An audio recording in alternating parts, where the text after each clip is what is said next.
usted organice.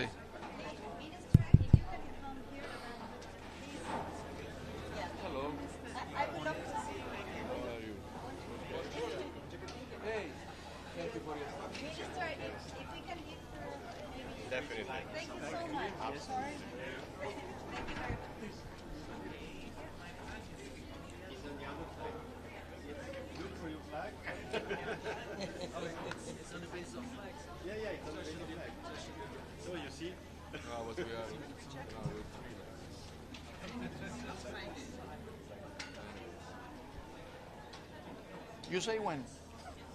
3. No, I think you just have to decide yourself. I think are we okay? Too many. Good morning to all the press.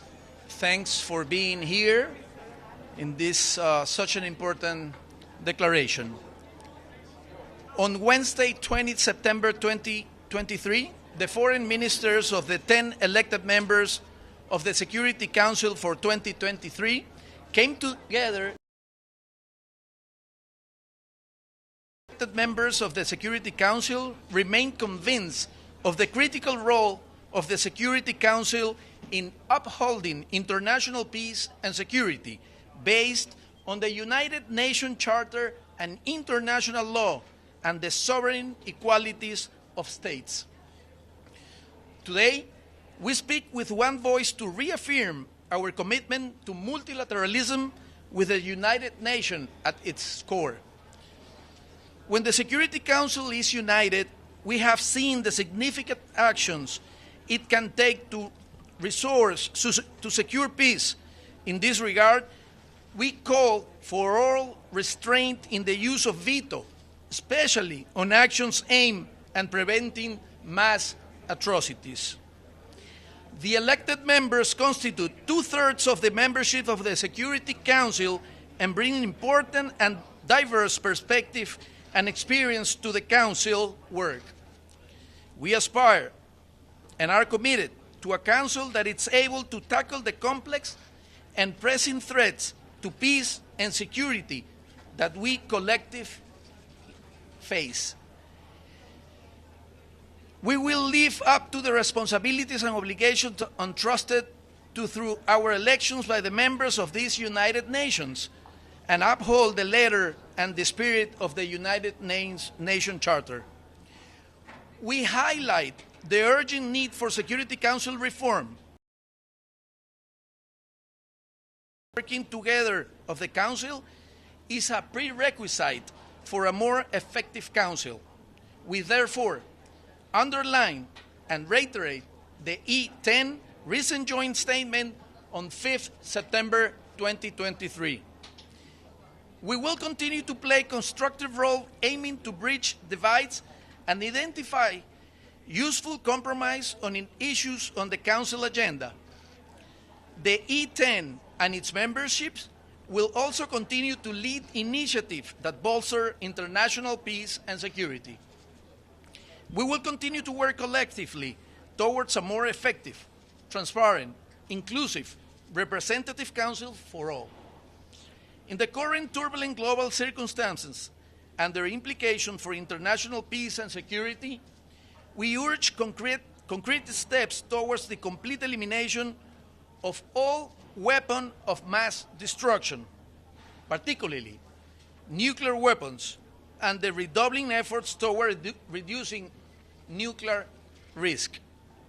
Finally, the E10 brings from across the world a demand for peace in line with the United Nations Charter. Thank you very much.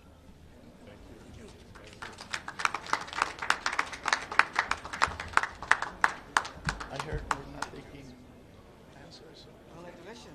No question. Thank you so much. Colleague, thank you very much. Para NTN 24, de pronto tiene chance.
morning.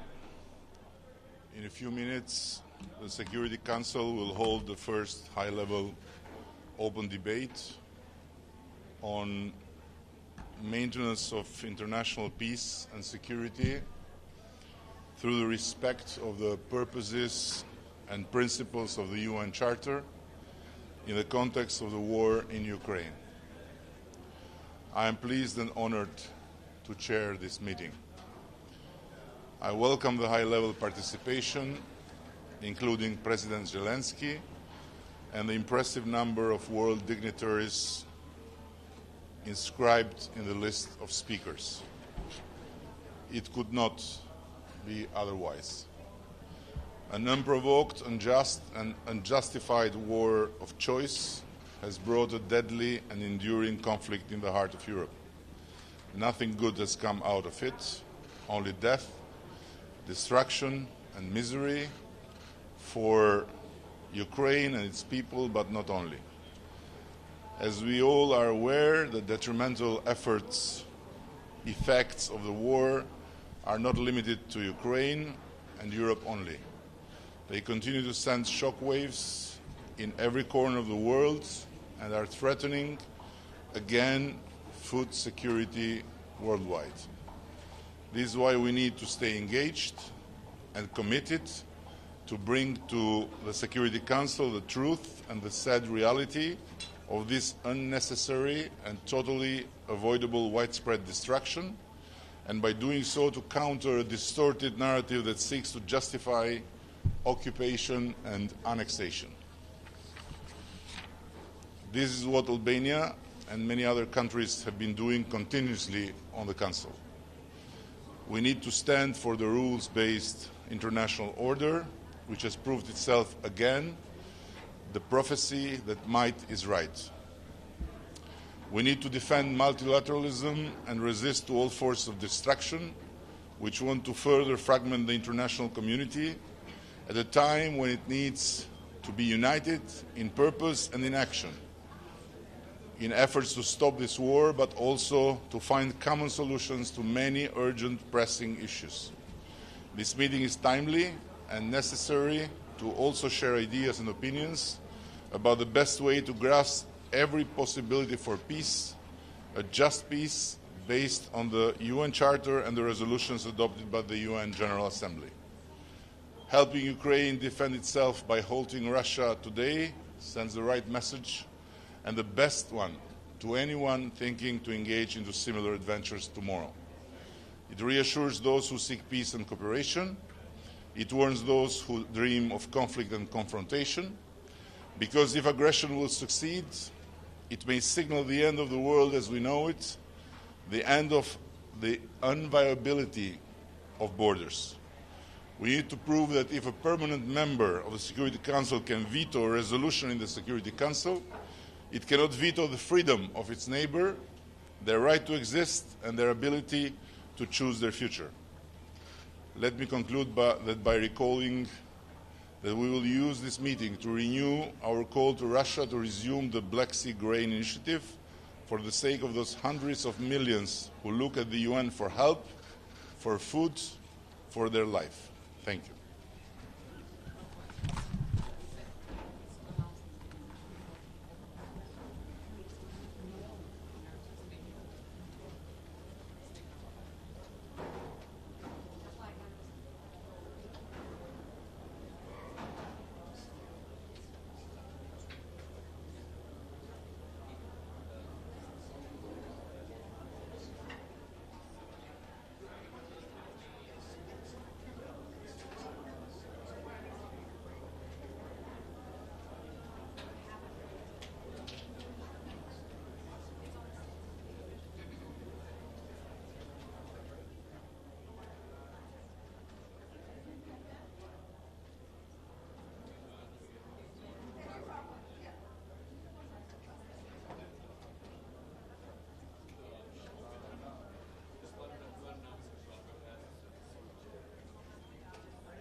Mesdames et messieurs, bonjour.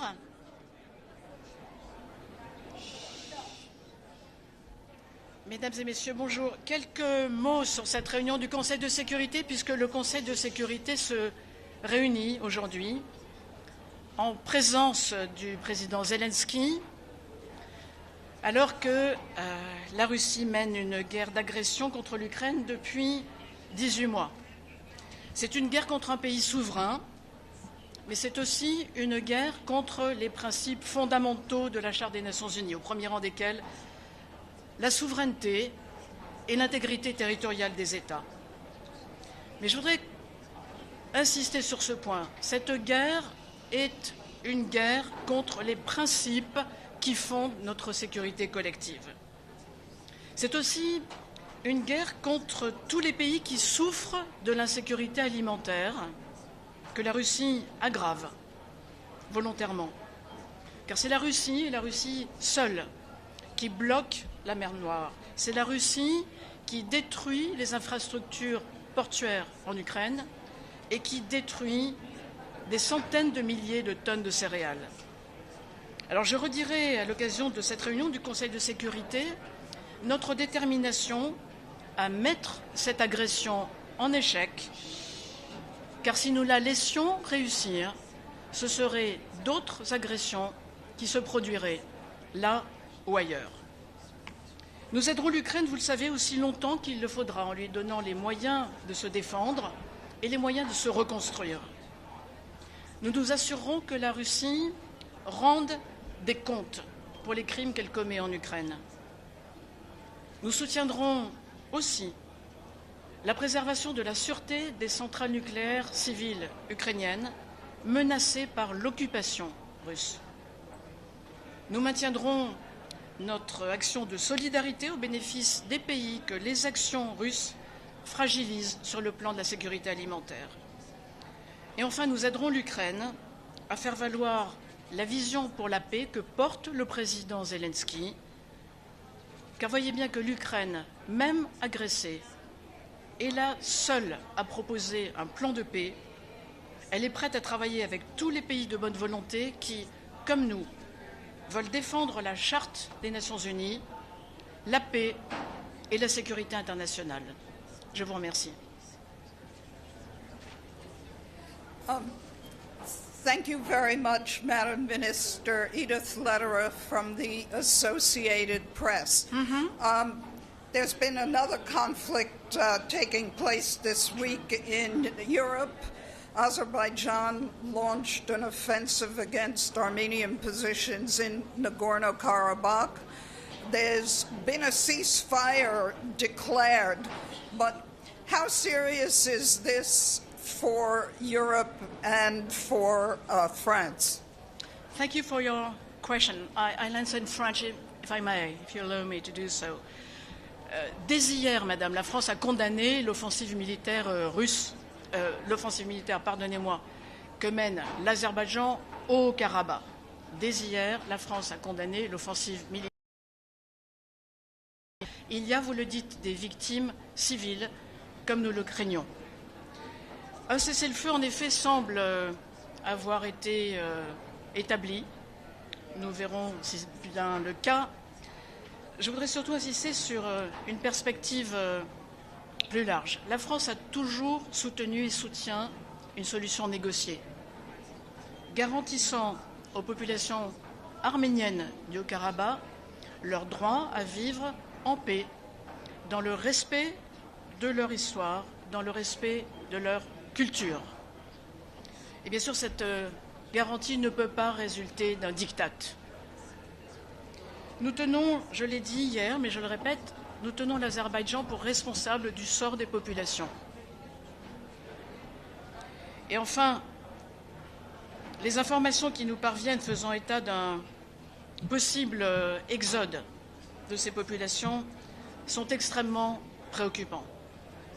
Et pour conclure, je voudrais dire aussi mon inquiétude face à la rhétorique mensongère qui peut viser à entraîner l'Arménie dans des événements tragiques. Nous resterons très vigilants à toute tentative de prendre au prétexte les événements en cours pour mettre en cause l'intégrité territoriale de l'Arménie. Et voilà donc la raison pour laquelle, Madame, il est important que le Conseil de sécurité fasse entendre une voix unie et claire sur tous ces sujets. Je vous remercie.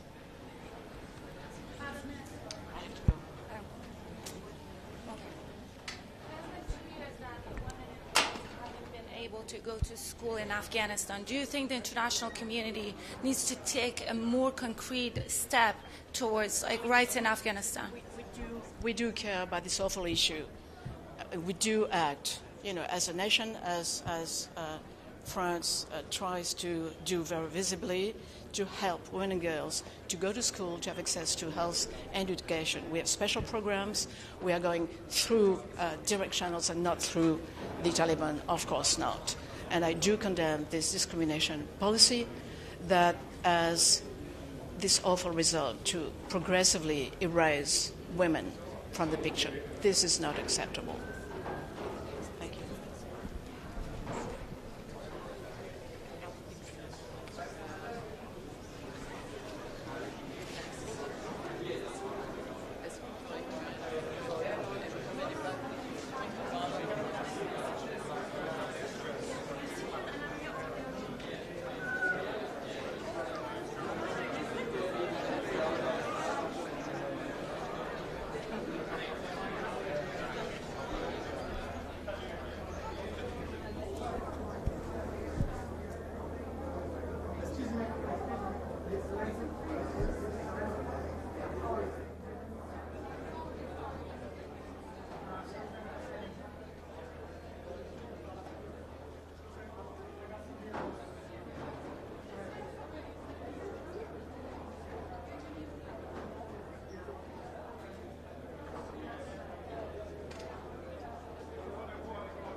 The 9,421st meeting of the Security Council is called to order.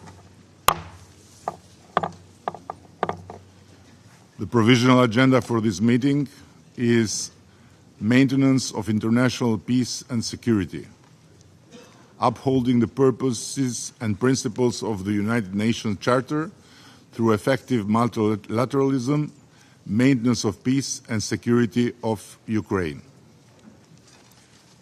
The agenda is adopted. I would like to warmly welcome the Secretary General, distinguished presidents, prime ministers, ministers, and other high-level representatives present in the Security Council chamber.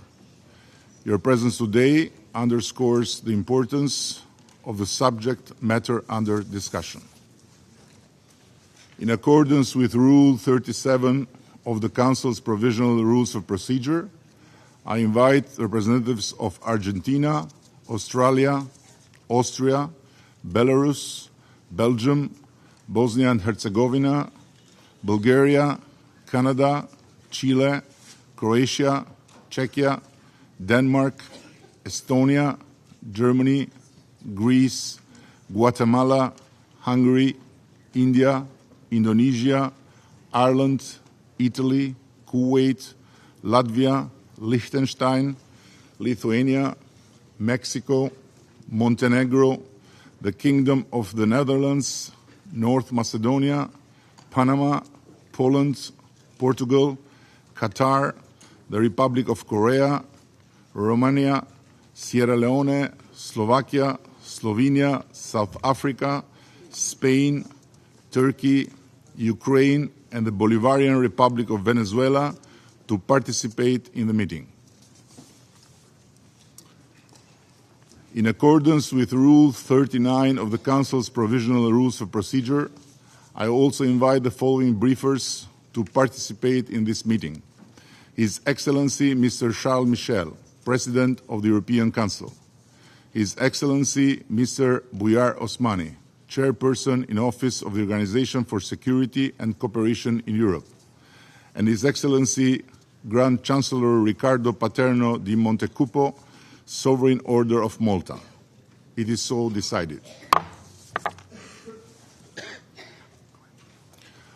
I also propose that the Council invite His Excellency Archbishop Paul Richard Gallagher, Secretary for Relations with States and International Organizations of the Holy See, to participate in the meeting, in accordance with the Provisional Rules of Procedure and the previous practice in this regard. There being no objection, it is so decided.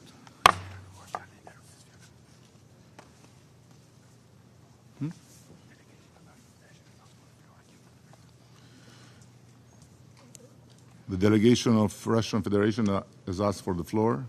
Please, you have the floor.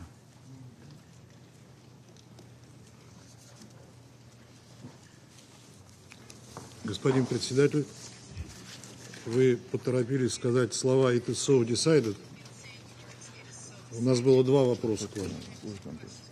Во-первых, мы хотели бы вас спросить, на каком основании вы предлагаете дать президенту Украины Владимиру Зеленскому слово до того, как выступят члены Совета, многие из которых также представлены на уровне глав государства и правительства.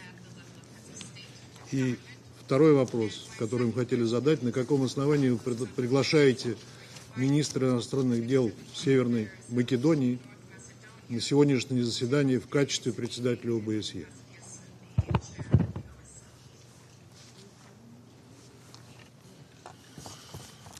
So I take note of the remarks made by the Russian delegation, and in response, I would like to confirm that notice of the planned speaking order was given to all Council members in advance, and in my view, it would have been preferable had this procedural matter been resolved at a technical level prior to the start of this open debate, so that we would have been able to proceed immediately to the substance of our deliberations today. I wish to recall that paragraph 33 of Presidential Note S 2017-507, agreed by consensus, states, and I quote, "When non-members are invited to speak to the Security Council, those who have a direct interest in the outcome of the matter under consideration may speak prior to Council members if appropriate." End of quote. Given the subject of today's open debate, we believe that inviting President Zelensky to speak before Council members amply confirms to paragraph 30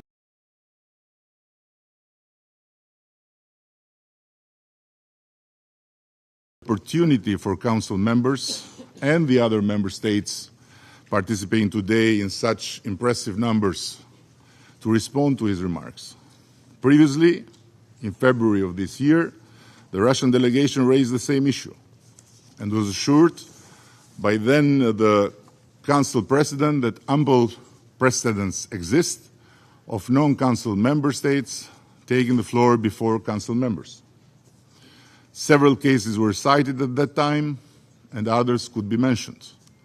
I would add that at each of the previous 5 Security Council meetings in which President Zelensky was invited to participate. He spoke before Council members.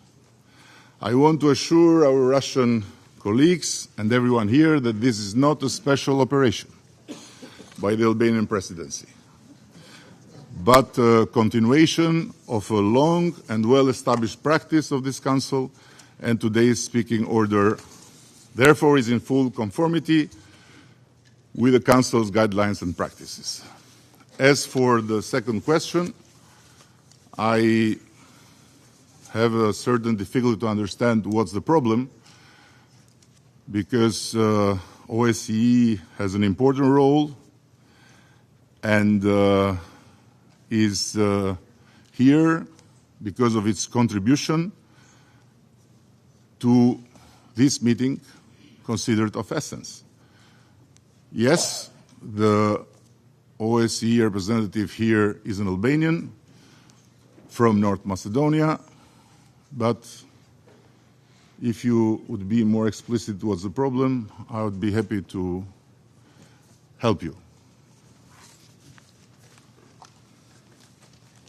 С удовольствием, господин председатель. Не считаем приведенные вами аргументы убедительными. Целый ряд членов Совета Безопасности будут представлены сегодня в этом зале на уровне глав государств. Вы попытались объяснить, почему вы отдаете приоритет именно украинскому президенту, но, однако, к порядку ведения заседания это не имеет отношения. Мы можем понять логику того, что когда здесь мы обсуждали Сомали, в зале выступал первым президент Сомали, но он был единственным президентом среди присутствующих. Есть действительно прецеденты, касающиеся других файлов на повестке дня Совета Безопасности, но там сложилась соответствующая специфическая практика, связанная с особенностями регионов, которая заседанием по Украине никак не касается. Я хотел бы вас предупредить, что если вы сейчас ударите молотком, тем самым формализовав ваше решение, албанское председательство будет запятнано вопиющим прецедентом нарушения сложившейся в Совете Безопасности практики в угоду одной делегации, которая раз за разом демонстрирует при поддержке западных членов ООН, что ей никакой закон не писан и все дозволено.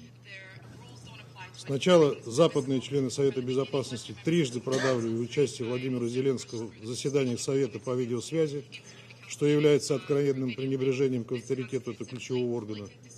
Лидеры других государств находят время в своем графике, чтобы лично прибыть в Нью-Йорк и выступить перед членами Совета Безопасности. На протяжении 75 лет существования организации появление в Совбезе и в принципе считалось привилегией. То же самое касается выступления с высокой трибуны Генассамблеи ООН, вместо которого на прошлой сессии представитель Киева в ходе спецсессии отделался видеооткрыткой. При этом западные делегации утверждали, что в прошлом году Владимир Зеленский не может покинуть страну из-за чрезвычайных обстоятельств. Эти обстоятельства, тем не менее, не помешали ему приехать в США для визита в Вашингтон. При этом личного посещения ООН он тогда не удостоил. Коллеги, призываем задуматься, что нарушение председательством практики работы Совета Безопасности чревато издержками для авторитета Совета Безопасности, которые пытаются превратить в сцену для стендап-шоу одного исполнителя.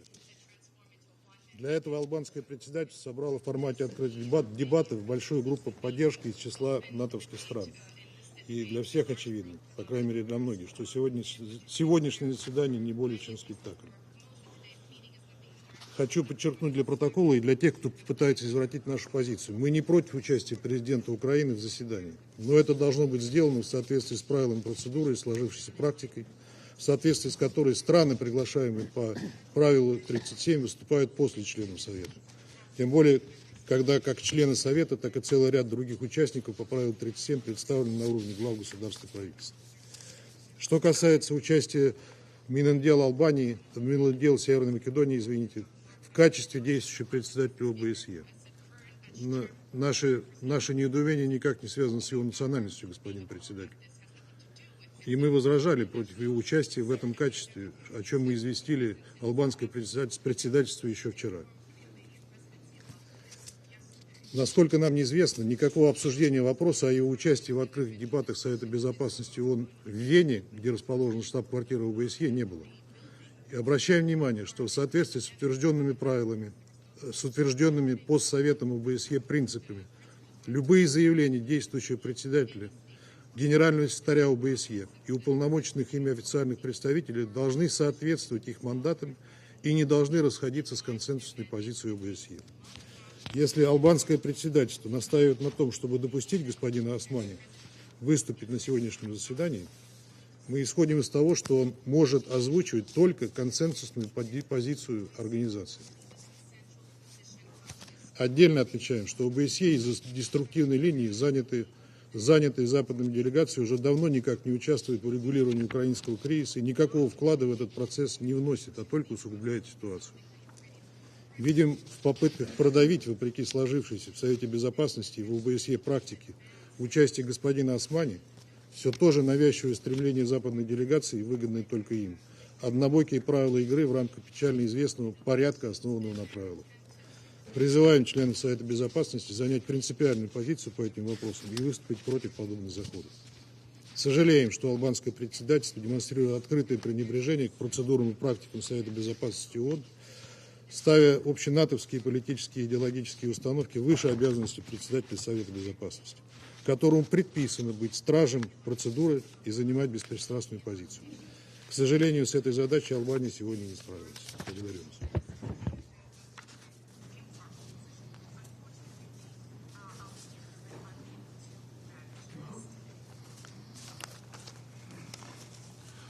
I must say that coming from you, all this lecture of violating the rules in this building is quite an impressive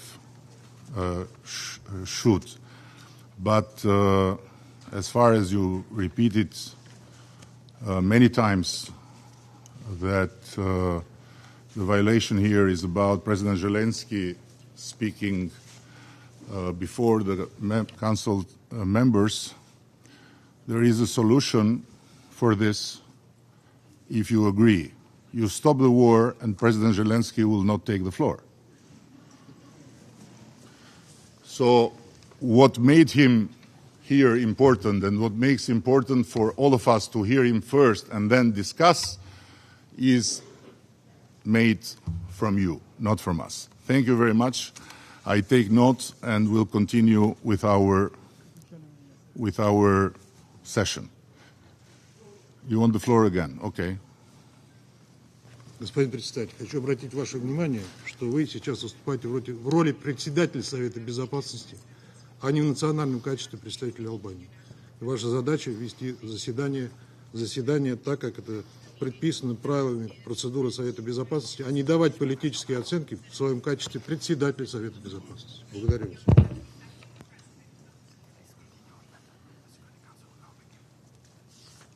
I just responded to you after you addressing me as the Albanian Prime Minister and after you continuing to say incorrect things about what the procedure is here.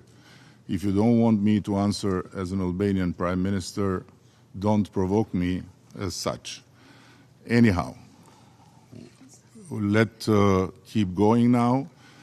The security again, okay?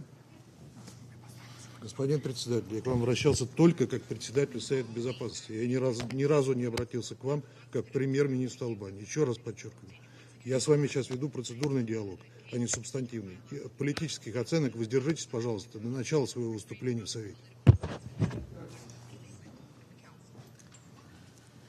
Yeah, it was you that talked about NATO, about Albania being in NATO, about NATO countries coming here, so all this has nothing to do with my role as President of the Council. Anyhow, can we now, with your permission, continue normally the session? Thank you very much. The Security Council will now begin its consideration of item 2 of agenda. I wish to draw the attention of Council members to document S2023/65-3, a letter dated 6 September 2023 from the Permanent Representative of Albania to the United Nations addressed to the President of the Security Council. I now give the floor to the Secretary General, His Excellency Mr. Antonio Gutierrez. Mr. President, Excellencies, the United Nations Charter is our roadmap to a more peaceful world.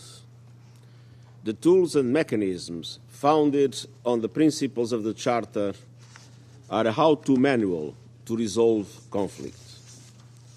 Together, our collective efforts over the years have contributed to preventing war on a global scale and saving millions of lives through peacemaking and preventing diplomacy, UN peacekeeping operations, disarmament and non-proliferation efforts, humanitarian and development programs, and activities to promote human rights.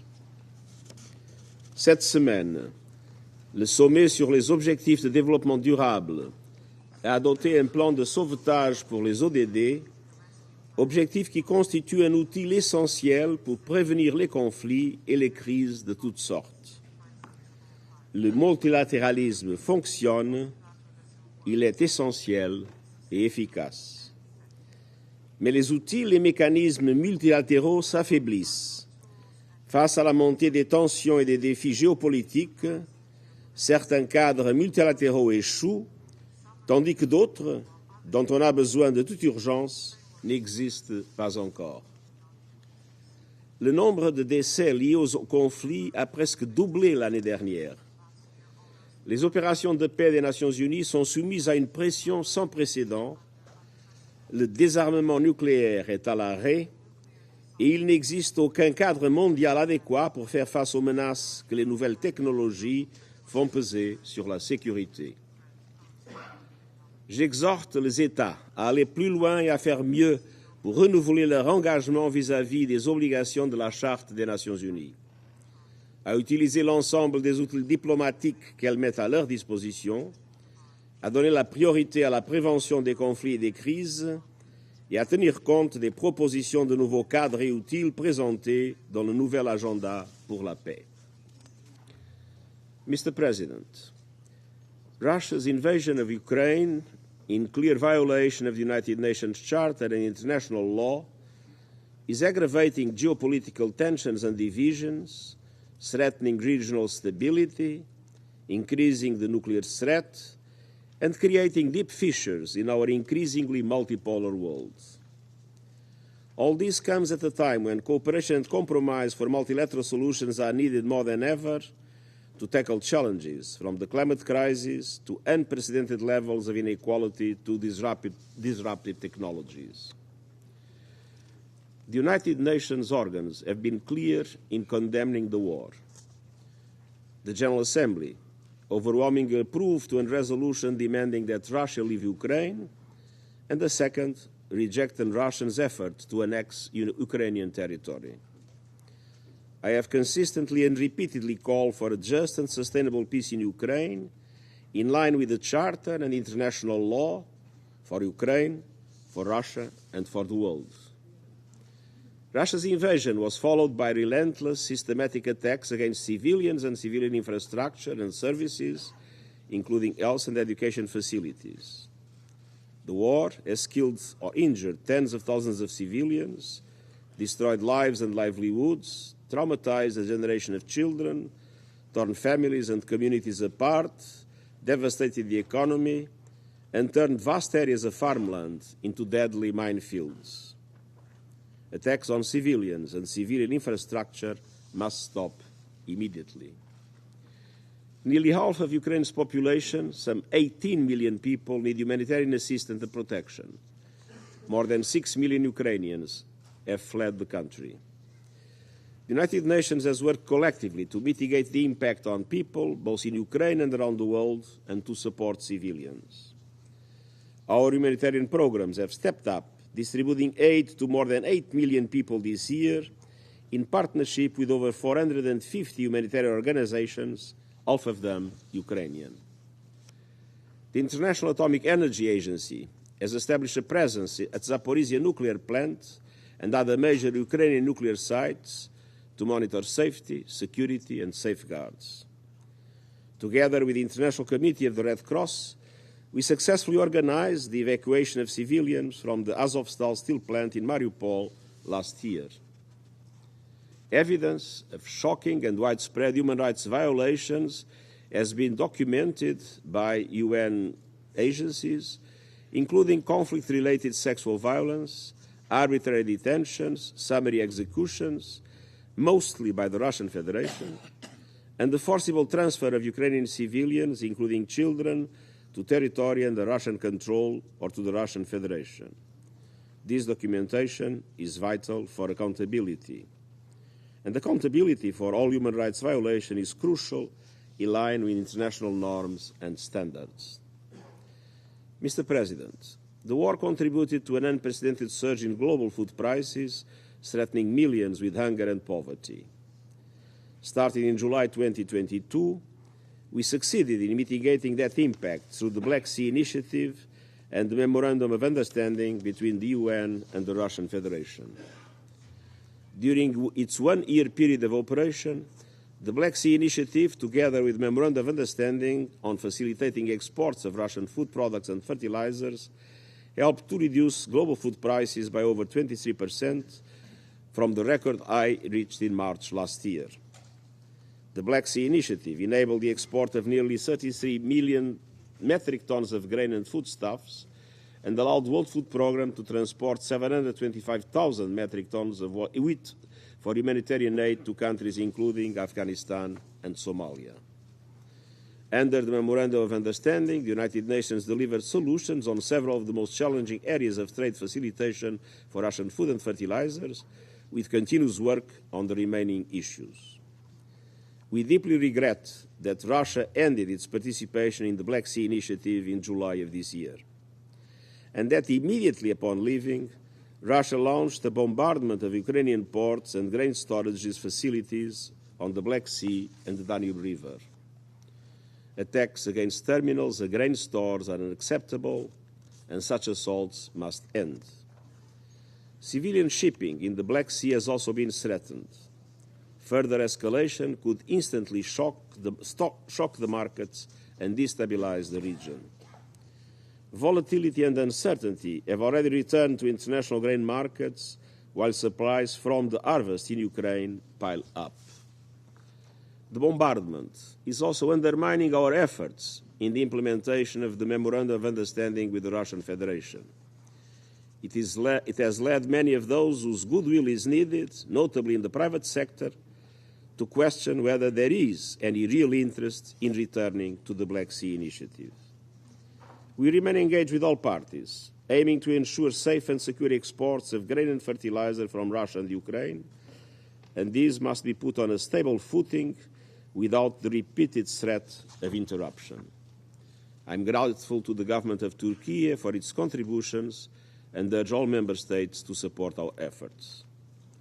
Mr. President, the United Nations continues to work towards a just and lasting peace in Ukraine, in line with the Charter, international law, and the resolutions of the General Assembly.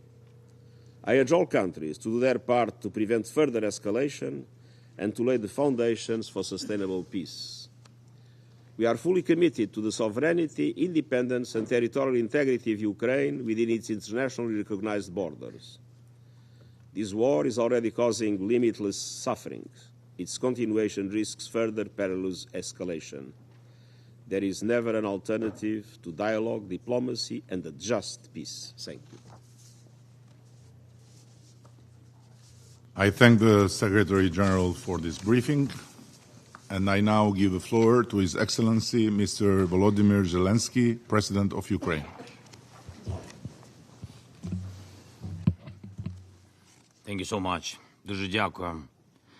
Шановний пане прем'єр-міністр Рама, дякую албанському головуванню за організацію цього засідання. Пане генеральний секретар, шановні пані та панове, від старту повномасштабної агресії, розпочатої державою, яка досі чомусь серед постійних членів Ради безпеки ООН, минуло вже 574 доби болю, втрат і боротьби. Росія вбила щонайменше десятки тисяч наших людей та зробила мільйони біженцями, зруйнувавши їхній дім. Світова більшість визнає правду про цю війну. Це злочинна та неспровокована агресія Росії проти нашої нації, що має на меті захоплення території та ресурсів України, Але не тільки це. Держава-терорист має на меті своєю агресією підірвати всі дамби міжнародних норм, які мають захищати світ від воєн. І я вдячний усім світі, хто визнав агресію Росії порушенням статуту ООН.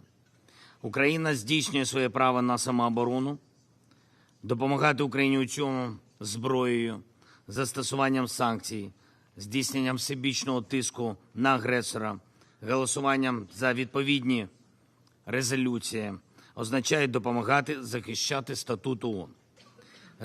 Резолюції Генасамблеї підтверджують факт, що єдине джерело цієї війни – Росія. Втім, це нічого не змінило для Росії в ООН. Але саме такі ситуації змінили все для ООН.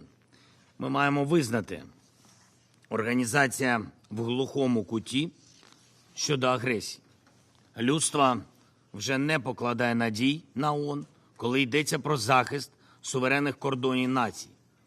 Лідери світу шукають нові майданчики, альянси, які могли би зменшити катастрофічний обсяг проблем, які тут, у цих стінах, зустрічають риторику, а не рішення, зустрічають прагнення компромісів з вбивцями, а не захист життя.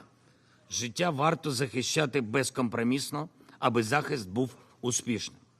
Але я не був би сьогодні тут, якби Україна не мала пропозицій саме щодо конкретних рішень. Вчора у виступі перед Генасамблеєю я сказав про те, що українська формула миру стала основою, на якій можна модернізувати наявну архітектуру безпеки в світі, щоб повернути реальну силу статуту ООН і міжнародного порядку, заснованого на чітких правилах. Хочу представити деталі конкретні, важливі дії на основі формули миру. Йдеться про пункт 5 формули миру. Його назва – виконання статуту ООН та відновлення територіальної цілісності України і світового порядку. Всі у світі бачать, що саме робить ООН недієздатною. На жаль, і у цьому кріслі в Раді безпеки, яке Росія займає незаконно через закулісні маніпуляції, після розпаду Радянського Союзу сидять брехунці, чия робота виправдовувати агресію та геноцид, що їх здійснює Росія. І всі дії ООН, чи то Ради безпеки, чи то Генасамблеї, які могли би зупинити цю агресію, розбиваються об привілей, який дає це крісло агресору. Вето в руках агресора – ось те, що загнало ООН в глухий кут. Зараз, якою б нацією ви не були, народом, який налічує сотні мільйонів людей, або малою нацією, яка героїчно захищає свою незалежність, або країною, чий давній досвід незалежності може допомогти іншим, державою, яка потребує допомоги, чи нацією, яка може реально допомогти, державою, яка спирається на свою армію, або такою державою, для якої статут ООН, а не її армія, є першою та останньою лінією оборони. Ким би ви не були, наявна система ООН робить вас все одно менше, ніж право вето, яке є лише у кількох та яке використовується одним – Росією, на шкоду всім іншим членам ООН. Цими днями в Генасамблеї дуже часто звучить слово «нерівність». І про нерівність говорять різні нації, і ті, хто більший, і ті, хто менший. Саме нерівність робить зараз ООН недієздатною. Мені шкода, що Рада безпеки ООН зараз – це лише найбільш помітна у світі трибуна, і я вірю, що ООН здатна. Я знаю, що ООН здатна на більше. Я впевнений, що статут ООН може реально працювати заради миру, заради безпеки в глобальному масштабі. Але для цього багаторічні розмови про проекти щодо реформування ООН повинні стати процесом, конкретним процесом реформування ООН. І має йтися не лише про представництво тут, у Раді безпеки. Застосування права вето – ось що потребує реформи. І це може стати ключовою реформою, тим, що повертає силу статуту ООН. Шановні пані та панове, 574 доби повномасштабної російської агресії – це 574 причини для змін в цій залі. І голосів за такі зміни насправді мільярди. Абсолютна більшість людей в світі прагне світу без агресії. На противагу усім нам є лише одержимі в Москві. Вето не має слугувати зброєю для тих, хто одержимий ненавистю і війною. Ми бачимо в ООН зростання підтримки ідеї, що у випадках масованих жорстоких злочинів проти життя людей потрібна добровільна відмова від права вето. Але бачимо також, що Росія з власної волі не віддасть колись вкрадений привілей. І саме тому Генеральній асамблеї ООН треба дати реальну можливість долати вето. Це перший необхідний крок. Якщо війну неможливо зупинити через те, що всі зусилля блокуються вето агресора, чи того, хто потурає агресору, потрібно виносити це питання на розгляд Генеральної асамблеї. За умови набрання 2/3 голосів, які відображатимуть волю націй із Азії, із Африки, з Європи, з обох Америк, з регіону Тихого океану, глобальної кваліфікованої більшості вето має реально долатися. І така резолюція Генасамблеї повинна бути обов'язковою для виконання всіма державами-членами. Другий крок. Рада безпеки ООН має бути повністю підзвітною перед націями світу. І я вітаю пропозиції різних лідерів розширити представництво націй в Раді безпеки. Коло постійних членів Ради безпеки має відображати сучасність і справедливість. Україна вважає несправедливим, коли мільярди людей не мають свого постійного представництва в Раді безпеки. Африканський Союз має бути тут постійно. Азія заслуговує на ширше постійне представництво. Не може називати нормальним, коли такі нації, як Японія чи Індія або ісламський світ досі за бортом постійного представництва у Раді безпеки. Варто зважати на зміни, які відбулись в Європі. А саме Німеччина стала одним із ключових глобальних гарантів миру та безпеки, і це факт. А отже, факт і те, що Німеччина заслуговує на місце серед постійних членів Радбезу. Латинська Америка має бути тут представлена постійно, і держави Тихого океану. Втім, не можна обмежуватись увагою лише до тих, хто в топ-кріслах. Потрібне розширення участі і доступу до роботи Радбезу, Ради безпеки та її допоміжних органів для всіх членів Генеральної асамблеї, яких не визнано агресорами. І водночас будь-яка участь будь-якої держави-члена Радбезу має призупинятися на час, коли така держава в порушення статуту ООН йде агресією проти іншої будь-якої нації. Третій крок. Потрібна система превенції агресії через раннє реагування на дії, спрямовані проти територіальної цілісності та суверенітету держав. Настав час це зробити. Націям світу варто погодити такий механізм реагування на агресії для захисту інших, який би кожен хотів для власної безпеки. Російське вторгнення в Україну показало, що саме може бути таким механізмом. Серед іншого, потужні санкції проти агресора. І не лише на етапі, коли вже відбулась Буча, але й на етапі, коли збирається армія вторгнення. Кожен, хто хоче почати війну, має бачити ще до своєї фатальної помилки, що саме втратить, коли почне війну. Питання про застосування превентивних санкцій має виноситись на розгляд Ради безпеки ООН автоматично, коли будь-який член Генеральної асамблеї заявляє про загрозу агресії.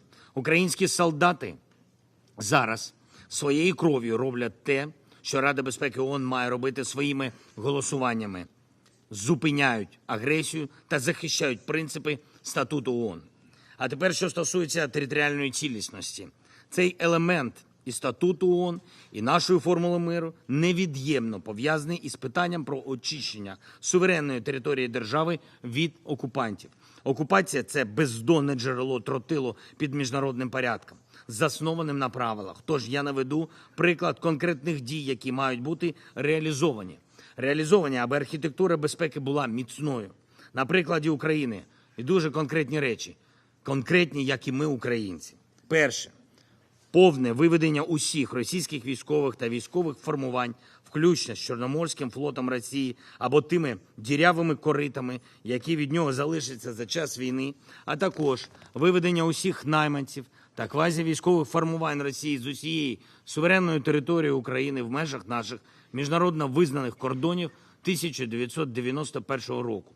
Друге – повне повернення України ефективного контролю над усіма нашим державним кордоном та виключною економічною зоною в Чорному та Азовському морях, а також Керченській протоці. Власне, тільки виконання таких двох пунктів матиме результатом чесне, надійне і повне припинення бойових дій. Шановні пані та панове, реформи таких міжнародних інституцій зазвичай робилися за результатами великих трагедій, результатами великих воєн. Ми не маємо чекати, коли завершиться ця агресія. Діяти треба вже зараз. Наше прагнення до миру має зробити реформу. Коли я готував українську формулу миру, я брав силу для її пунктів з принципів Статуту ООН, виключно з принципів Статуту ООН та резолюцій, які були ухвалені Генеральною асамблеєю. Саме це і дозволяє українській формулі миру ставати глобальною.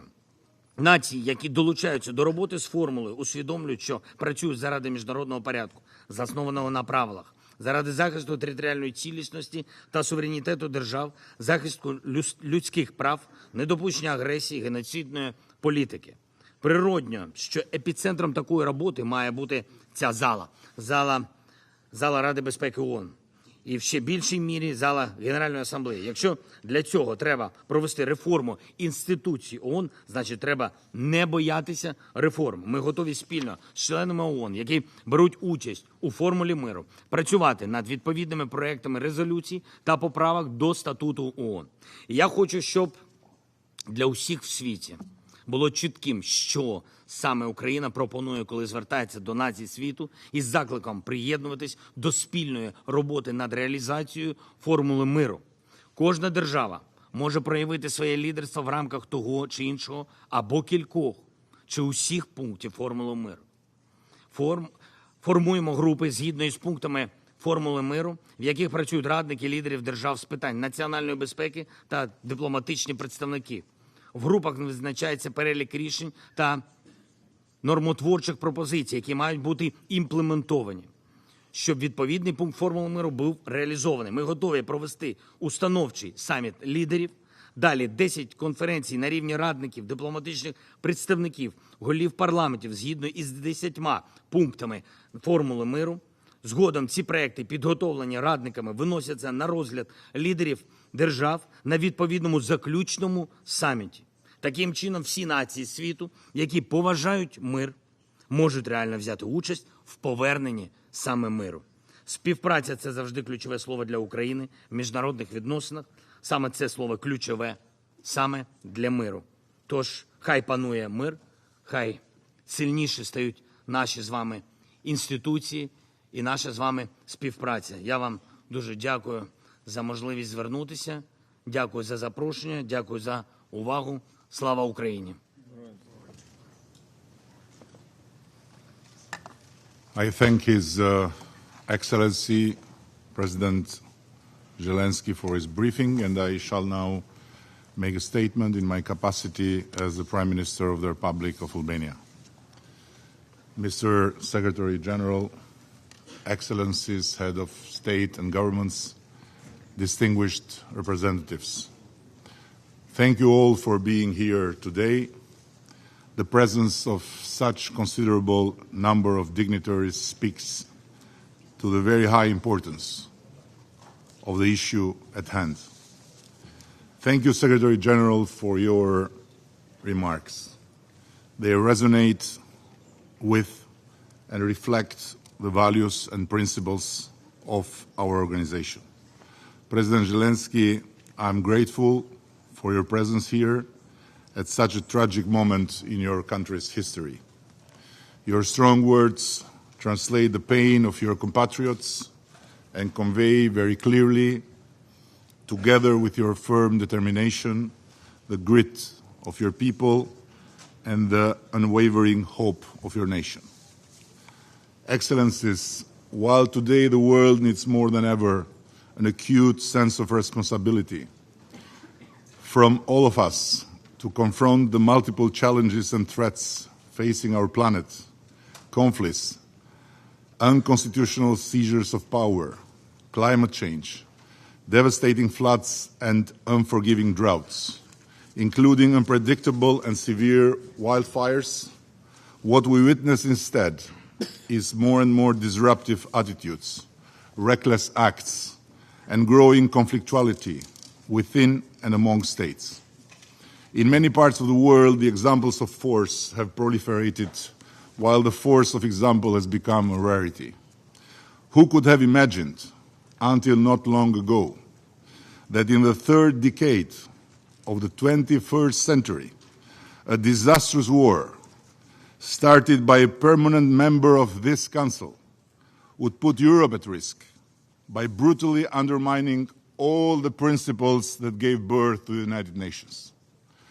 Who could have imagined, until only a few years ago, that an unjustified, unjust, and unprovoked military aggression of a big country against a new democracy would not be immediately, promptly, and universally condemned by all the nations who gather here and share the same goals and principles?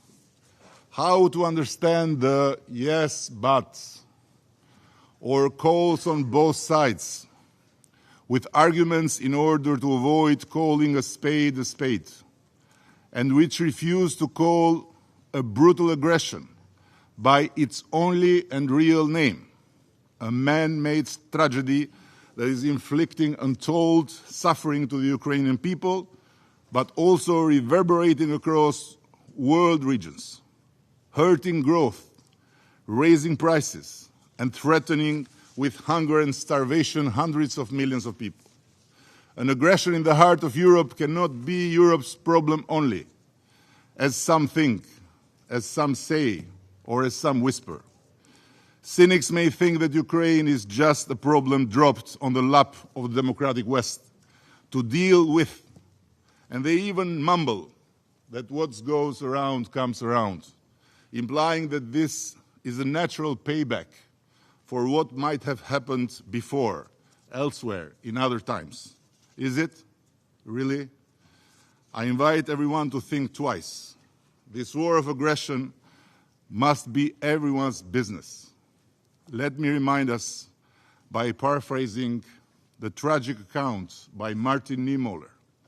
First they came for Georgia. I did not speak out. Then they came for Crimea. It was not my country, so I did not speak out. Then they came for the whole Ukraine, but I was not Ukrainian, and I did not speak out. And then they came for me, but there was no one left to help and defend me. As we speak, there have been more than 26,000 civilians that have passed away. Tomorrow the number will be higher, and it will increase every other day for as long as this war continues. Given the inexcusable nuclear saber rattling that keeps coming time and again from different layers of the Kremlin, one is right to fear that one day, God forbid, this madness could turn into something far worse. And don't forget, as unimaginable today as this war was yesterday. Excellencies, we have a duty to help those in need, and in this respect, Ukraine and Ukrainians. We may differ, of course we may differ, on how to support Ukraine in its fight for freedom and dignity. We may have different views on how to end this war. Let's discuss them. But it would be an insult to the intelligence of this organization if we fail to unanimously recognize and say loudly who is the aggressor and who is the aggressed. It is the same sharp difference between war and peace as Tolstoy would remind you. Go back and read him. If we fail to admit this crystal clear truth, we are not only letting down Ukraine and its people, we are failing our core responsibility, compromising the future, and betraying all our children, from Brazil to Spain, from the Arctic to the Southern Pole. The struggle of Ukraine is also the struggle of everyone who aspires to live in a world where nations are free and equal, where territorial integrity is undisputable and their right to live in peace is unquestionable. The contrary is not only short-sighted, but utterly dangerous for everyone under this roof. This is why everyone has to do its part. Albania is a small country. Our continued support to Ukraine may not change the dynamics on the battleground, but it contributes to not rewarding aggression, to not accepting annexation, and not letting the obvious become dubious. And again, I repeat, we may differ on how to deal with this. We may have different views on how to go towards peace. But how possibly we can have different views on who is the aggressor and who is the aggressed?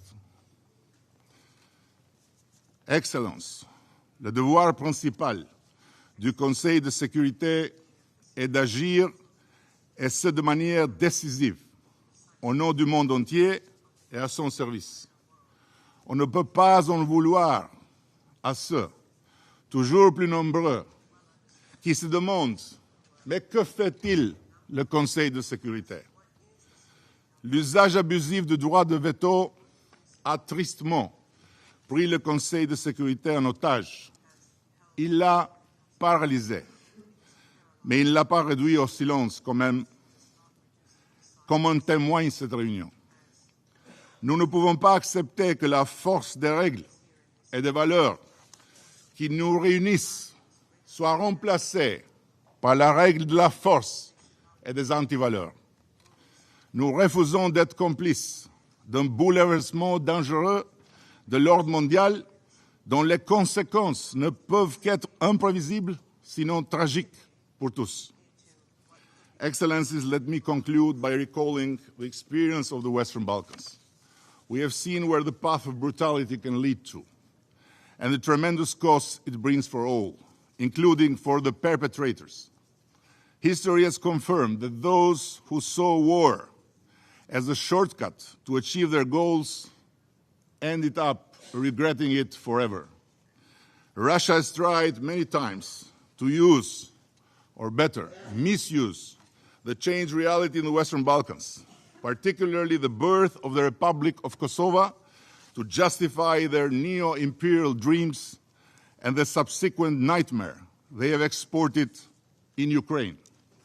No matter how hard one may try, Kosovo, whose independence has been sanctioned by the International Court of Justice, Chapter 14 of this Charter of United Nations, International Court of Justice, cannot serve as a pretext for territory grab or illegal annexations.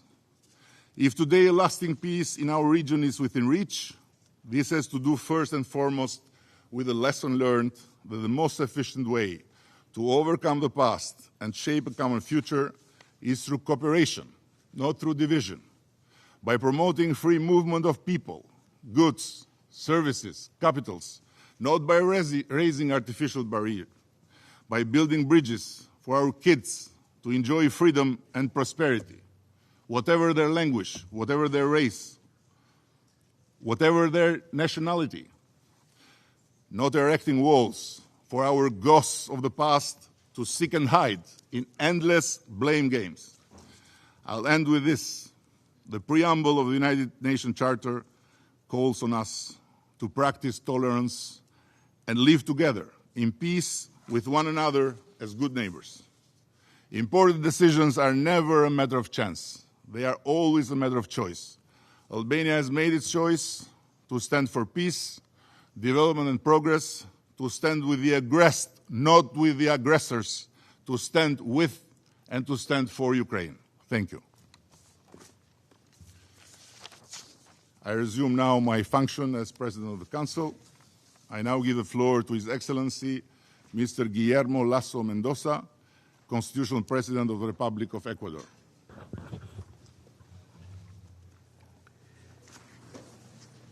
Su Excelencia, Edi Rama, primer ministro de la República de Albania y presidente del Consejo de Seguridad.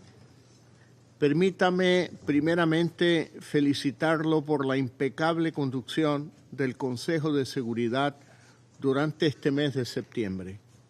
Le agradezco además por convocar este debate central cuando estamos por cumplir 19 meses desde el inicio de la agresión militar contra Ucrania.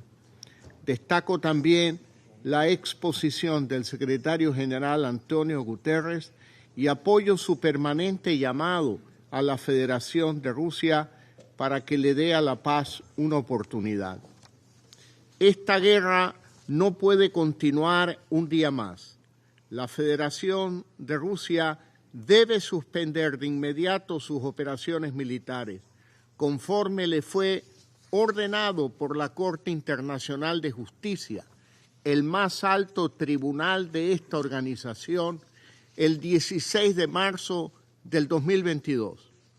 Y es que esta guerra prolongada, que primero fue negada y luego pretendió ser una mera operación militar especial, además de destruir Ucrania, cobrando la vida de miles de personas, está quebrando los principios y los objetivos más sagrados de la Carta de las Naciones Unidas, en particular el de la integridad territorial.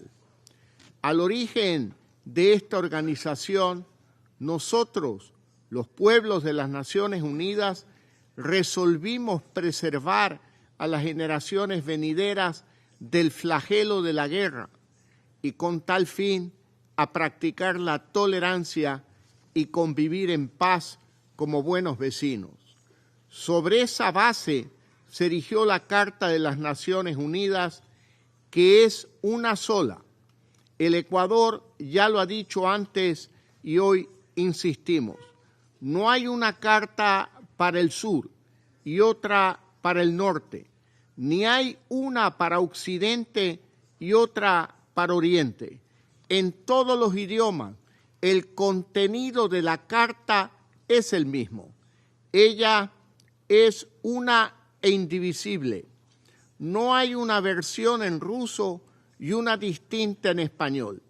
En ningún caso está autorizado el recurso de la fuerza contra la integridad territorial o la independencia política de un Estado o en cualquier forma incompatible con los propósitos de las Naciones Unidas. ¿Cómo pretender sostener los principios de la Carta de Naciones Unidas para un multilateralismo efectivo y al mismo tiempo invadir al país vecino o no condenar esa invasión, manteniendo indiferencia o complicidad? Por el contrario, para defender la integridad territorial de los estados necesitamos respetar e implementar los dispositivos de la Carta de la ONU, mantener la paz y la seguridad, no agredir a terceros estados y abstenernos de votar en las controversias de las que somos parte. Hay quienes atribuyen la crisis de paz y seguridad a supuestas insuficiencias de la Carta. Pero ninguna reforma, ningún nuevo marco institucional será suficiente para la paz y la seguridad si los estados no se determinan a respetar y aplicar esos principios superiores. ¿Qué veneno más letal para el multilateralismo que una invasión y ocupación militar contra el país vecino? Esta guerra, que afectó la dinámica de trabajo de este Consejo, sigue poniendo a prueba la confianza en el sistema de Naciones Unidas. Sin embargo, más allá de las dificultades que enfrenta este órgano para lograr una respuesta concreta, debo destacar la enorme contribución de las Naciones Unidas con miles de personas y socios humanitarios en el terreno, brindando asistencia de emergencia, en particular a mujeres y niños. Reconozco los esfuerzos del secretario general en materia humanitaria, incluyendo en lo que fue la iniciativa de los cereales del Mar Negro y que llamamos a que se retome. Señor presidente, estimados colegas, existen narrativas corrosivas que pretenden justificar esta guerra, pero ninguna justificación tiene asidero jurídico. Se nos ha dicho, por ejemplo, que la invasión contra Ucrania es en respuesta a una supuesta conjura de países de Occidente para debilitar a Rusia. Se nos ha dicho que Rusia está actuando en autodefensa ante políticas antirrusas con respecto a ciertos habitantes o contra la cultura rusa. Pero ¿qué mayor acto de xenofobia o desprecio por el otro que la guerra contra el otro? Tampoco es verdad que existía una posición diferente en el denominado sur global. Basta con mirar el patrón de votaciones de la Asamblea General al momento de adoptar las resoluciones sobre la integridad territorial de Ucrania, con una mayoría absolutamente clara. Por supuesto, no hay veto que detenga la fuerza de la Asamblea al momento de defender la integridad territorial de sus miembros. Y esa mayoría no es una mayoría de alineamiento, como ciertas partes pretenden. El Ecuador rechaza toda invasión, independientemente del país que la cometa, más aún si ese país ocupa un puesto permanente en este hemiciclo. El secretario general Boutros Ghali afirmaba que solo un poder puede imponer el orden a un caos. Ese es el poder de los principios que trascienden las percepciones cambiantes de la conveniencia a corto plazo. Señores y señoras, entre los cientos de miles de personas que habían huido de la guerra, estaban cerca de 1 millar de ecuatorianos, muchos de los cuales debimos evacuar en el marco de operaciones de emergencia con un equipo de apoyo en Ucrania y los países vecinos. Ellos fueron de los primeros impactados por las graves consecuencias humanitarias de la invasión que año y medio más tarde se sigue deteriorando, con millones de personas forzadas a salir de sus hogares, siendo las más afectadas las mujeres, las niñas y los niños. Esta guerra, además, sigue teniendo consecuencias globales. Exacerbó la amenaza nuclear, agravó la inseguridad alimentaria global y afectó las economías, en particular de los países en desarrollo. Por todo lo anterior, llamo a los miembros del Consejo a que de manera individual y colectiva redoblemos nuestro apoyo para que los esfuerzos y buenos oficios del secretario general puedan profundizarse en lo humanitario y en lo político, de manera que se pueda avanzar sin más demora hacia una paz justa, basada en la integridad territorial y en los principios de la Carta de las Naciones Unidas. Muchas gracias. Thank you. Thanks to His Excellency Mr. Lasso Mendoza for his statement. I now give the floor to His Excellency Mr. Nana Addo Dankwa Akufo-Addo, President of the Republic of Ghana. Mr. President, I thank you for making me a part of this important meeting on how we can uphold better the purposes and principles of the United Nations Charter, with the unfortunate tragic events in Ukraine serving as the backdrop. I'm grateful to Secretary General Antonio Guterres for making a compelling case of the shared benefits we derive as member states when we choose to be peace-loving, as required by the Charter. Mr. President, none of us here in this chamber can claim not to be aware that our world is in a troubled place.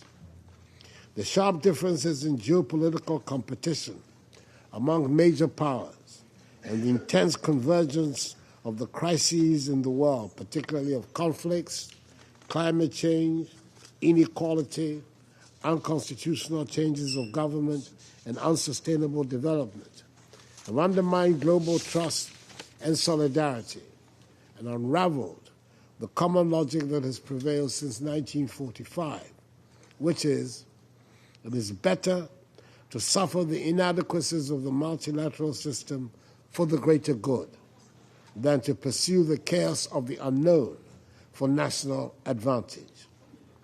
In this context, and being mindful of the reality that neither geographic boundaries nor political ideologies have been able to isolate any state from the burden of the prevailing crises, Ghana continues to hope in earnest for an end to the war against Ukraine and for the construction of a future marked by peaceful coexistence, mutual cooperation, and brotherly relations between the two neighboring countries. Indeed, the Russian Federation's aggression against Ukraine is plainly wrong, and we have said so on many platforms. The war has had an increasingly devastating toll on the people of Ukraine and the rest of the world, particularly for those of us in Africa, and has challenged our shared values of international peace and security. The turnings of the war have constrained collective efforts in reinvigorating multilateralism and impeded common approaches to confront effectively several complex challenges of our time. For those of us in Ghana, however, the unfolding situation is not a lost cause. Whilst we are rightfully distressed by what is happening around us, we believe that together we can still mitigate the challenges of the unknown if we are prepared to cooperate for a peaceful, careful, managed process of the reform of global institutions that would redistribute fairly responsibilities and authority to reflect the present realities of our world.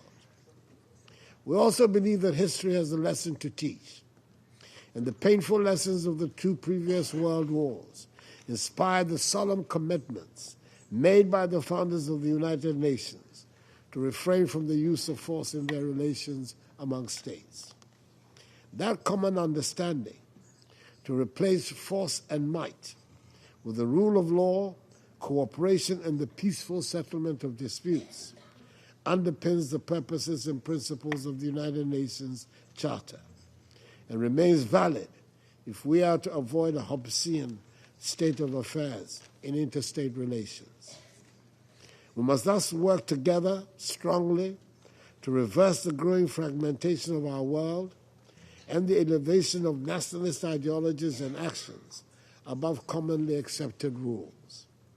Violation of sovereignty and territorial integrity of states and attempts to normalize such violations or selectively apply the rules of international law and the Charter would only undermine the promise of the past and the hope of for future generations.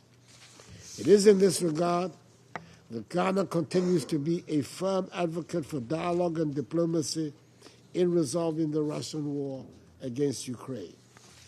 We do not do so because of want of a resolution of the dispute at any cost, but united in our belief with many others we believe the only pathway for a comprehensive, peaceful, and sustainable resolution of the dispute is one that must be just and based on the Charter of the United Nations and international law. In taking a principled position on the conflict in Ukraine, Ghana has been concerned about the ramifications on the global community and multilateralism.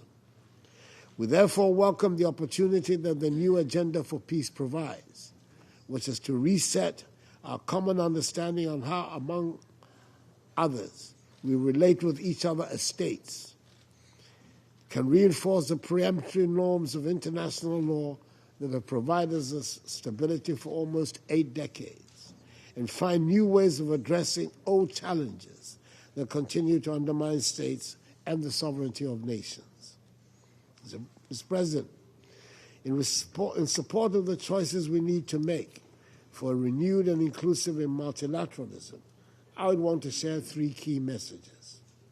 Firstly, many of the organs and institutions established by the Charter, such as for the Security Council, continue to be relevant, but the Council's composition and working methods need renewal through the completion of the long outstanding reforms.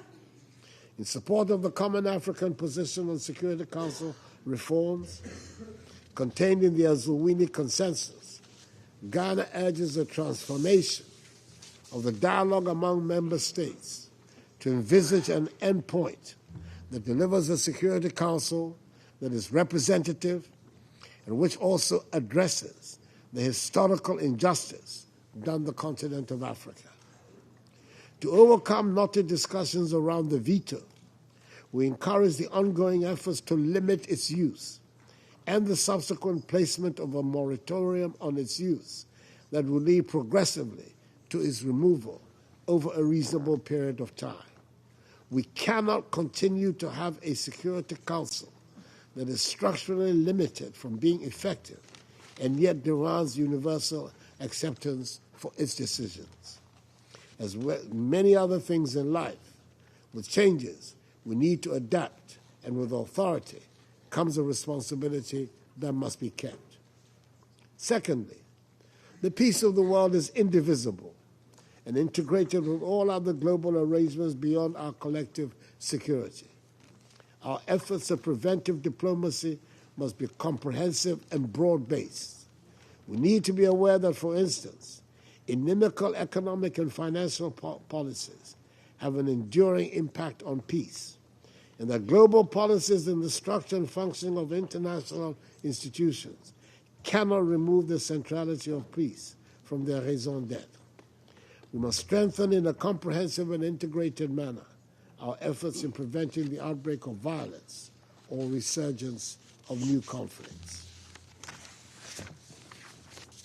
Thirdly and finally, multilateralism at the global level must be accompanied by effective regional partnerships, partnerships that help to anticipate better threats to our common humanity, which prioritize specific means for resolving differences, and which cuts across regions to enhance its effectiveness when required.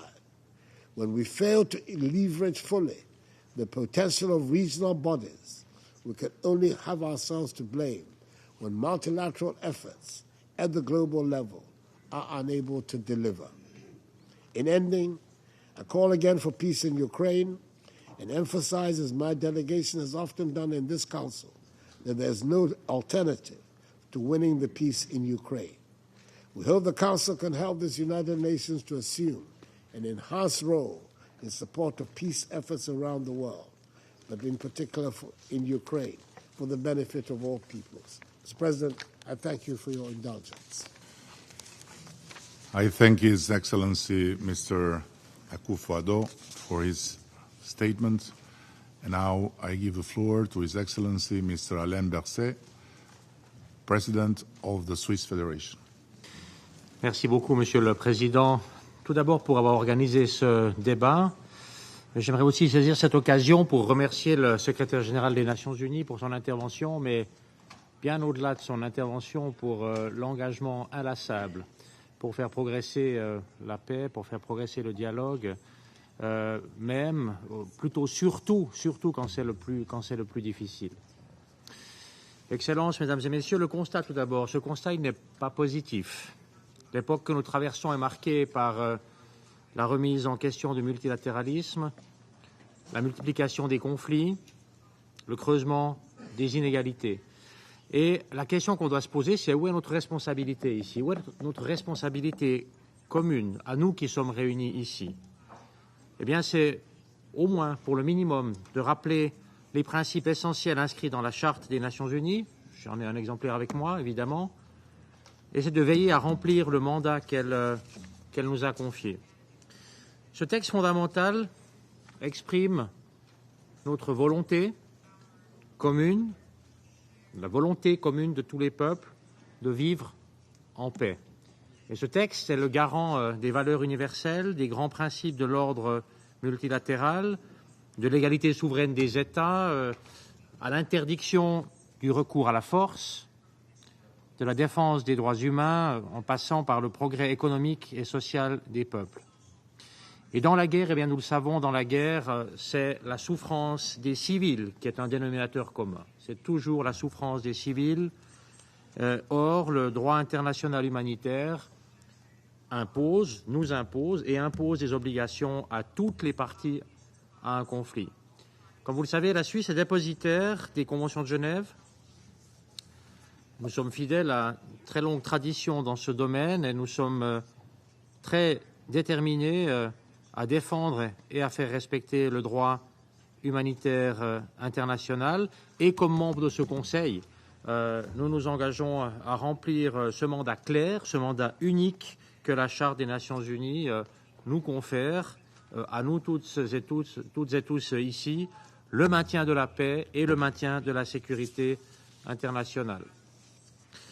Et avec l'agression militaire russe contre l'Ukraine, la Charte est violée à grande échelle. Et pourtant, séance après séance, la Fédération de Russie, membre permanent de ce Conseil, nie sa responsabilité envers les milliers de morts et de blessés en Ukraine, la responsabilité envers les millions de personnes déplacées et enfin, la responsabilité envers celles et ceux qui sont plongés dans une profonde insécurité où qu'ils se trouvent dans le monde, y compris d'ailleurs en Russie. Les conséquences de cette guerre, Excellences, chers collègues, Mesdames et Messieurs, les conséquences de cette guerre sont planétaires. La sécurité alimentaire mondiale est fragilisée. Le secteur énergétique est perturbé. Les risques nucléaires augmentent. Les inégalités se creusent. Et la Suisse attend de la Fédération de Russie qu'elle respecte la Charte, qu'elle respecte ses principes. Et nous appelons encore une fois la Russie à cesser les hostilités, à retirer ses troupes du territoire ukrainien et à respecter la souveraineté et l'intégrité territoriale de l'Ukraine. Oui, Mesdames et Messieurs, si le mandat du Conseil de sécurité est clair, celui-ci n'affiche pas toujours l'efficacité voulue. Alors qu'il s'agit de sauver des vies, de garantir la sécurité globale, de renforcer la stabilité, nos discussions s'enlisent dans des cycles qui n'aboutissent pas à des résultats sur certaines questions. Ce Conseil ne doit pas gaspiller le bien le plus précieux dont il dispose, c'est la confiance de celles et ceux qui comptent sur nos travaux pour leur garantir une vie dans la dignité et dans la paix. Et nous avons des moyens pour remplir ce mandat. En témoignent les 26 résolutions que ce Conseil a adoptées depuis le mois de janvier. Des résolutions qui visent à promouvoir la paix et la sécurité en Colombie, en Afghanistan, en Irak et au Soudan du Sud. Et ces exemples sont vraiment là pour nous rappeler que le Conseil de sécurité, même si c'est plus difficile qu'avant, a gardé et doit garder sa capacité d'action. Bien sûr, ce Conseil a besoin d'urgence de réforme. La Suisse, d'ailleurs, s'engage depuis de nombreuses années pour une meilleure représentativité, à commencer par les pays africains, et pour de meilleures méthodes de travail. Mais pourtant, et nous le savons bien toutes et tous, aucune réforme ne remplacera la volonté des États à respecter la Charte. Dans le nouvel agenda pour la paix, le secrétaire général a indiqué une marche à suivre pour la suite maintenant, pour renforcer notre action et renforcer l'action multilatérale. Resserrer les rangs derrière les principes d'universalité, de solidarité et de confiance. Et nous assumons ce devoir de solidarité. En Ukraine, nous nous engageons à alléger les souffrances de la population civile, à rendre justice aux victimes, à promouvoir une solution politique au conflit le moment venu. Nous avons ouvert nos portes aux personnes fuyant la guerre. Nous apportons un soutien humanitaire. Nous collaborons avec le gouvernement ukrainien pour le processus de reconstruction. Et les tâches qui attendent l'Ukraine sont immenses. Pour ne donner qu'un exemple, une surface 4 fois plus grande que la Suisse. 4 fois, alors ce n'est pas un très grand pays, mais quand même.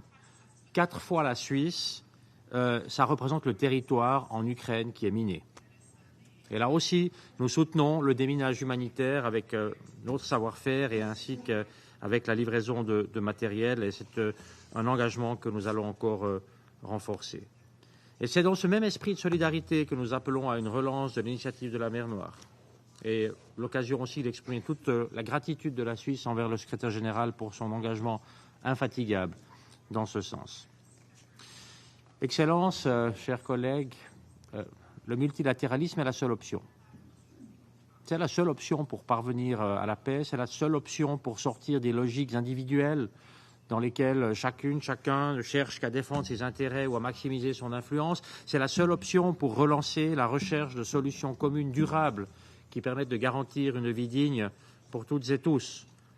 Et dans cet esprit, avec cet esprit, la Suisse salue les initiatives diplomatiques en faveur d'une paix durable en Ukraine, une paix enracinée dans la charte des Nations Unies, cette charte qui est vraiment la pierre angulaire de la coexistence pacifique de tous les États.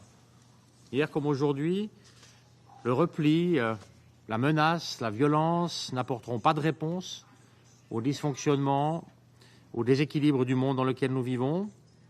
Et ce Conseil, notre Conseil, ne peut remplir avec succès son mandat et donc mettre en œuvre la volonté commune des peuples du monde de vivre en paix et en sécurité.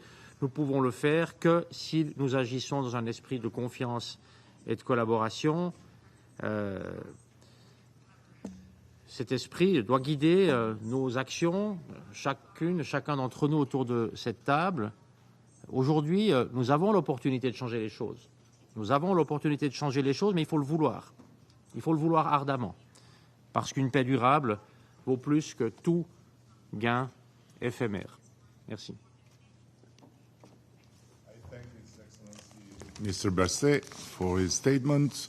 And now I give the floor to His Excellency Mr. Fumio Kishida, Prime Minister of Japan.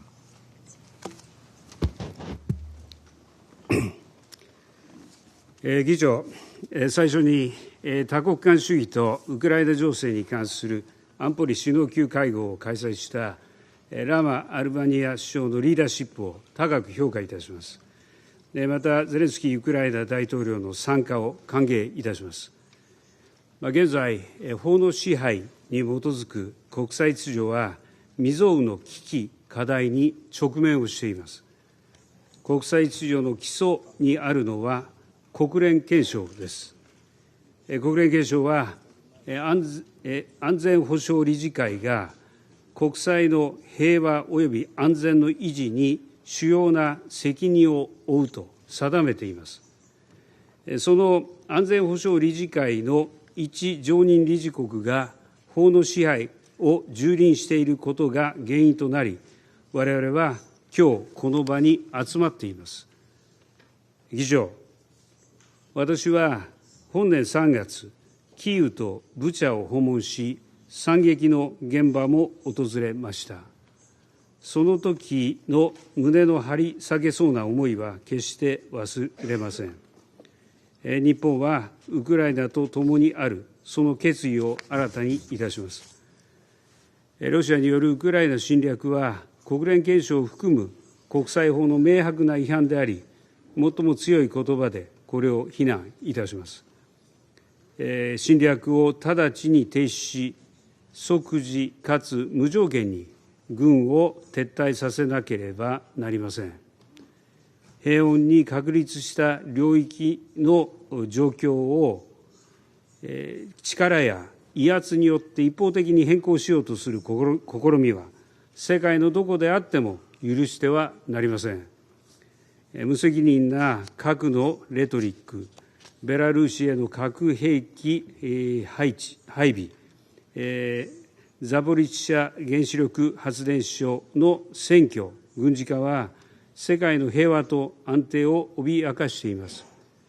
ロシアの核による威嚇、ましてやその使用は断じて受け入れられません。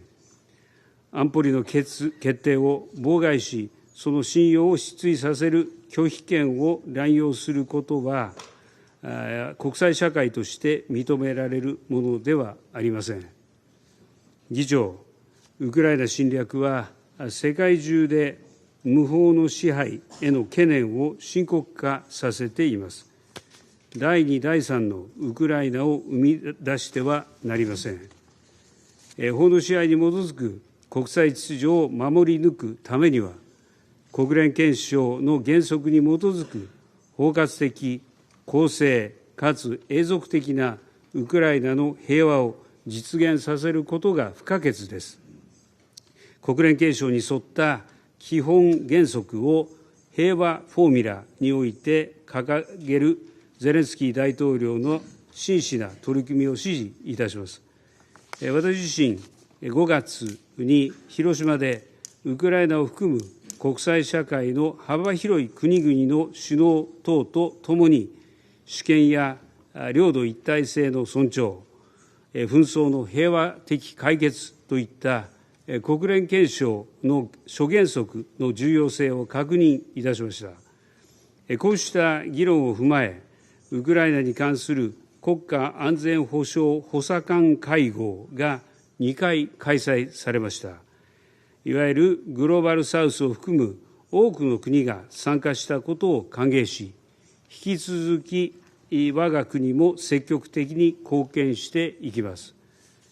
議長、ウクライナ侵略が難民、食料エネルギー安全保障、原子力安全等の深刻な問題を引き起こし、世界中で多くの人々を苦しめていることも忘れてはなりません。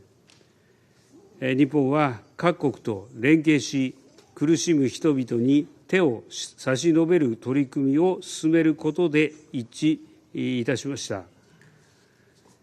人間の尊厳を守るため、体制や価値観の違いを乗り越えて、人間中心の国際協力を進めていきます。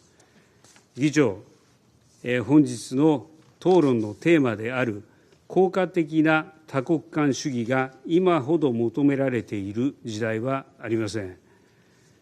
我々はウクライナに対する侵略をはじめとする幾多の惨禍を乗り越え、協調の精神に根ざした多国間主義を実現しなければなりません。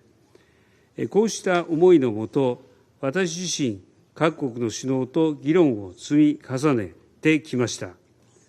安保理においても、日本は法の支配と平和構築に関する討論を主催し、国際社会のさまざまな声に耳を傾けました。多国間主義のもと、法の支配を擁護し、予防外交も含め、国際の平和及び安全に関する諸課題の解決に向けた取り組みを一層強化していきます。議長、今こそ1945年以来、我々加盟国が積み上げてきた国連憲章をはじめとする揺るぎない原則に立ち返り、分断や対立ではなく、協調の世界を目指すべきです。そのためには、国連の機能強化が喫緊の課題です。安保理は常任、非常任の両議席を拡大し、アフリカを含め、現在の世界の現実をよりよく反映させなければなりません。未来サミット、国連創設80周年を見据え、今こそ具体的行動に移るべきです。人間の尊厳を尊重する世界を目指し、困難に直面する人々に耳を傾け、共に困難に立ち向かう場としての国連を実現するため、歩みを進める時です。ご清聴ありがとうございました。I thank His Excellency Mr. Kishida for his statement, and I now give the floor to His Excellency Mr. Robert Abella, Prime Minister of the Republic of Malta. Thank you, Eddie, Mr. President, Mr. Secretary General, dear colleagues, excellencies, and also dear friends. First of all, I would like to kick off by thanking the Albanian presidency for having organized this high-level open debate of the Security Council. I also thank the Secretary General for sharing his thoughts with us earlier today. 12 years ago, soon after the outbreak of the Arab Spring, Malta had launched its bid to serve on the Security Council. That was a time, I remember, of turmoil, also instability in our immediate neighborhood, but also it was a time of hope and aspirations. The decision to embark on this journey stemmed from our commitment to the principles enshrined in the United Nations Charter. They are timeless and also universal and an integral part of our foreign policy. Our unwavering belief is that multilateralism, today's major theme that we are discussing, holds the answer to contemporary challenges, and that all countries should engage proactively to this end, and this served as our point of departure way back. Today, as elected members of this Council, these convictions continue to serve as our guiding light. Mr. President, more than ever, the world today needs an effective multilateral system with the United Nations at its core. We must redouble our efforts to uphold and also defend the fundamental principles that unite us. We must promote our common values at a time when they are being aggressively undermined and threatened. We must protect them and adequately respond to any contempt for these values. At the same time, we must not lose sight of the fact that we are living in a world where conflicts, unfortunately, are on the rise. The nuclear threat still looms. The climate crisis is, unfortunately, spiraling out of control. Democracy and human rights are under a systematic attack. Global inequalities are deepening. Disinformation and misinformation campaigns are feeding as well as amplifying tensions. No country by itself can tackle these complex and existential challenges. They require our full and collective attention. Effective multilateralism is the only avenue to address these challenges in a decisive and holistic manner. Mr. President, if we are to reach these ambitious goals, we cannot resign ourselves to living in a world where might is right. Last year, the Russian Federation began its aggression against the Ukraine, violating its sovereignty and also its territorial integrity. These acts constitute a blatant violation of the United Nations Charter and also a violation of international law. They were overwhelmingly deplored and rejected by the General Assembly, who had called for Russia's immediate withdrawal of its military forces and the cessation of hostilities. This war profoundly undermines the multilateral system. It weakens and also destabilizes this very Council.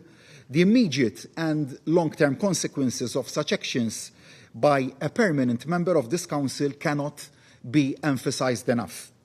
And on the occasion of this debate, I reiterate Malta's full support for Ukraine's independence, sovereignty, and territorial integrity within its internationally recognized borders. I equally underline Ukraine's inherent right to self-defense as enshrined in Article 51 of the United Nations Charter. Ukrainian people have paid the heaviest price as a result of this unjustified and unprovoked war of aggression, it has led to another human-made catastrophe as the world was still struggling to find the path to normality following a crippling COVID pandemic. All wars are indeed devastating, and this is, of course, no exception.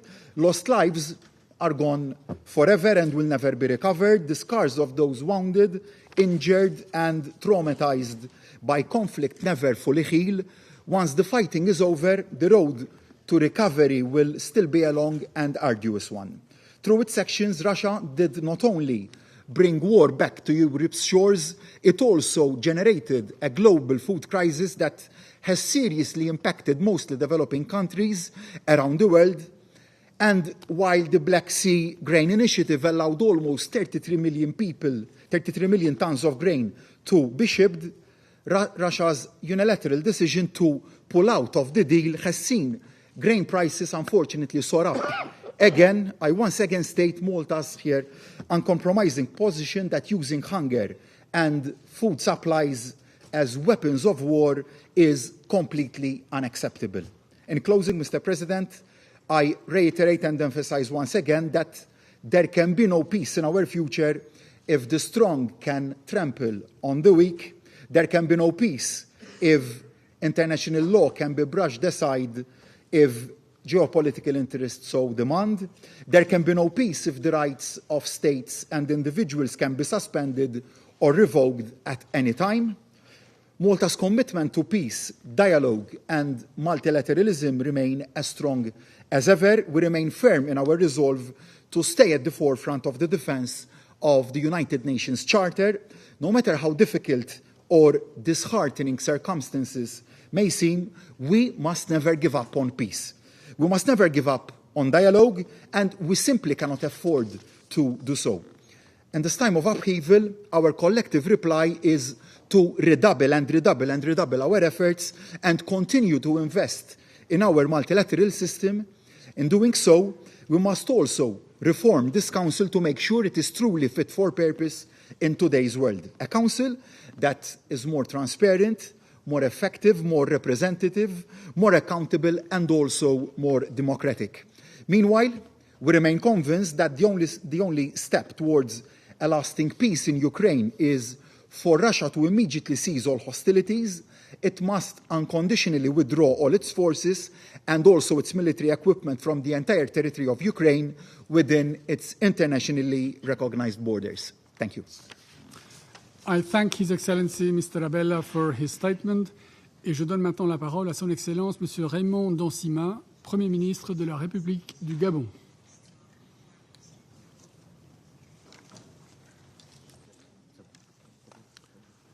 Monsieur le Président, je remercie le Secrétaire général des Nations Unies pour son exposé édifiant sur le terrible état des lieux de la guerre en Ukraine, 19 mois après son déclenchement. Dès l'entame des hostilités en Ukraine, mon pays a exprimé son opposition à la guerre et condamné la violation de l'intégrité territoriale de l'Ukraine. Nous avons réaffirmé sans équivoque les principes de la Charte des Nations Unies en tant que ciment de notre vivre ensemble. Par-dessus tout, le Gabon n'a cessé d'appeler à un cessez-le-feu immédiat et à des négociations de bonne foi entre les parties pour faire taire les armes. 574 jours depuis le début de cette guerre meurtrière, l'onde de choc n'a cessé de s'étendre au-delà des frontières de l'Ukraine. Ce sont des millions de personnes qui ont été contraintes de se déplacer à l'intérieur de l'Ukraine et des millions d'autres qui se sont réfugiés en dehors des frontières nationales. Les morts se comptent par milliers, tandis que les bombardements aveugles ne cessent de viser les infrastructures essentielles, n'épargnant sur leur passage ni les centrales nucléaires, ni les ponts et les barrages hydroélectriques, ni les écoles, ni les hôpitaux. La menace nucléaire est, quant à elle, de plus en plus diffuse. Le système international, et en particulier le secteur agricole, ainsi que de nombreuses chaînes de valeur, continuent de pâtir des impacts divers de ce conflit et contribuent à aggraver le bilan humanitaire mondial en semant la faim, la précarité, la détresse, la peur, mais aussi des blessures invisibles telles que la haine et le rejet de l'autre. À l'heure du bilan, il n'est pas certain que les traumatismes sur les enfants, les femmes et les hommes exposés à l'horreur propre à la guerre soient répertoriés dans le bilan total de ce conflit. À cet égard, il y a lieu de se demander jusqu'où l'horreur doit parvenir pour que la désescalade soit enfin envisagée. À quel niveau le curseur de la terreur est-il placé pour qu'enfin les belligérants consentent à se parler? Monsieur le Président, depuis le début des hostilités, chaque tribune des Nations Unies a été le théâtre d'invectives et d'antagonismes qui n'ont été d'aucun secours ni recours pour ceux qui tombent dans les tranchées ou ceux qui sont écrasés sous les décombres, sur les champs de bataille, dans les villes et les villages en Ukraine. Une voie alternative à la guerre est possible. Elle doit être trouvée par les canaux existants tracés par la Charte des Nations Unies et les résolutions pertinentes de ce Conseil. Nous devons, sans délai, nous réconcilier avec l'esprit de la Charte des Nations Unies, dont le cœur battant est notre volonté commune d'épargner les générations présentes et futures du fléau de la guerre. Mon pays réitère son appel aux partis pour des négociations de bonne foi en vue de mettre fin à cette guerre. Nous appelons les partis à la retenue et à la responsabilité. Tout doit être mis en œuvre pour aller vers cette désescalade et créer les conditions propices au déploiement de la diplomatie. Le Gabon reste persuadé que toutes les actions unilatérales qui contribuent à crisper la situation, durcir les positions et alimenter les antagonismes sont à proscrire. Je réitère donc l'opposition de mon pays à la guerre en Ukraine et à toute guerre dans le monde, notamment celles si nombreuses, chroniques et si cycliques en Afrique. Rejeter le logiciel de la guerre n'est ni une forme de fuite, ni de lâcheté, encore moins une posture opportuniste. Il est primordial de retenir les leçons indélébiles de l'histoire des guerres injustes qui nous martèlent que ceux qui causent, déclenchent ou entretiennent ces guerres en sont rarement les vainqueurs. Et qu'au-delà des responsabilités pénales qui peuvent être établies, le tribunal de l'histoire est le plus implacable. C'est pourquoi rejeter le logiciel de la guerre, c'est demeurer en phase avec les idéaux qui font la noblesse des Nations Unies. Mon pays a une longue tradition de paix qui ne s'est jamais démentie, y compris lorsqu'il s'est trouvé devant des choix essentiels pour son avenir. Nous avons toujours su opter pour la paix et nous continuerons à défendre cet idéal qui, pour nous, reste un impératif ontologique. Parce que la guerre est contraire aux valeurs qui fondent cette organisation des Nations Unies et ce Conseil de sécurité, chaque jour de guerre met en question notre volonté, notre mandat et notre crédibilité.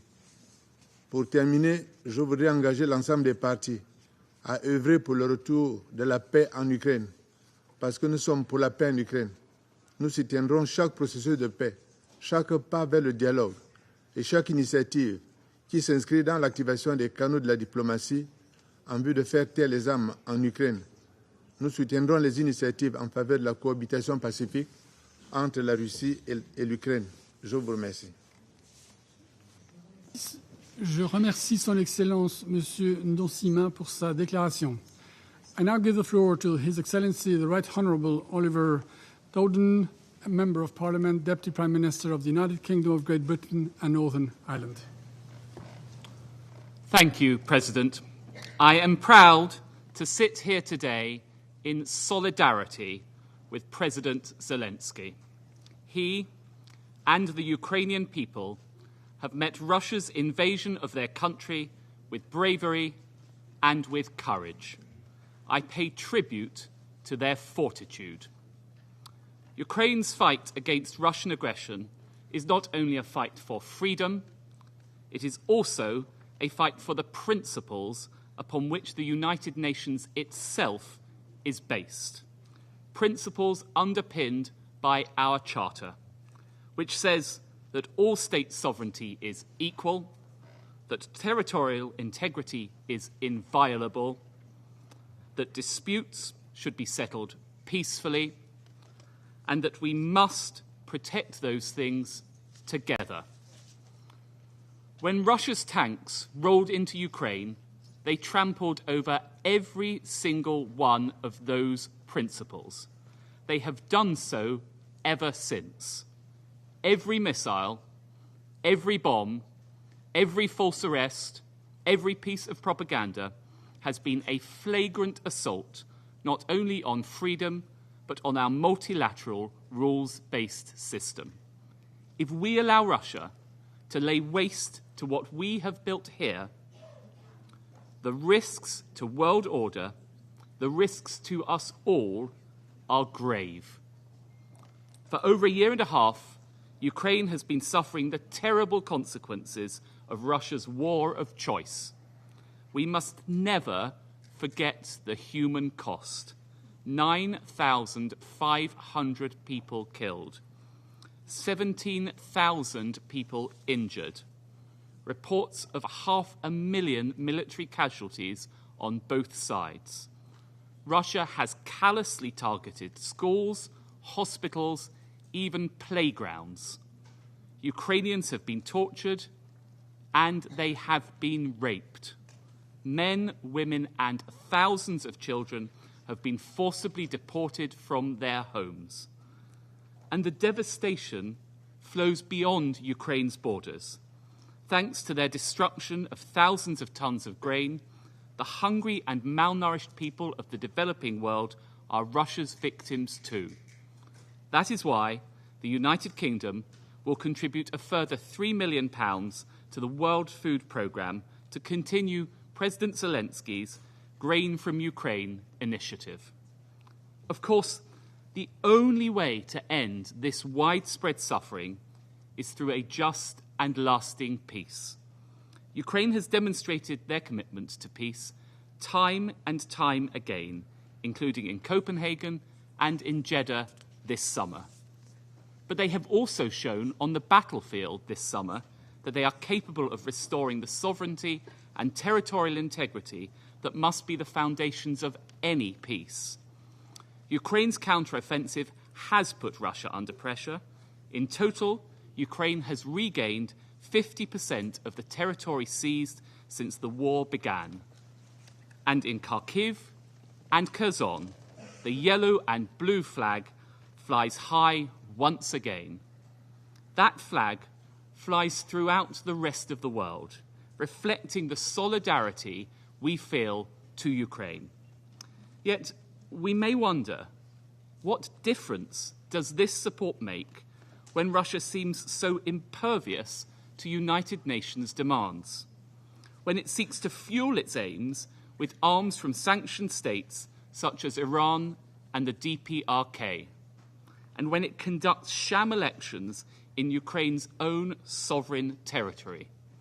The truth is this: Russia knows the power of collective action because it tries so hard to weaken and divide the international community. So, just as we need to confront our biggest challenges on global poverty, on climate change, on artificial intelligence collectively, we need effective multilateralism to achieve resolution, to seek justice for the many, many victims, to rebuild ruined cities and create new opportunities, to get grain exports flowing again, to help put Ukraine back on the path to prosperity, to secure peace. And that is what we shall do together. Thank you, Mr. President. I thank His Excellency the Right Honourable Dowden for his statement. I now give the floor to His Excellency Mr. Antony Blinken, Secretary of State of the United States of America. Thank you very much. Mr. Prime Minister, thank you for focusing the Security Council on this critically important issue. And Mr. Secretary General, thank you for the moral clarity that you've shown in dealing with Russia's war against Ukraine. We're grateful to have been able to welcome President Zelensky to this council table, and we thank him. We thank him for reminding us yesterday, today, and every day what's at stake in this conflict not just for Ukraine, not just for Ukrainians, but for all of us. Fellow council members, 2 weeks ago, I was in Yehidny, a small Ukrainian town about 2 hours north of Kyiv. Russian forces seized the village in the first days of the invasion. They went door to door, rounding up residents at gunpoint, marching them to the local elementary school, where Russian soldiers had set up a command post. Then, soldiers forced more than 300 civilians, mostly women, children, and elderly people, into a basement not fit for human habitation. Just a few small rooms, no windows, no circulation, no running water. The soldiers held residents there for 28 straight days, using them as human shields, before fleeing when Ukrainian defenders arrived to liberate the town. In Yehidny, 2 residents took me into the basement where they and others had been imprisoned. My guides said that they were packed together so tightly that they could barely breathe. There was no room to sit, let alone lie down. When they cried out to their captors that people were sick and needed medical care, a Russian soldier yelled back, "Let them die." My guide pointed to 2 handwritten lists of names on the basement wall. One was for the villagers that Russian forces had executed. The other for the people who died in the basement. The oldest victim was 93 years old. The youngest, 6 weeks old. The Russians only allowed the removal of bodies once a day. So children, parents, husbands, and wives were forced to spend hours next to the corpses of their loved ones. I begin here because from the comfortable distance of this chamber, it's really easy to lose sight of what it's like for Ukrainian victims of Russian aggression. This is what happened in just one building, in one community in Ukraine. There are so many others like it. In the last week alone, Russia has bombed apartment buildings in Kryvyi Rih. It's burned down humanitarian aid depots in Lviv. It's demolished grain silos in Odessa. It shelled 8 communities in Sumy in a single day. This is what Ukrainian families are living through every day. It's what they've experienced for 574 days of this full-scale invasion.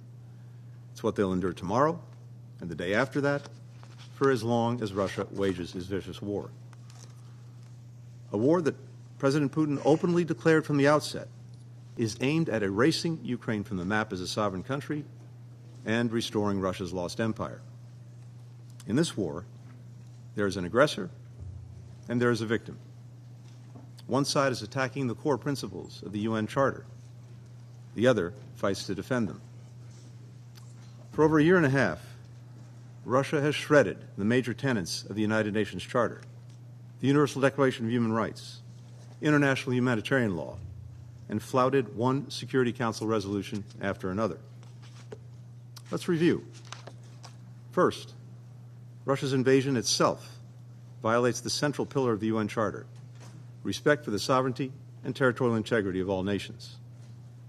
Second, Russia is committing war crimes and crimes against humanity in Ukraine on an almost daily basis.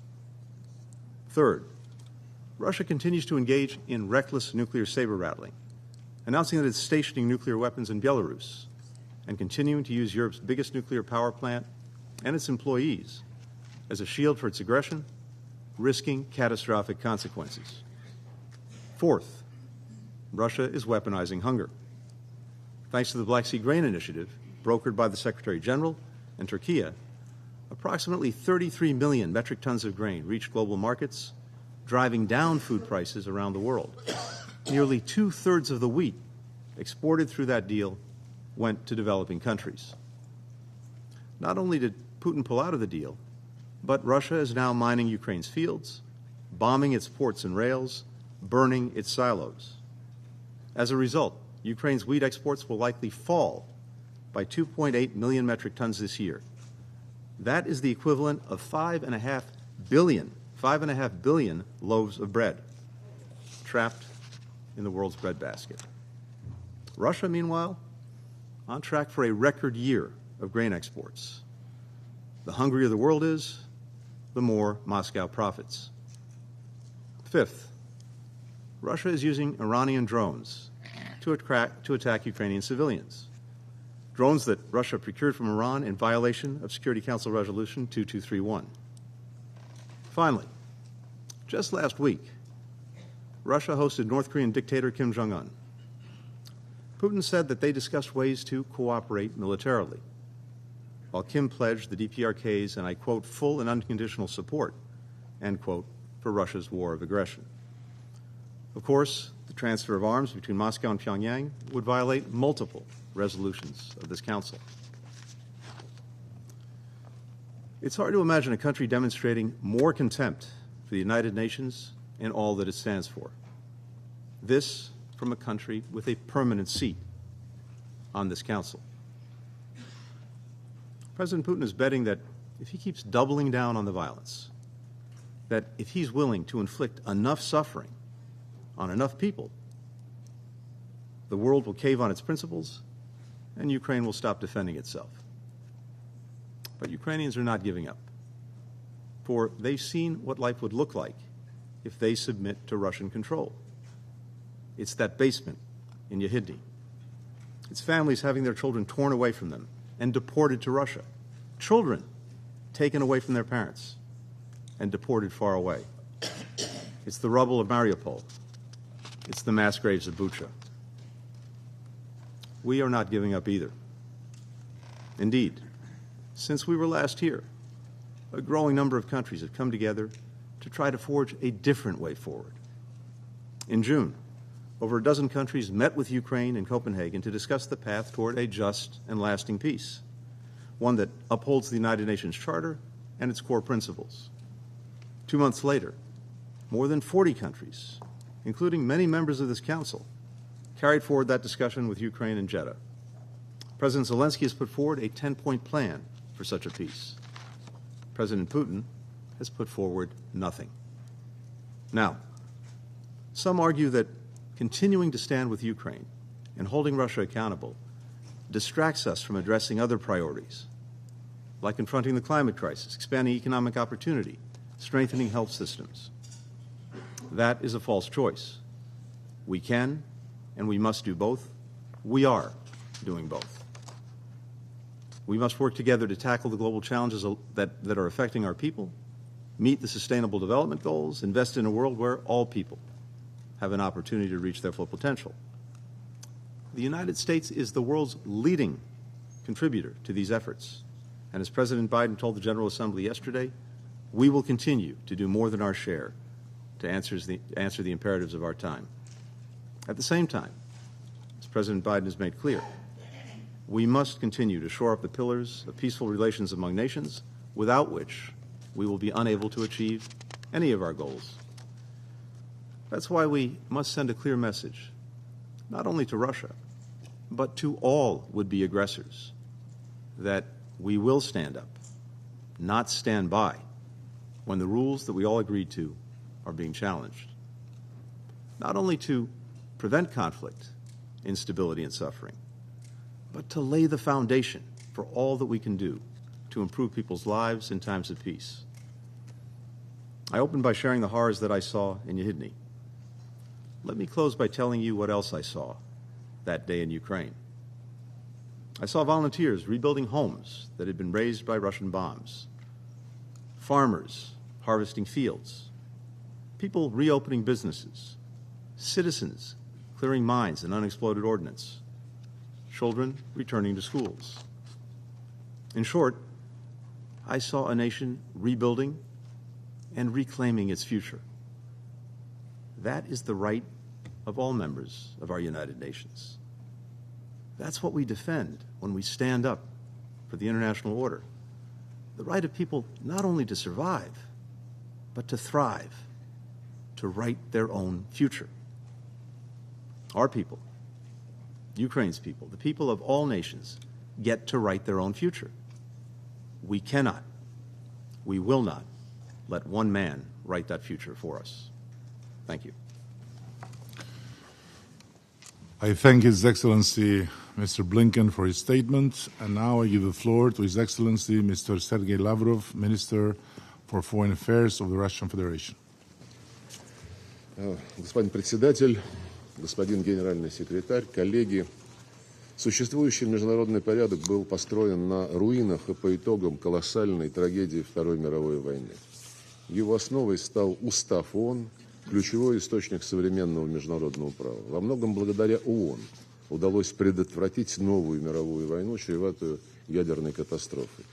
К сожалению, после окончания Холодной войны коллективный Запад во главе с США самочинно присвоил себе ранг вершителя судеб всего человечества и, обуреваемый комплексом исключительности, стал все чаще и шире игнорировать наследие отцов-основателей. Сегодня Запад обращается к уставным нормам и принципам выборочно, от случая к случаю, исключительно сообразно своим корыстным геополитическим потребностям. Это неизбежно ведет к расшатыванию глобальной стабильности, обострению имеющихся и разжиганию новых очагов напряженности. Растут и риски глобального конфликта. Именно для того, чтобы купировать их, направить события в мирное русло, Россия настаивала и настаивает на том, чтобы все положения Устава ООН уважались и применялись не выборочно, а во всей их полноте и взаимосвязи, включая и принципы суверенного равенства государств, невмешательства во внутренние дела, уважение территориальной целостности и право народов на самоопределение. Действия же США и их союзников свидетельствуют о систематическом нарушении баланса требований, закрепленных в Уставе.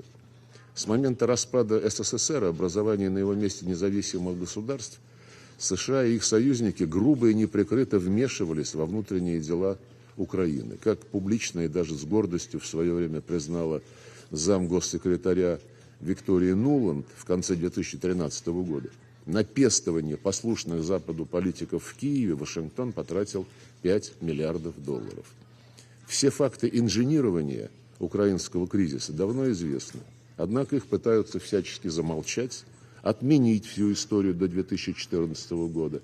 Поэтому тема сегодняшнего заседания, предложенная албанским председательством, как нельзя кстати и позволяет восстановить хронологическую цепочку событий, причем именно в контексте отношения главных действующих лиц к реализации принципов и целей Устава ООН.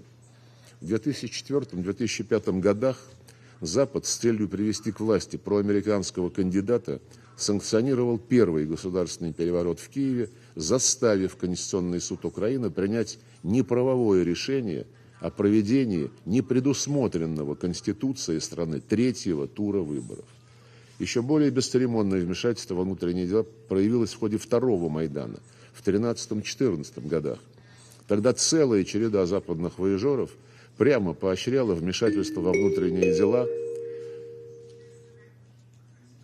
прямо поощряла участников антиправительственных демонстраций к насильственным акциям. Та же Нуланд обсуждала с послом США в Киеве состав будущего правительства, которое сформируют путчисты, и заодно указала Евросоюзу на его реальное место в мировой политике с точки зрения Вашингтона. Мы все помним ее скабрезную фразу из двух слов. Показательно, что Евросоюз проглотил. В феврале 2014 года отобранные американцами персонажи стали ключевыми участниками кровавого захвата власти, организованного, напомню, через день после достигнутой под гарантией Германии, Польши и Франции договоренности между законно избранным президентом Украины и лидерами оппозиции. Принцип невмешательства во внутренние дела был многократно растоптан. Сразу после переворота путчисты заявили, что их безусловный приоритет – урезание прав русскоязычных граждан Украины. А жители Крыма и юго-востока страны, отказавшихся смириться с итогами антиконституционного захвата власти, объявили террористами, развернув против них карательную операцию. В ответ на это Крым и Донбасс провели референдумы в полном соответствии с принципом равноправия и самоопределения народов. Смотри пункт 2 статьи 1 Устава ООН. Западные дипломаты и политики, применительно к Украине, закрывают глаза на эту важнейшую норму международного права в стремлении свести всю подоплеку и суть происходящего к недопустимости нарушения территориальной целостности. В этой связи хочу напомнить, в принятой единогласно Декларации ООН 1970 года о принципах международного права, касающихся дружественных отношений и сотрудничества между государствами в соответствии с Уставом ООН, закреплено, что принцип уважения территориальной целостности применим, цитирую, к государствам, соблюдающим в своих действиях принцип равноправия и самоопределения народов, и вследствие этого имеющие правительство, представляющие весь народ, проживающий на данной территории. Конец цитаты. То, что украинские неонацисты, захватившие власть в Киеве, не представляли население Крыма и Донбасса, не требует доказательств. А безоговорочная поддержка западными столицами действий преступного киевского режима – не что иное, как нарушение принципа самоопределения вслед за грубым вмешательством во внутренние дела.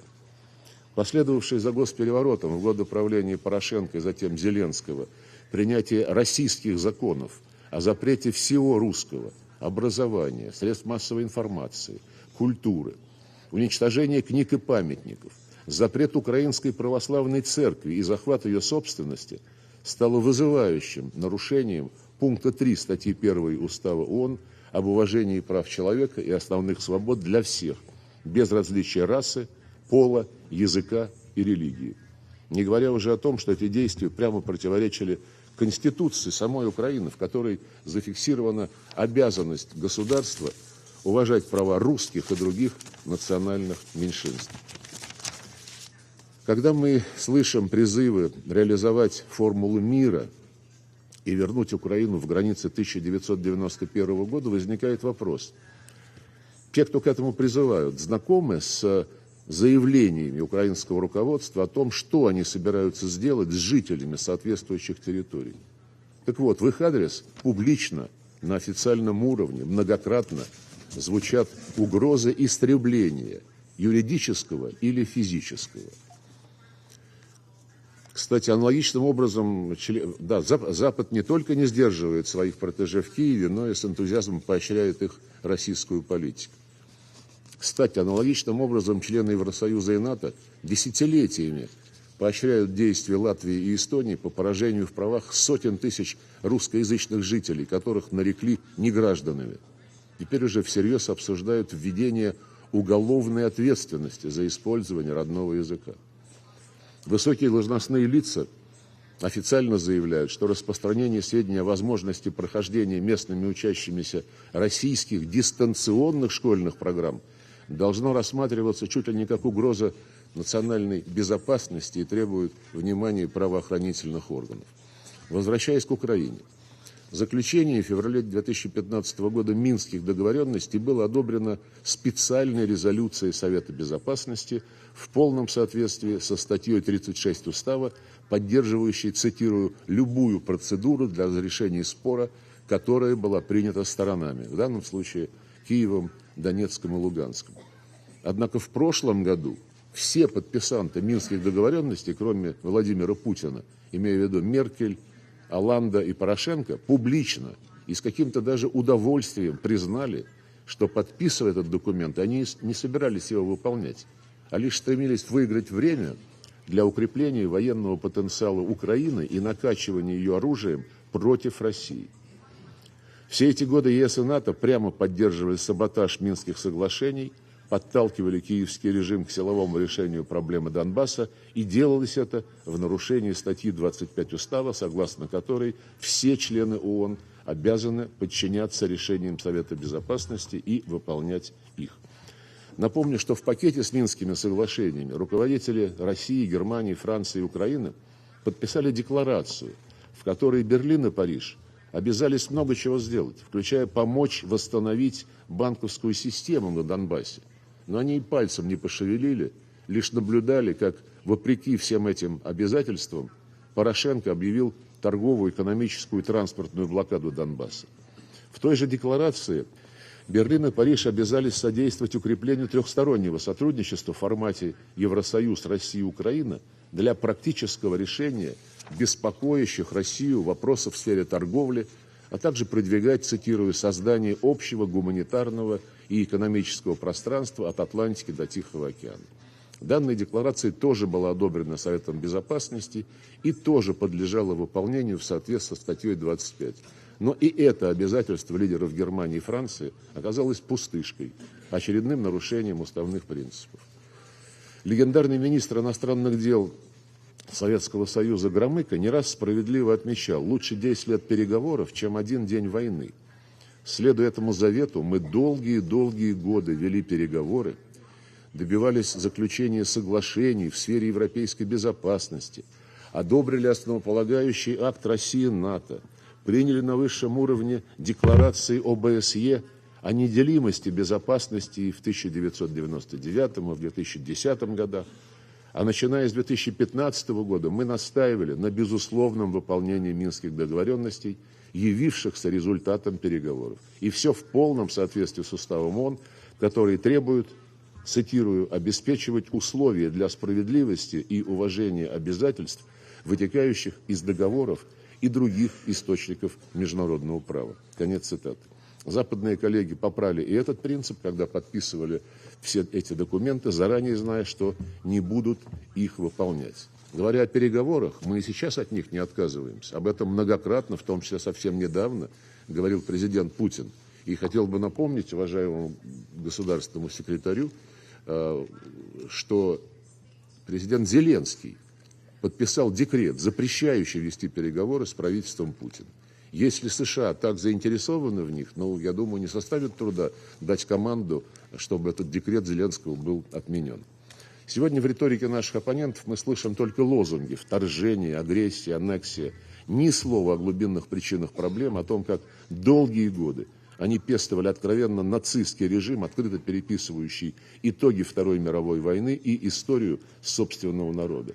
Предметного разговора, основанного на фактах и уважении всех требований устава, Запад избегает. Видимо, для честного диалога аргументов у него нет. Создается устойчивое впечатление, что западные представители боятся профессиональных дискуссий, разоблачающих их демагогию. Произнося заклинания о территориальной целостности Украины, бывшие колониальные метрополии помалкивают про решение ООН о необходимости для Парижа вернуть так называемую французскую Майоту в состав Союза Коморских островов, для Лондона уйти с архипелага Чагос и начать переговоры с Буэнос-Айресом по Мальвинским островам. Эти поборники территориальной целостности Украины теперь делают вид, что не помнят смысла Минских соглашений, заключавшихся, я напомню, в воссоединении Донбасса с Украиной при гарантиях соблюдения фундаментальных прав человека, прежде всего права на свой родной язык.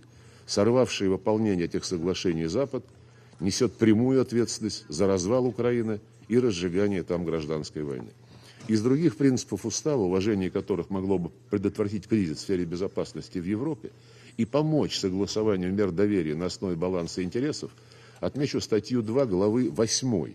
В ней закреплена необходимость развития практики мирного разрешения споров при помощи региональных организаций. В соответствии с этим принципом Россия и вместе со своими союзниками последовательно выступала за установление контактов между Организацией договора коллективной безопасности ОДКБ и НАТО для содействия практическому выполнению упомянутых выше решений саммитов ОБСЕ о неделимости безопасности, предусматривающих в частности, что, цитирую, «ни одно государство, группа государств или организация не может быть наделена преимущественной ответственностью за поддержание мира и стабильности в регионе ОБСЕ или рассматривать какую-либо часть этого региона в качестве сферы своего влияния». Все известно, что именно этим как раз и занималась НАТО. Пыталась создать свое полное преимущество в Европе, а теперь уже и в Азиатско-Тихоокеанском регионе. Но многочисленные обращения высших органов ОДКБ к НАТО были проигнорированы. Причина такой позиции, высокомерной позиции США и их союзников, как все могут и сегодня убедиться, в нежелании вести какой-либо равноправный диалог с кем бы то ни было. Если бы НАТО не отвергло предложение ОДКБ о сотрудничестве, то, возможно, это позволило бы избежать многих негативных процессов, приведших к нынешнему европейскому кризису, в силу того, что Россию десятилетиями отказывались слушать, либо обманывали. Сегодня, когда по предложению председательства мы обсуждаем эффективную многосторонность, не следует забывать о многочисленных фактах генетического неприятия Западом любых форм равноправного сотрудничества. Чего стоит перл Борреля, что Европа – цветущий сад, окруженный джунглями. Это чисто неоколониальный синдром, презирающий суверенное равенство государств и задачи укрепления принципов Устава ООН через эффективную многосторонность, которая вынесена сегодня на нашу дискуссию. Стремясь не допустить демократизации межгосударственных отношений, США и их союзники все более откровенно и бесцеремонно приватизируют секретариаты международных организаций, протаскивают в обход установленных процедур решения о создании подчиненных им механизмов с неконсенсусными мандатами, но с претензией на право обвинять тех, кто по каким-то причинам не угоден Вашингтону. В этой связи хотел бы напомнить о необходимости строгого выполнения Устава ООН не только государствами-членами, но и секретариатом нашей организации. В соответствии со статьей 100 секретарь обязан действовать беспристрастно и не должен получать указания от какого-либо правительства. Мы уже говорили про статью 2, и хочу привлечь внимание к ее ключевому пункту 1. Организация основана на принципе суверенного равенства государств. Развивая этот принцип, Генеральная Ассамблея в упомянутой мной декларации 1970 года подтвердила, цитирую, «неотъемлемое право каждого государства выбирать себе политическую, экономическую, социальную и культурную систему без вмешательства с чьей бы то ни было стороны». Конец цитаты. В этой связи возникают у нас серьезные вопросы к заявлениям, которые наш уважаемый генеральный секретарь сделал 29 марта о том, что, цитирую, «автократическое правление не гарантирует стабильность. Оно катализатор хаоса и конфликта. А вот сильные демократические общества способны к самоисправлению и самоулучшению. Они могут стимулировать перемены, даже радикальные, без кровопролития и насилия». Конец цитаты. Невольно вспоминаются перемены, привнесенные агрессивными авантюрами сильных демократий в Югославии, Афганистане, Ираке, Ливии, Сирии и многих других странах. Далее уважаемый Антонио Гутерреш сказал, цитирую, «они, демократии, центры широкого сотрудничества, коренящегося в принципах равенства, участия и солидарности». Конец цитаты. Примечательно, что все эти вещи были произнесены на созванном президентом Байденом за рамками ООН так называемом саммите за демократию, участников которого отбирала американская администрация по принципу лояльности. Причем лояльности не столько Вашингтону, сколько правящей в США демократической партии. Попытки использовать подобные форумы между собойчики для обсуждения вопросов, имеющих глобальный характер, прямо противоречат пункту 4 статьи 1 Устава ООН, где зафиксирована необходимость, цитирую, обеспечивать роль организации в качестве центра согласования действий в достижении общих целей. Вопреки этому принципу, уже много лет назад Франция и Германия провозгласили альянс мультилатералистов, в который тоже пригласили только тех, кто послушен, что само по себе вновь подтверждает неизбывность колониального менталитета и отношения инициаторов к вынесенному на нашу сегодняшнюю повестку принципу эффективной многосторонности. Параллельно насаждался нарратив о Евросоюзе как идеале того самого мультилатерализма. Сейчас звучат призывы из Брюсселя расширять членский состав ЕС как можно скорее, включая, в частности, балканские страны. Но главный пафос не про Сербию, не про Турцию, которые десятилетиями ведут безнадежные переговоры о вступлении, а про Украину. Претендуя на роль идеолога евроинтеграции, Боррель недавно не постеснялся высказаться в том плане, что киевский режим надо принимать в ЕС поскорее. Дескать, если бы не война, на это ушли бы годы. А так можно и нужно, без всяких критериев. Сербия, Турция и прочие подождут. А вот нацистов принимаем в ряды Евросоюза вне очереди. Кстати, на том же саммите за демократию генеральный секретарь провозгласил, цитирую, «Демократия проистекает из устава ООН. Первые слова устава «мы народы» отражают фундаментальный источник легитимности – согласие тех, кем управляют». Конец цитаты. Полезно соотнести этот тезис с послужным списком киевского режима, развязавшего войну против огромной части собственного народа, против тех миллионов людей, которые не давали согласия управлять собой нацистам и русофобам, незаконно захватившим власть и похоронившим одобренные Советом Безопасности Минские соглашения, тем самым подорвав территориальную целостность Украины. Тем, кто вопреки уставу делит человечество на демократии и автократии, не мешало бы ответить на вопрос о том, к какой категории они относят украинский режим. Ответа не жду. Говоря о принципах устава, возникает и вопрос об отношениях Совета Безопасности с Генеральной Ассамблеей. Западный коллектив агрессивно и давно педалирует тему злоупотребления правом вето и добился, путем не вполне корректного давления на других членов ООН, решение о том, что после каждого применения этого права, которое Запад все чаще преднамеренно провоцирует, рассматривать соответствующую тему на Генеральной Ассамблее. Это не представляет для нас какой-либо проблемы, потому что подходы России ко всем вопросам повестки дня являются открытыми, скрывать нам нечего и не составляет труда изложить эту позицию еще раз. К тому же применение вето – абсолютно легитимный инструмент, предусмотренный в Уставе, с целью не допускать принятия решений, которые были бы чреваты расколом организации.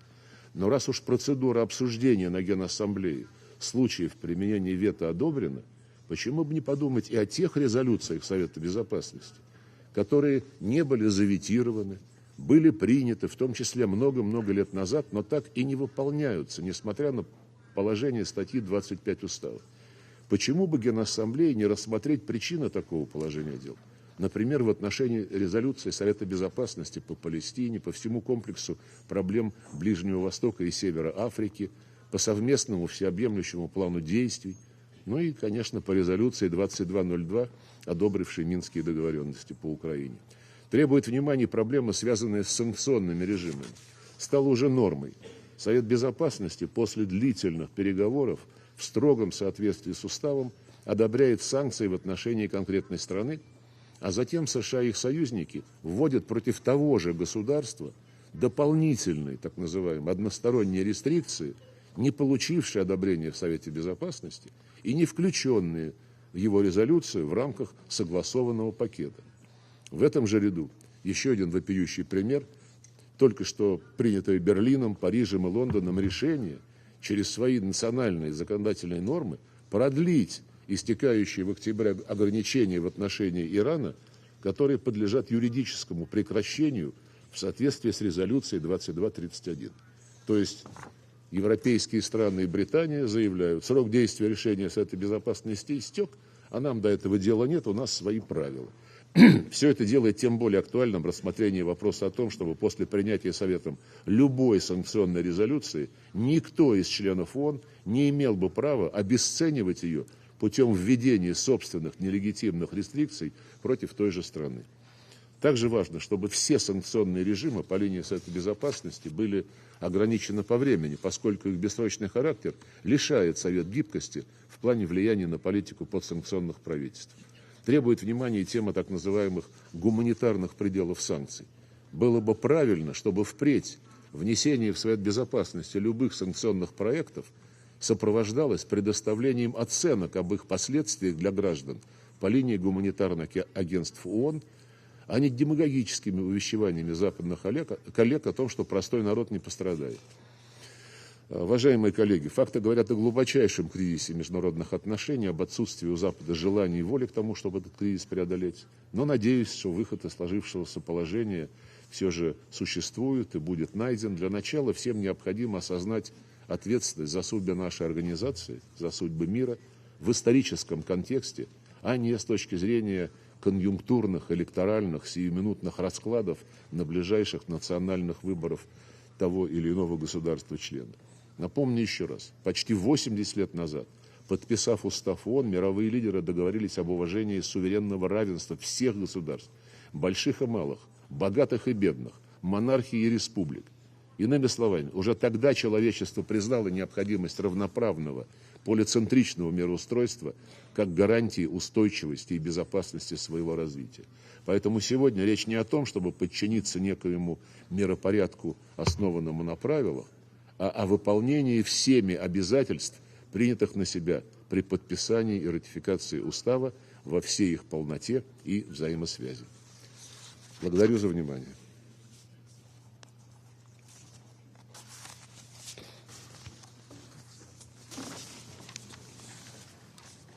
I thank His Excellency, Mr. Sergei Lavrov, and now I give the floor to Her Excellency, Mrs. Catherine Colonna, Minister of Foreign Affairs and Europe for the Republic of France.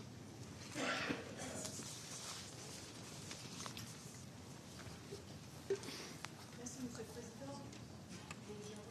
Je remercie le secrétaire général de ses propos. Permettez-moi par commencer de saluer l'intervention du président de la République d'Ukraine, Volodymyr Zelensky. Depuis 18 mois, il incarne et porte la nation ukrainienne, donne un visage et une voix aux millions d'Ukrainiennes et d'Ukrainiens qui se battent pour leur liberté, avec un courage qui force notre admiration. Devant ce Conseil, dont le mandat porte sur la paix et la sécurité du monde, son appel nous oblige. Le 24 février 2022, la Russie a choisi de s'engager dans une guerre d'agression contre un État souverain, en violation de tous ses engagements internationaux et des principes qui, depuis 8 décennies, président au rapport entre les nations. Une guerre qui n'a d'autre motivation que la volonté russe de renouer avec un passé impérial fantasmé, bien qu'il ait été condamné par l'histoire. Cette guerre, c'est évidemment l'Ukraine qui en est la première victime. C'est l'Ukraine et sa population qui subissent au quotidien les exactions, les crimes, les bombardements, les tortures. Ce sont des enfants ukrainiens qui ont, par milliers, été enlevés de force à leurs familles et transférés vers la Russie. Une abomination. Ce sont des femmes, des hommes, des enfants ukrainiens qui ont subi des viols de masse, utilisés comme arme de guerre. Autre crime. Oui, cette guerre est une guerre contre l'Ukraine, contre les Ukrainiennes et les Ukrainiens, mais c'est aussi une guerre contre les règles de la vie internationale. Car c'est une guerre contre les principes les plus fondamentaux de notre charte commune, en premier lieu ceux du respect de la souveraineté et de l'intégrité territoriale des États. C'est une guerre contre l'idée même des Nations unies. C'est une guerre contre les fondements de notre sécurité collective, alors que la Russie utilise la sûreté des installations nucléaires civiles ukrainiennes comme levier au service de son agression. C'est une guerre contre les biens communs de l'humanité, qu'il s'agisse du patrimoine culturel que la Russie prend pour cible à Odessa et ailleurs, ou de la sécurité alimentaire mondiale avec la fin brutale et cynique de l'initiative céréalière en mer Noire et plus de 270 000 tonnes de céréales détruites de manière systématique par les bombardements russes au cours du seul mois d'août. Qu'un membre de ce Conseil fasse de la faim une arme constitue une transgression de plus, après tant d'autres, du cadre moral dans lequel notre action devrait s'inscrire. C'est bien une guerre qui nous concerne tous. C'est la raison pour laquelle nous ne faiblissons pas face à cette agression et aux déstabilisations qu'elle provoque partout dans le monde. Seule une poignée d'États, et quels États, soutient les choix catastrophiques de la Russie.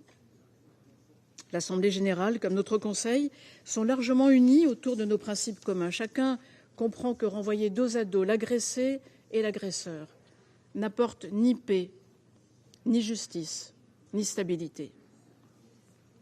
Si nous permettions que l'agression russe soit récompensée aujourd'hui, ne nous leurrons pas, nous devrons à nouveau réunir ce Conseil, car d'autres agressions se produiront, ici ou ailleurs, et car nul ne sera en sécurité. Monsieur le Président, la quasi-totalité des pays présents autour de cette table ont, dans leur passé, plus ou moins récent, vécu le traumatisme de la guerre. Ils ont fait l'expérience dans leur chair du lot de destruction et de drames qu'elle charrie. Ils savent que la guerre n'est jamais une solution. Alors que nous célébrons demain, comme tous les 21 septembre, la Journée mondiale de la paix, nous avons tous ici une responsabilité autant qu'un devoir moral d'agir pour mettre un terme à cette agression de la Russie, comme l'Assemblée générale le lui a expressément demandé. Le 21 septembre, comme chaque jour depuis le début de cette guerre, la France se mobilisera pour que cette agression échoue, dans notre intérêt à tous. La France continuera d'agir selon nos principes communs, le principe de légitime défense reconnu par notre charte. Nous continuerons à poursuivre le soutien militaire et civil que nous apportons à l'Ukraine pour qu'elle résiste et se défende. Le principe de justice et de dignité. Nous continuerons de soutenir les juridictions ukrainiennes et internationales pour assurer qu'il n'y aura pas d'impunité pour les crimes commis par la Russie. Le principe de solidarité. Nous continuerons à poursuivre et à accroître notre soutien concret aux pays les plus durement frappés par la crise alimentaire mondiale provoquée par la Russie. Et nous accroîtrons notre aide humanitaire au bénéfice des populations dans le besoin partout dans le monde. Monsieur le Président, la primauté du droit sur la force, la solidarité internationale et le soutien aux plus démunis sont des principes qui figurent au cœur de la vision pour la paix développée par le président Zelensky. C'est la raison pour laquelle, chaque jour, nous sommes plus nombreux à la soutenir. J'appelle tous les États qui ne l'ont pas encore fait à y travailler. Je vous remercie. I thank Her Excellency Madame Colonna for her statement, and I now give the floor to His Excellency Mr. Mauro Vieira, Minister for Foreign Affairs of the Federative Republic of Brazil. I thank the Presidency of the Security Council for organizing this meeting. Mr. President, the conflict in Ukraine has added numerous stresses to the multilateral system, which was already subject to multiple complex challenges and increasing dissent. The current context of polarization and distrust does not create favorable conditions for the multilateral instances of international peace and security to operate effectively. The world is facing the highest number of violent conflicts since World War II, and 2 billion people, a quarter of humanity, are living in areas affected by conflicts. Yet, our collective institutions are not adequately responding to these challenges. As the concept note of this debate rightly points out, the inability of the Security Council to adequately fulfill its mandate is undermining its credibility and leading to renewed calls for its long overdue reform. In these troubled times, daunting violations of core values of the principles of the United Nations, Brazil has been encouraging member states to revive the spirit of San Francisco in the search for peace for present and future generations, which is the fundamental mission of this organization. Brazil fully respects and upholds the right of self-defense of all member states under Article 51 of UN Charter. At the same time, we must recognize that the recent escalation in the conflict, with the introduction of even more sophisticated weapons and ammunition, or the inadmissible threat of use of nuclear weapons, seriously undermines peace and security well beyond the battlefield, violating the core principles and provisions of the UN Charter. This dynamic has grave consequences, above all for the civilian population, in particular women and children, who are disproportionately affected by wars. The destruction of civilian infrastructure worsens the humanitarian crisis, especially as winter approaches. Moreover, the persistent threat to the integrity of nuclear facilities risks a catastrophe of unimaginable proportions. Mr. President, as we have consistently noted, The war in Ukraine also affects other regions, especially as developing countries bear the burden of food and energy insecurity. We welcome the Secretary General's effort to explore alternatives to alleviate the suffering of millions of people who once again face hunger or the threat of hunger. Brazil strongly supports a resumption of the Black Sea Grain Initiative under terms that would be acceptable to all concerned parties.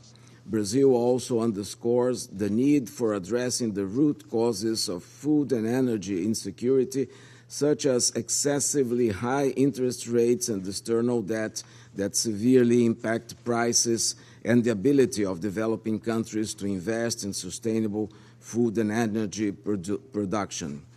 The current international financial structure is not well equipped to assist these countries address their major challenges. As recently announced by President Lula, Brazil will launch during our G20 presidency a global alliance against hunger. This is a top priority for Brazil and should be for all of us.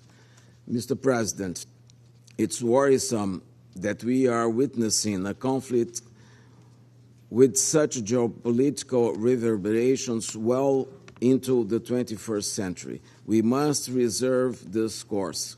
We must reverse this course.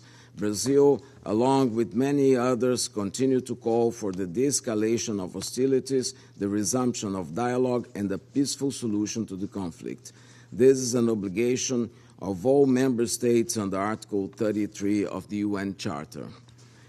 There is no military solution to this conflict, only a political solution that takes into account the purpose and principles of the UN Charter and the legitimate security concerns of all parties will bring lasting peace. The international community will have to assist the parties to come to a negotiated and lasting solution. Brazil is prepared to do its part. Mr. President, the space for diplomacy and peaceful solution is narrowing. We must set aside practices that only deepen divisions instead of contributing to a more peaceful world and work together for a renewed multilateralism. Brazil firmly advocates for mediation and preventive diplomacy as indispensable tools to prevent the escalation of crisis. With this view, Brazil has been engaged in several fora to deal with the Ukrainian crisis. We have sent high representatives to Copenhagen and Jeddah. We have also spoken bilaterally to the concerned parties. We strongly encourage that in these conversations, both parties should be heard and their views carefully taken into consideration. Talking to only one part or the other will not help advancing the cause of durable peace. A comprehensive approach, as suggested, will be the only way forward to enable peaceful negotiations. With that in mind, we will organize next month, during our presidency of the Security Council, a high-level open debate on the contributions of regional, sub-regional, and bilateral arrangements to the prevention and peaceful resolution of disputes. I count on your participation in October. Thank you, Mr. President. I thank His Excellency Mr. Vieira for his statement, and now I give the floor to Her Excellency Mrs. Mariam Al-Mahiri, Minister of Climate Change and Environment, Chief of the International Affairs Office at the Presidential Court of the United Arab Emirates. Thank you, Mr. President. I extend my gratitude to Secretary General Guterres for his valuable briefing and wish to acknowledge the heads of state and government and other high-level representatives present today. I also welcome the participation of President Zelensky. I commend Albania for convening this critical open debate. The UAE has long advocated for a peaceful resolution to the war in Ukraine that upholds the UN Charter. The war has wrought a devastating toll on human life, including the displacement of almost 2 out of every 3 children in Ukraine. The country now bears the grim record for the highest concentration of landmines in the world, rendering nearly 1/3 of the country no longer safe due to unexploded ordnance. This conflict has further ravaged food and transport infrastructure. We stress once again the need for all parties to comply with their obligations under international humanitarian law and specifically the protection of those objects indispensable to the survival of the civilian population.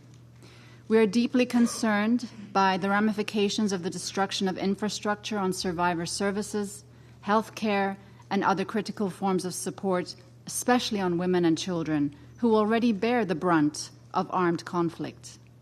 The UAE has pledged $100 million to help address the humanitarian crisis.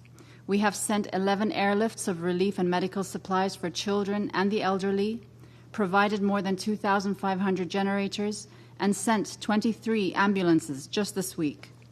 The UAE has also provided $4 million in funding for First Lady Olena Zelenska's foundation's programming for orphans. Beyond Ukraine, the war's global ripple effects are evident, especially in the pronounced impact on food security, including in our own region. Let me restate that the UAE remains steadfast in supporting the renewal of the Black Sea Grain Initiative and the full implementation of the MOU on Russian fertilizers and food products, as well as any discussions that support these goals. Mr. President, while crucial, these measures only alleviate rather than end suffering.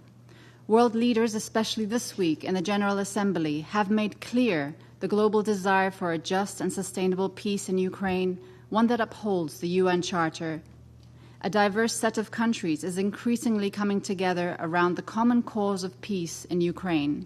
We welcome the role played by countries such as the Kingdom of Saudi Arabia and China, as well as the African Peace Initiative, in supporting all possible routes to a peaceful settlement. In these calls, there is growing recognition of the urgency of the task, not just for Ukraine, but for all of us. The war amplified the erosion of faith in multilateralism. Achieving peace can begin its restoration. Of course, peace will only come out of diplomatic talks between Russia and Ukraine, and it will only be just and sustainable if it upholds the UN Charter. The UN Security Council and its members have a vital role to play in this process. We can encourage and incentivize de-escalation, extend the urgency to uphold the UN Charter to every file before us, and expand the circle of peacemakers to reflect today's global realities. We would welcome an increasingly representative council and believe the discussions on Security Council reform should move forward with serious intention. Though the path to peace in Ukraine may be arduous, it doesn't license inaction. There is only one sustainable path to a just and lasting peace in Ukraine, in line with the UN Charter and preserving its sovereignty, independence, and territorial integrity, and the UAE stands ready to support that objective.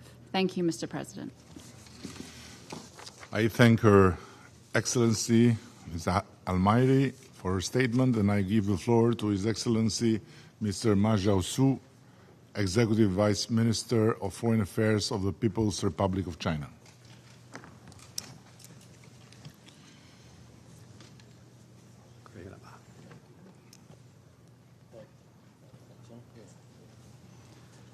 谢谢主席先生。主席先生，中国在乌克兰问题上的立场是一贯的、明确的。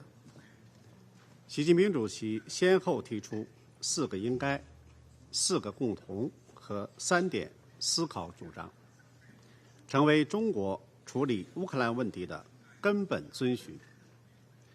我们认为，各国主权、领土完整都应该得到尊重。联合国宪章的宗旨和原则都应该得到遵守，各国合理安全关切都应该得到重视，一切有利于解决危机的努力都应该得到支持。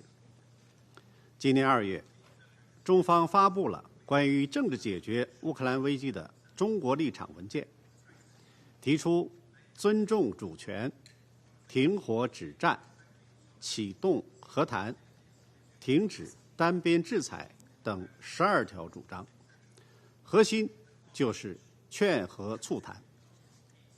中国同有关各方及国际社会就乌克兰危机保持密切沟通。中国政府欧亚事务特别代表赴访有关国家，并且出席在沙特吉达举行的乌克兰问题国际会议，以自己的方式劝和促谈，为乌克兰危机解决发挥积极和建设性作用。主席先生，我们看到乌克兰危机还在延宕，战场形势激烈焦灼，外溢风险不断发酵，对国际形势产生重大影响。乌克兰危机发展到今天，有着深刻的根源和复杂的成因。危机长期化、扩大化，不符合任何一方的利益。结合当前形势，我愿强调以下4点：第一，坚持劝和促谈。历史充分证明，冲突没有赢家，战争解决不了问题。追求自身绝对安全，甚至挑动阵营对抗，只会加剧矛盾和冲突，不会有好的结果。无论形势多么复杂，挑战多么严峻，都要坚持政治解决的大方向，推动当事方凝聚共识，启动和谈，早日实现停火止战。国际社会要为此创造必要的条件和氛围。有关各方应当着眼长远，秉持共同、综合、合作、可持续的安全观，尊重彼此合理安全关切，推动构建均衡有效、可持续的欧洲安全架构。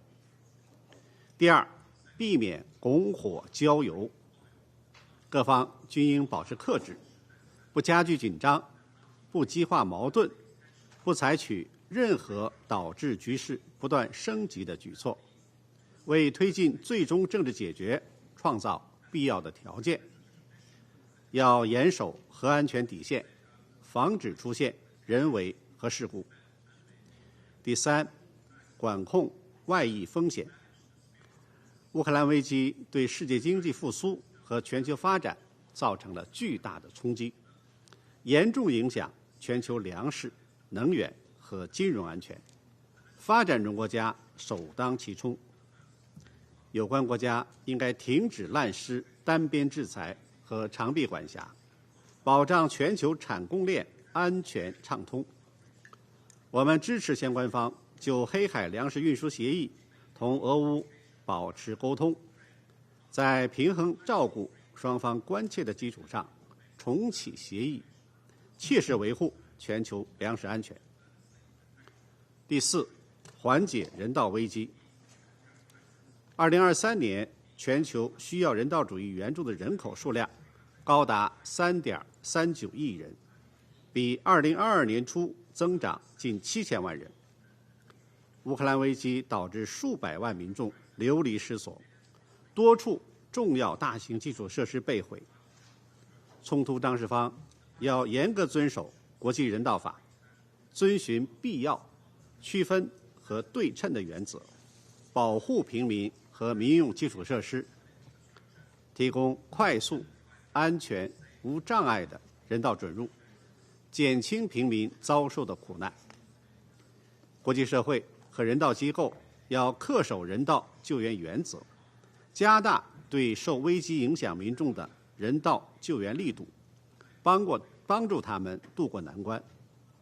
中方高度重视乌克兰人道局势，在危机爆发初期就提出防止出现大规模人道主义危机的6点倡议，并一直为缓解乌克兰人道局势发挥建设性作用，提供了多批人道主义物资援助。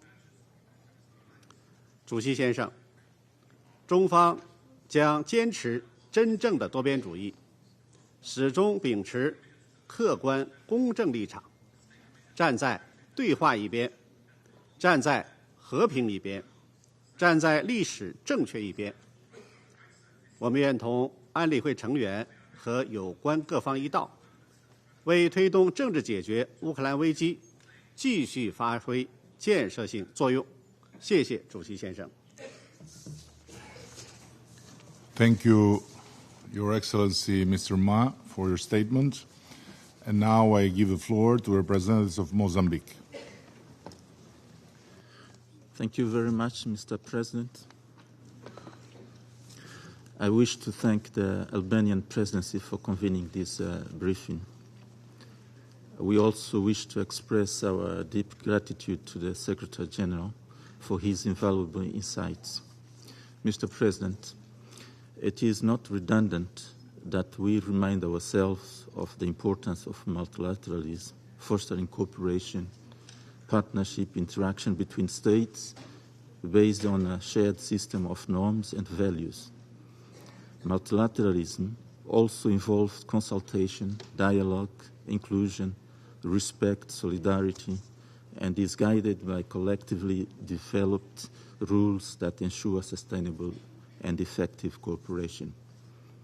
More significantly, the importance of multilateralism lies in its ability to enable us, sovereign states, to solve complex challenges collectively that they could be not overcome individually.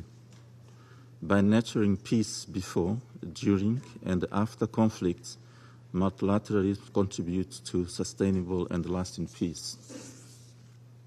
It is in this regard that the Security Council must play its crucial role in maintaining international peace and security by facilitating political process, protecting civilians, preventing wars, promoting human rights, and restoring the rule of law.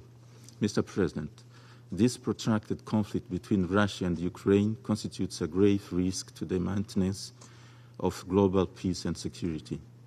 This, in essence, perfectly illustrates the struggle multilateralism faces. Despite numerous international appeals, including from this very Council, we are now entering the 574th day of hostilities with mounting civilian casualties and no clear end in sight.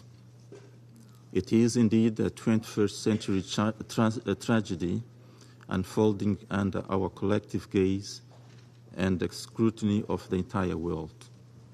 This conflict unfolds both on the battlefield and amidst a perplexed and divided public opinion, pushing our contemporary multilateral system to its breaking point.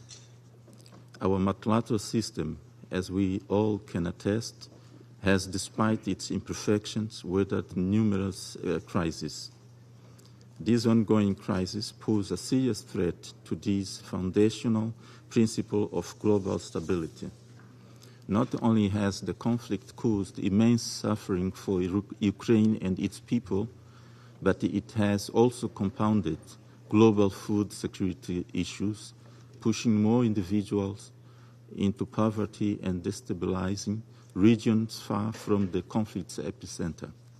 Moreover, this conflict impedes our joint efforts to reach vital multilateral milestones like the Sustainable Development Goals, which are a focal topic of this year's General Assembly, and jeopardizes our collective efforts toward non-proliferation.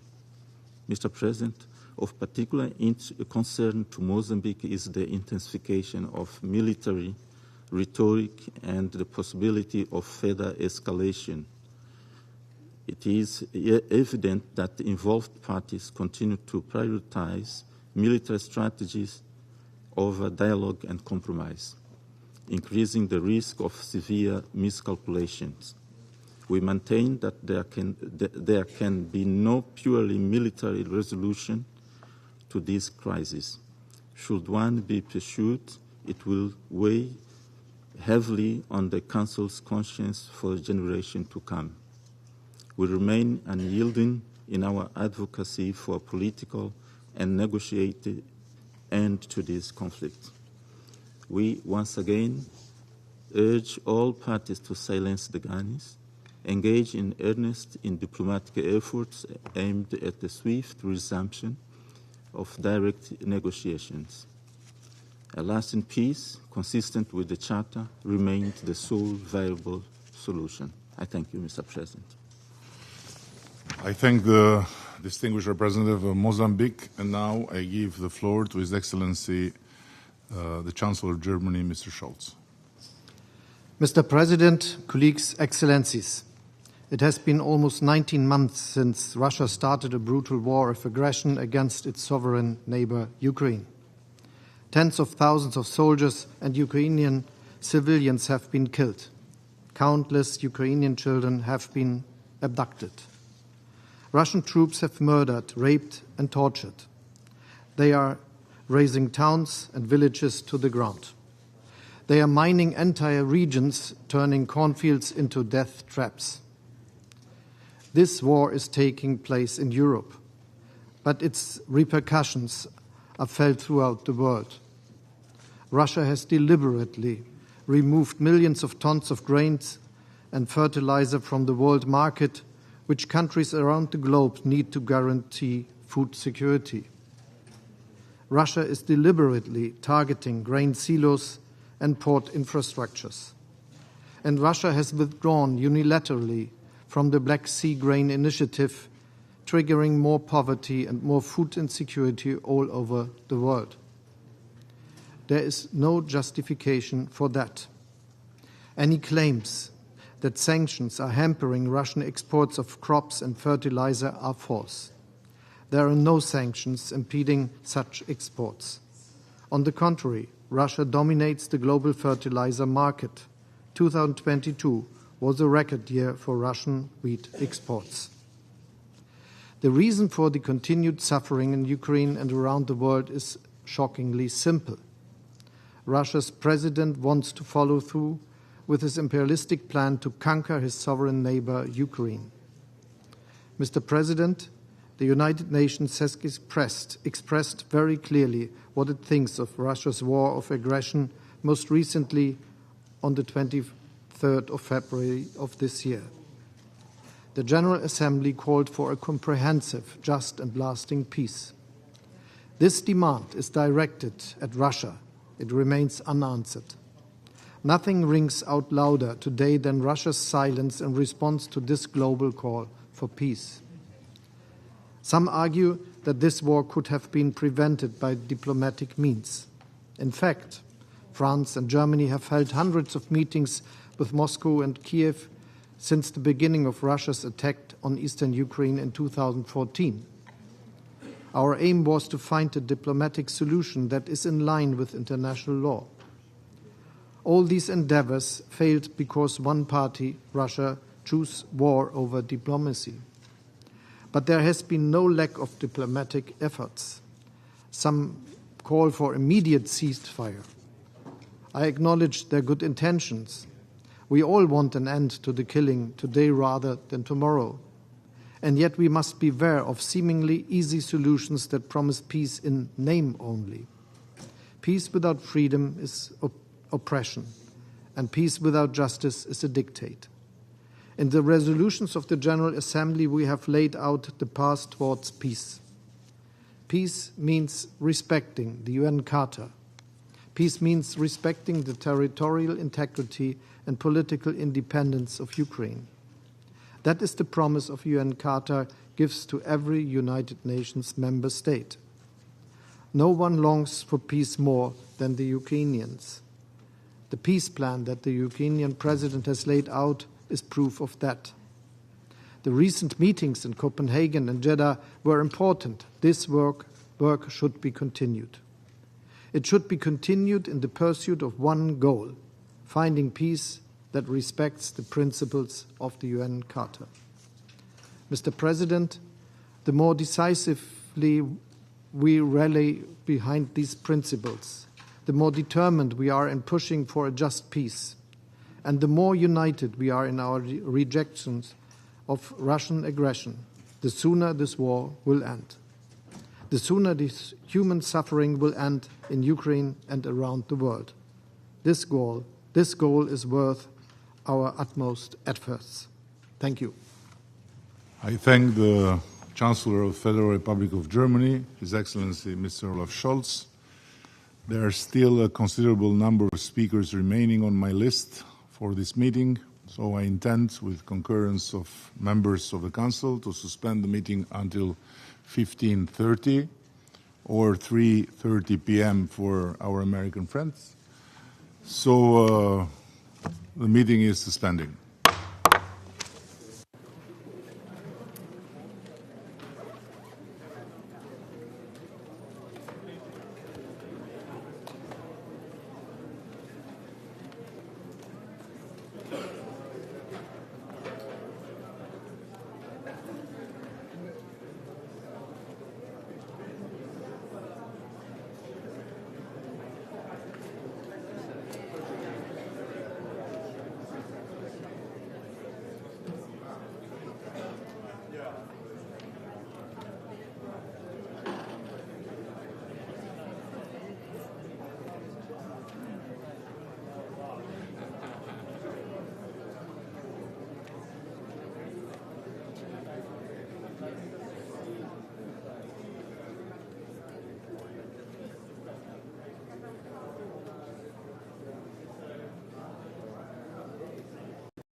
question. Madame Colonna.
present in the Security Council chamber.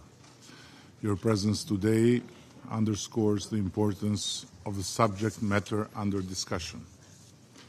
I wish to remind all speakers to limit their statements to no more than 4 minutes in order to enable the Council to carry out this work expeditiously.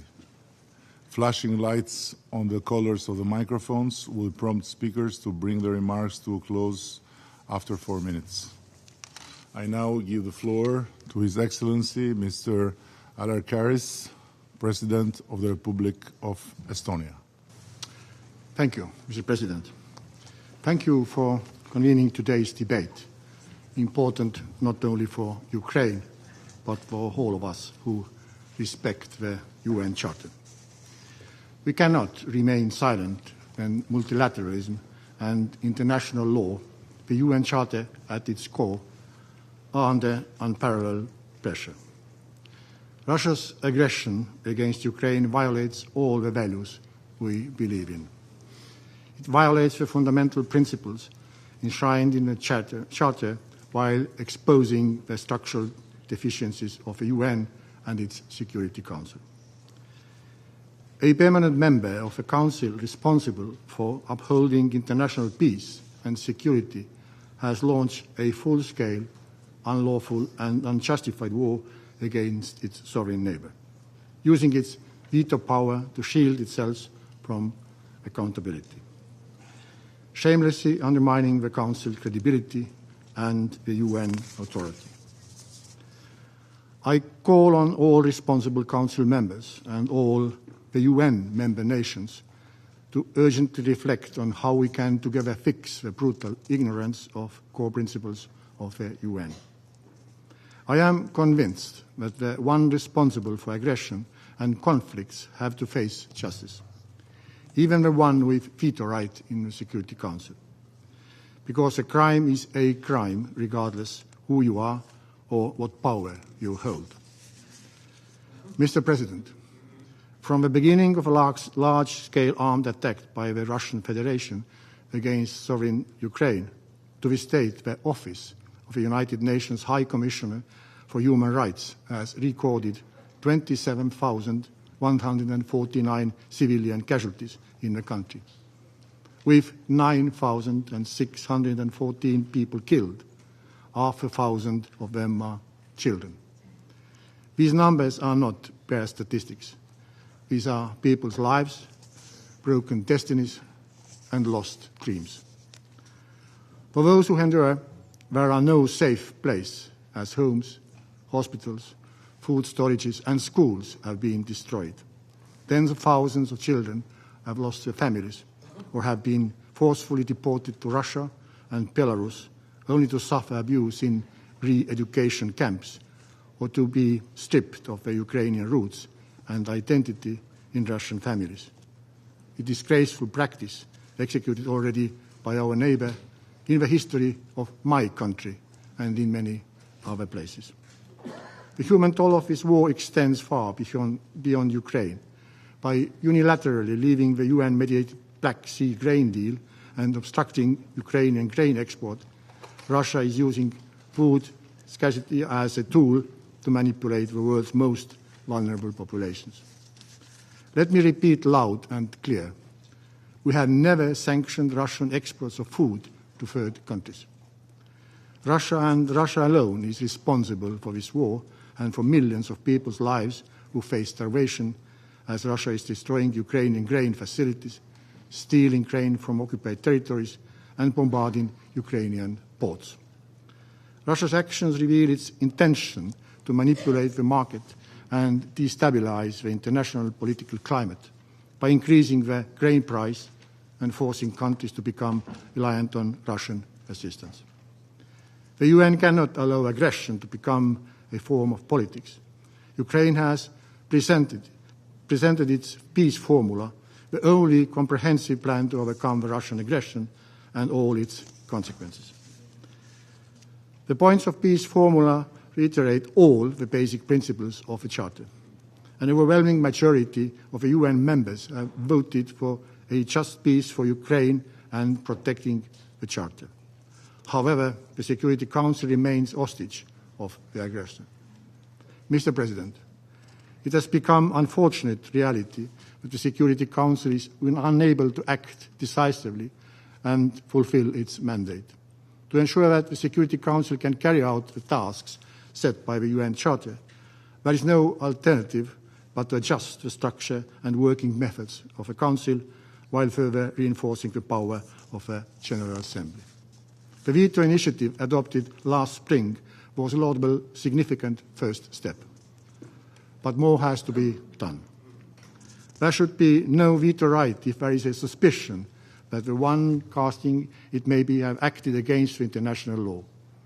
Estonia supports the French-Mexican initiative on the veto restraint and the code of conduct by the Accountability, Coherence and Transparency Group on not voting against resolutions aimed at ending mass atrocities, including the crime of aggression. Thank you very much for your attention. I thank His Excellency Mr. Karis for his statement, and I now give the floor to His Excellency Mr. Petr Pavel, President of the Czech Republic. Mr. President, Excellencies, it is an honor to address you today at this Security Council, and I would like to thank the Albanian Presidency for this opportunity. We teach our children to play by the rules, to develop friendly and respectful relations, and to prevent conflicts. This globally shared notion, we, the members the member states of the UN family, reflected in the international rules in order to secure a peaceful and prosperous life for our societies. And yet, Russia, a permanent member of this Security Council, launched a full-fledged invasion and leads a brutal and unprovoked war of aggression against its neighbor, in a blatant violation of the United Nations Charter. It is an outrageous insult to the rules-based order and thus to the entire international community. Time and again, we have been bitterly retaught the lesson that the aggressor's voracity only grows while he devours his prey. This is not only about Russia and Ukraine, this concerns us all. The ultimate victory of Ukraine means victory of the rule of law and respect to others, while its defeat would allow lawless brutality to prevail. That's why I believe that no country may be genuinely neutral to this conflict. Russia must completely and unconditionally withdraw all of its troops and military equipment from the entire territory of Ukraine. The Kremlin leadership must face consequences and be brought to justice. Due to Russia's aggression, people are dying again in Europe. But the impacts of the war go far beyond the region.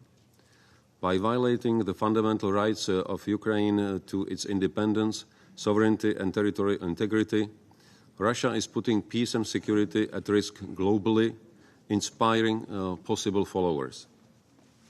Further, we cannot but condemn Russia's cynical decision to terminate the Black Sea grain initiative.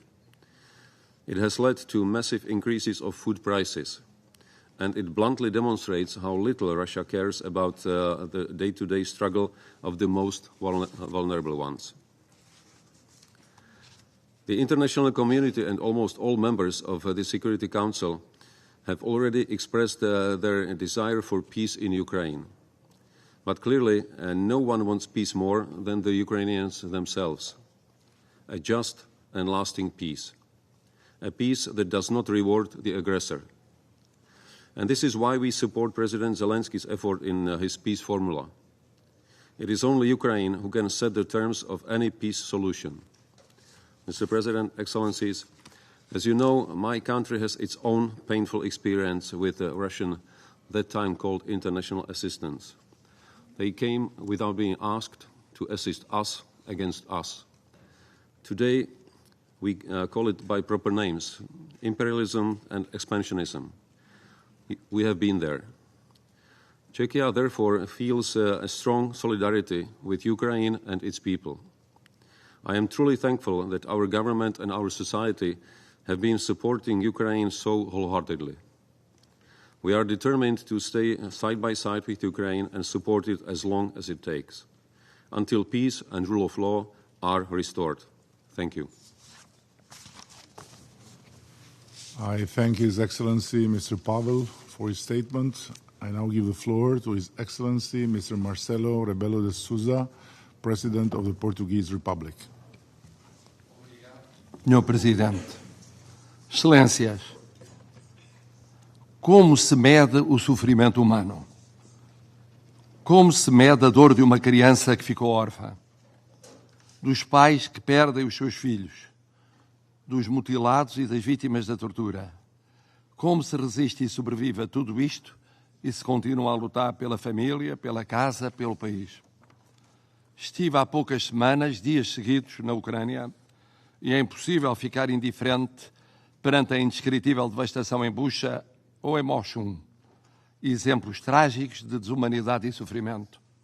Mas é também impossível não admirar a vitalidade e a força moral inspiradoras na resistência do povo ucraniano, que dignamente se defende de uma invasão ilegal, injusta e imoral.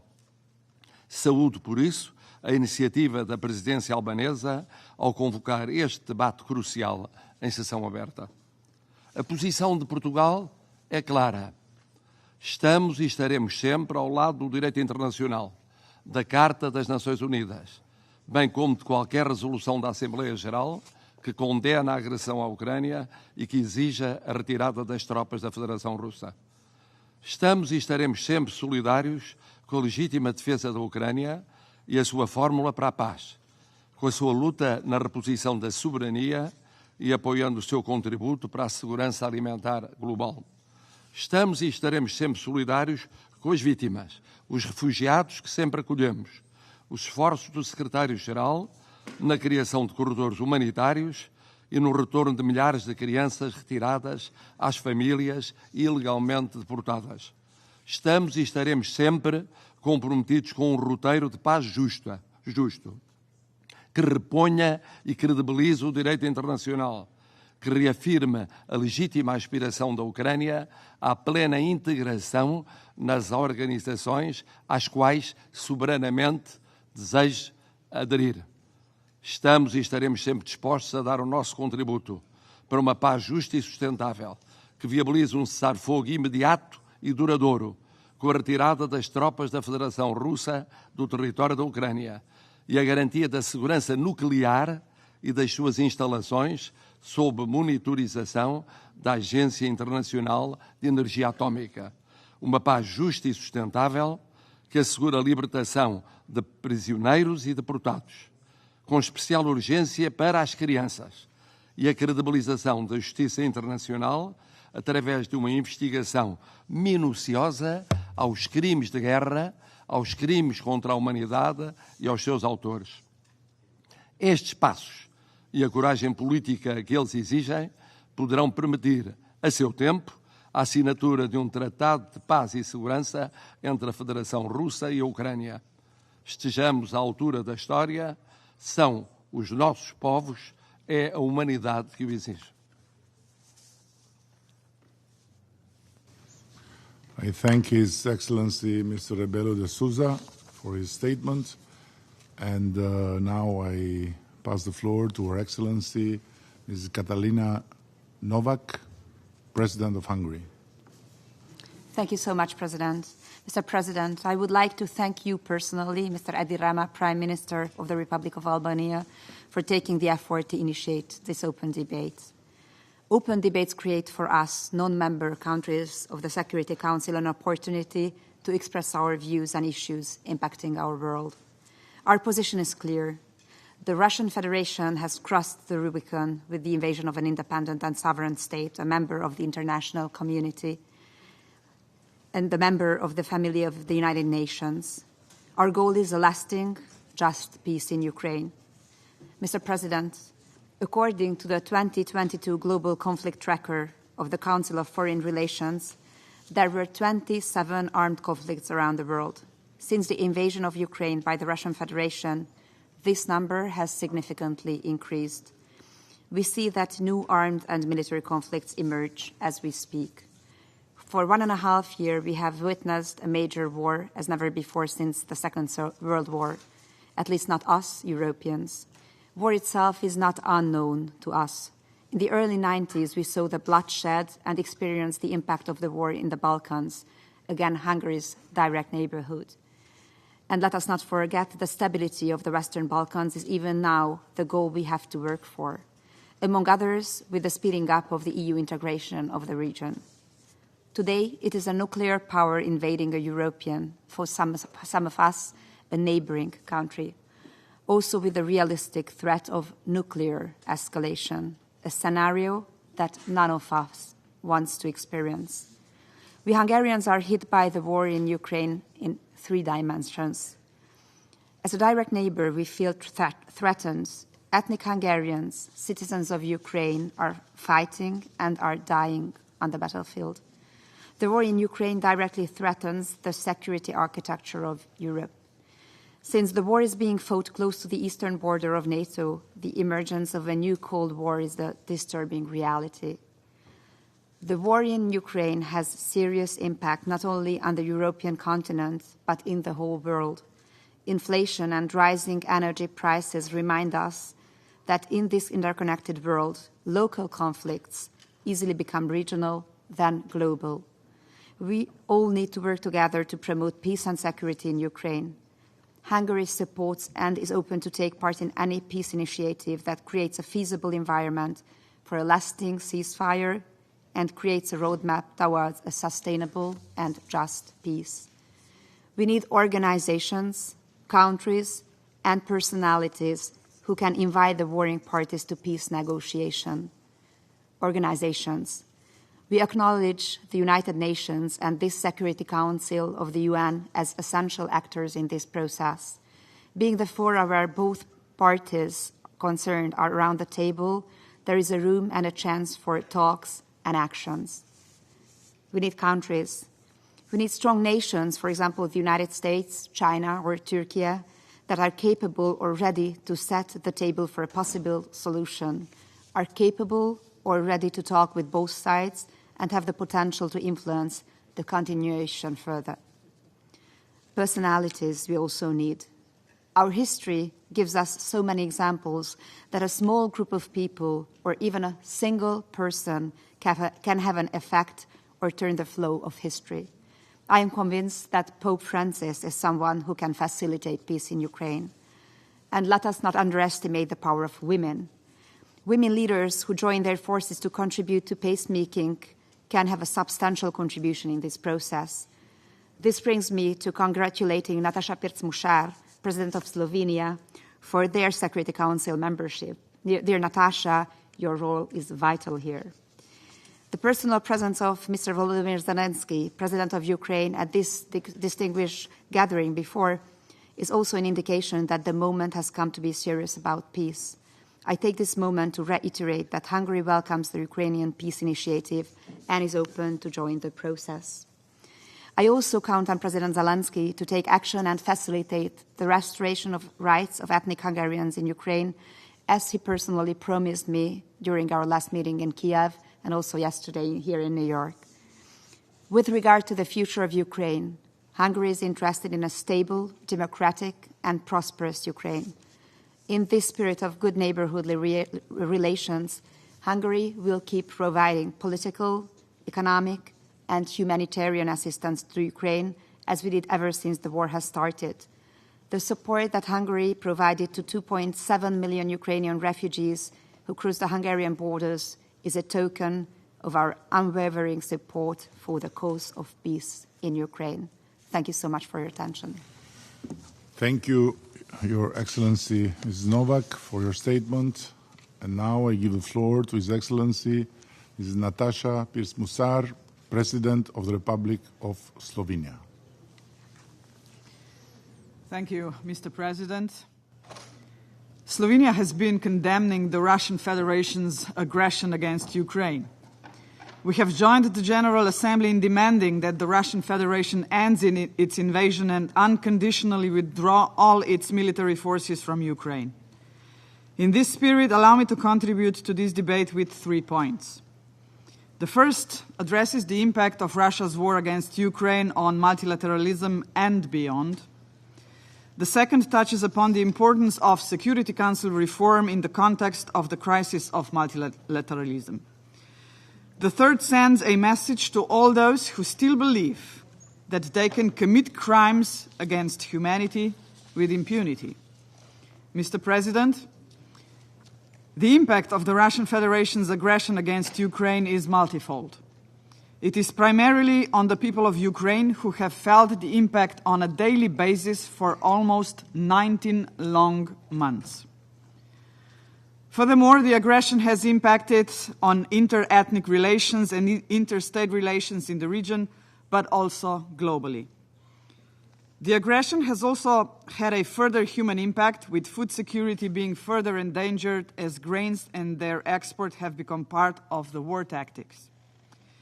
Especially heartbreaking are the accounts from women and children, many of whom are at risk of human trafficking, exploitation, and conflict-related sexual violence. This is not multilateralism. This is violent anarchy, and it must stop. It must stop, but not only in Ukraine. Speaking at the United Nations headquarters at a home of 193 member states, it is important to put the war in Ukraine in a wider context. In 2022, fatalities from organized violence across the world increased by 97%. This was the deadliest year in almost 30 years. The Russian Federation's war against Ukraine largely contributed to this spike, but it was not the only one. In fact, the aggression against Ukraine is but one of the 55 recorded active state-based armed conflicts in 2022, the great majority of them taking place outside Europe. All these conflicts, the aggression against Ukraine included, are very worrying, and they require our full attention. Mr. President, the UN Charter and international law-based multilateralism are increasingly under attack. To make global governance work, we need an inclusive, transparent, responsive, and accountable multilateral system built on trust, respect, solidarity, and international law, with the UN and the UN Security Council at its core. Yesterday, I made it clear in my speech that the need for Security Council reform is long overdue. It may sound a bit naive today what I am about to say, but it needs to be said time and again so that it is taken seriously tomorrow. Namely, if the major powers with special status and privileges want to live in peace and want to make the United Nations a truly inclusive and fair global institution, they need to act responsibly. Not only do they need to make and keep peace, but they also must refrain from violating the peace. This is the point from which any meaningful reform of the Security Council should begin. Slovenia will support and participate in such endeavors. Mr. President, finally, a lasting peace can be achieved only if justice is served. Slovenia is a staunch supporter of the fight against impunity. All those responsible for crimes and atrocities must be held accountable. Earlier this year, Slovenia hosted a diplomatic conference that resulted in the adoption of an important international treaty, the Ljubljana-The Hague Convention on International Cooperation in the Investigation and Prosecution of the Crime of Genocide, Crimes against Humanity, War Crimes, and other international crimes. We call on all countries to become parties to this convention. And to summarize, if we want a better and more fair world, we need a better and more fair organization of the United Nations and the Security Council. And just to remind you, do we know where the innocent people are being killed, where the houses are being destroyed? Is this in Russia? You know the answer. Thank you. I thank Her Excellency Ms. Musar for her statement, and I give the floor to His Excellency Mr. Edgars Rinkēvičs, President of the Republic of Latvia. Mr. President, I would like to thank Albania as the presidency of the Security Council for convening this debate. 1.5 years ago, the Russian Federation, a permanent member of this very council, started its brutal invasion against Ukraine. Russia's war of aggression against Ukraine threatens the rules-based order and undermines the United Nations Charter. Latvia condemns in the strongest possible terms Russia's unprovoked, large-scale aggression against Ukraine, enabled by Belarus. The international community must not allow Russia to get away with this land grab. We cannot afford the international system to backslide to the pre-World War II era. Russia bears the sole responsibility for the war it started. Russia alone must end it immediately. Every sovereign country has a right to choose its own foreign policy course. It applies to Ukraine as well as to any other country. Ukraine has a right to defend itself against foreign aggression. Ukraine fights for its survival, its right to exist. We must all continue to support Ukraine for as long as necessary. Latvia supports Ukraine's peace formula. Only Ukraine can decide when to start peace negotiations. Sustainable peace must be based on Ukraine's sovereignty and territorial integrity. Mr. President, we are witnessing a clear pattern of Russia's deliberate steps aimed at causing maximum suffering to Ukraine's civilian population and targeting Ukraine's civilian infrastructure. Children are particularly suffering in this war.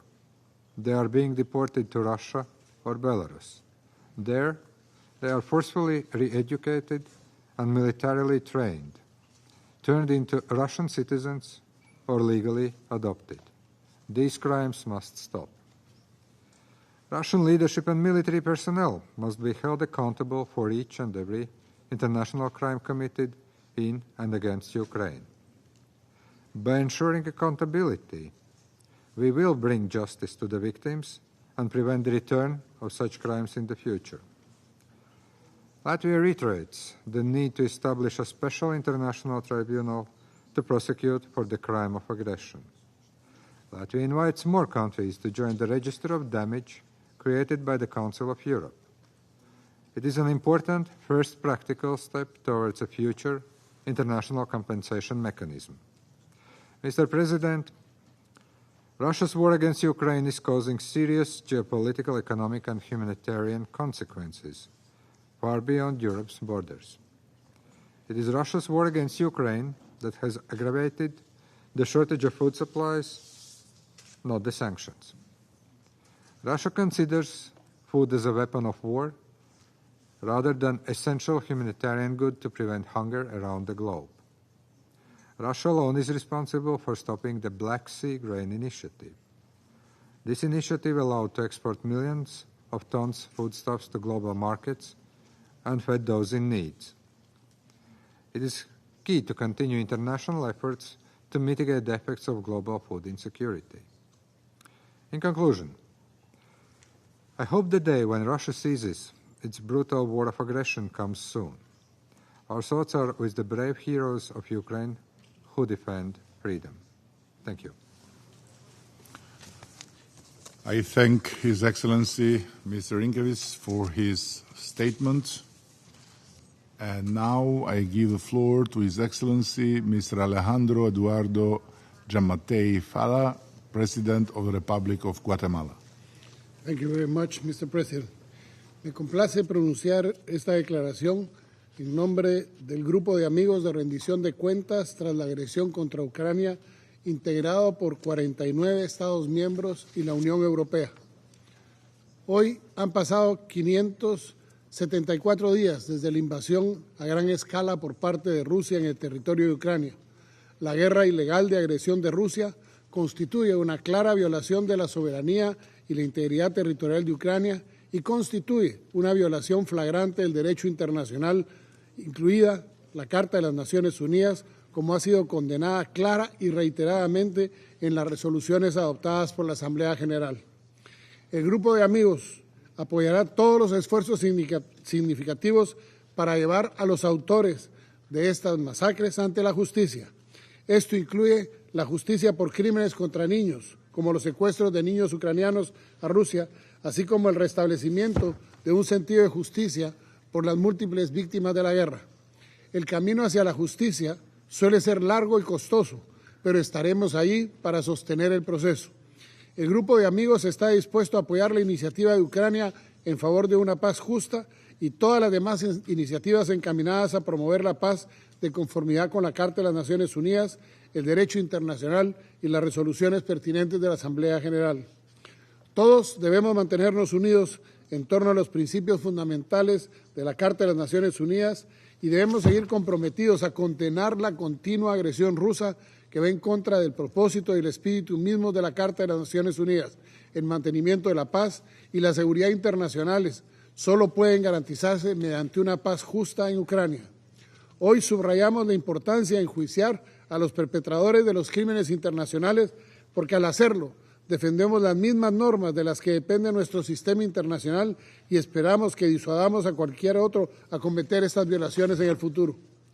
Sin rendición de cuentas, los crímenes continuarán y la impunidad persistirá, socavando la legitimidad y las perspectivas de una paz y reconciliación futuras. Nuestra determinación es inquebrantable el tiempo que sea necesario.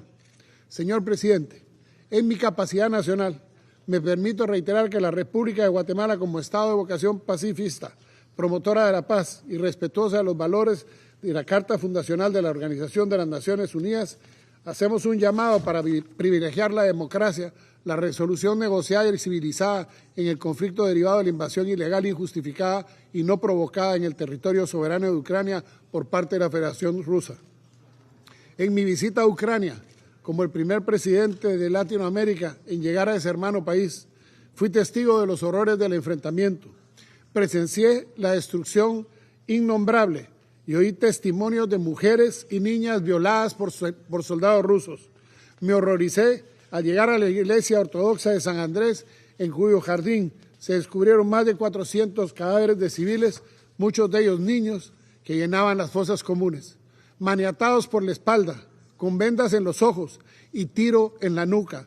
Este testigo de la barbarie nunca olvidará esa escena dantesca. ¿Qué más hechos terribles deben pasar y cuántos muertos más deben de esperarse para que este Consejo actúe? ¿Cómo es posible que en las Naciones Unidas el debido proceso no sea respetado al haber un derecho de veto y que una de las personas imputadas sean juez y parte? Eso es una aberración jurídica de la cual debe terminar ya en las Naciones Unidas. Aprovecho la oportunidad para manifestar mi absoluto respeto al gobierno de Ucrania y a sus Fuerzas Armadas, que aún después de varios meses se encuentran luchando y resistiendo con patriotismo y honor. El mundo, la inmensa mayoría de naciones del Consejo Mundial, clama por la paz y el cese de la agresión que sufre uno de sus miembros a mano del vecino poderoso. Abogan por la pacificación inmediata de la región, un anhelo que no se debe postergar más. Y para finalizar, puedo decir que después de comprobar los ataques a civiles desarmados e indefensos y los actos cometidos por las fuerzas invasoras, no puedo dejar de sentir vergüenza de ser un ser humano. Muchas gracias. I thank His Excellency Mr. Jamatei Faya for his statement, and I now give the floor to His Excellency Mr. Gitanas Nausėda, President of the Republic of Lithuania. Mr. President, Excellencies, 574 days ago, a permanent member of the United Nations Security Council started an unprovoked military invasion against an independent, sovereign state of Ukraine.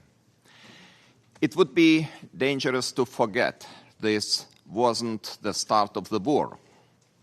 Neither was it the opening act of a crime of aggression. We must remember that the war began 9 years and 7 months before, or exactly 3,500 days ago. And it was precisely the weak response of the international community that allowed violence fester and grow, leading us all to the largest military conflict in Europe since the end of the Second World War. These old mistakes must not be repeated. Our collective responsibility today is to challenge Russia's calculated manipulation of international norms, which must be stopped from eroding the authority of the Security Council and threatening the Charter of the United Nations. Our duty today is to uphold multilateralism and defend the rules-based international order from Russia's relentless war of destruction. If Ukraine is able to achieve victory and regain control of its internationally recognized borders, it would mean victory for all us.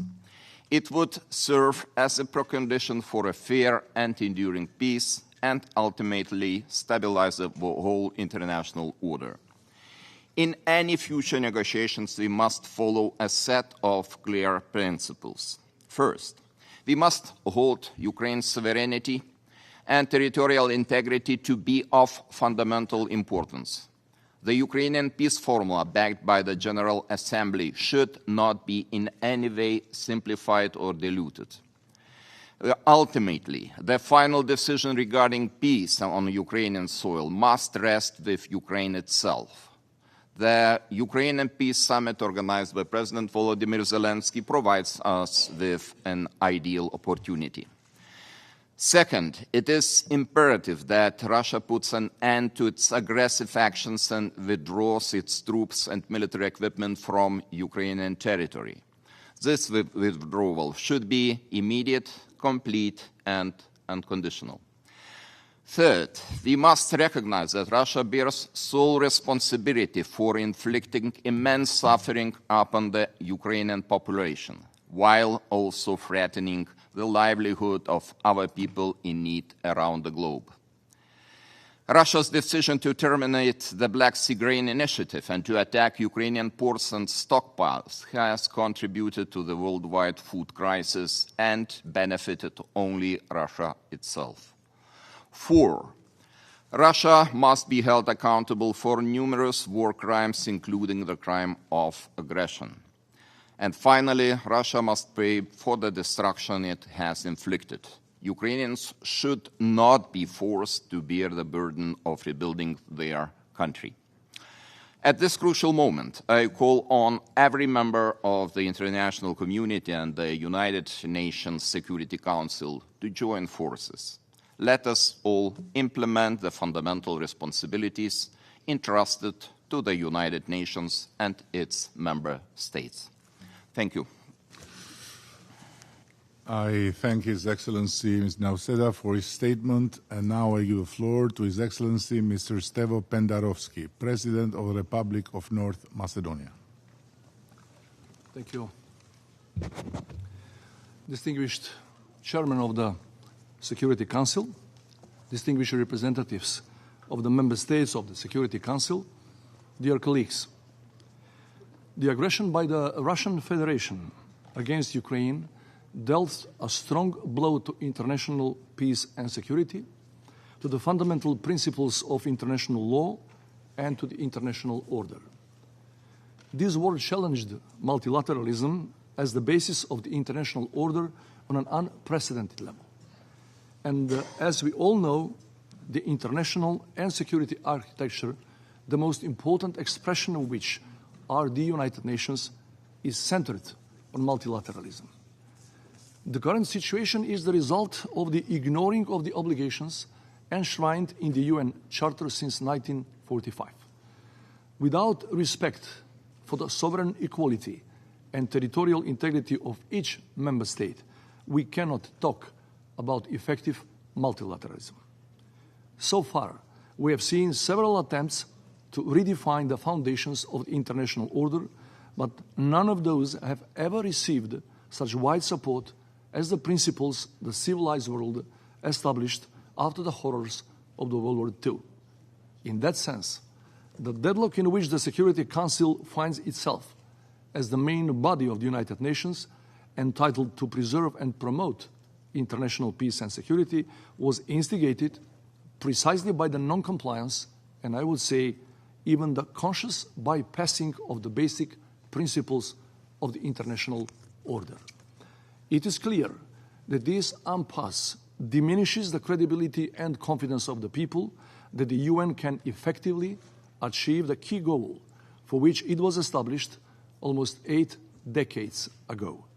Without a credible alternative on the horizon to the current international order, which will harbor a majority support of the nations, it is understandable why the frustration of the people with the United Nations inactivity is getting stronger.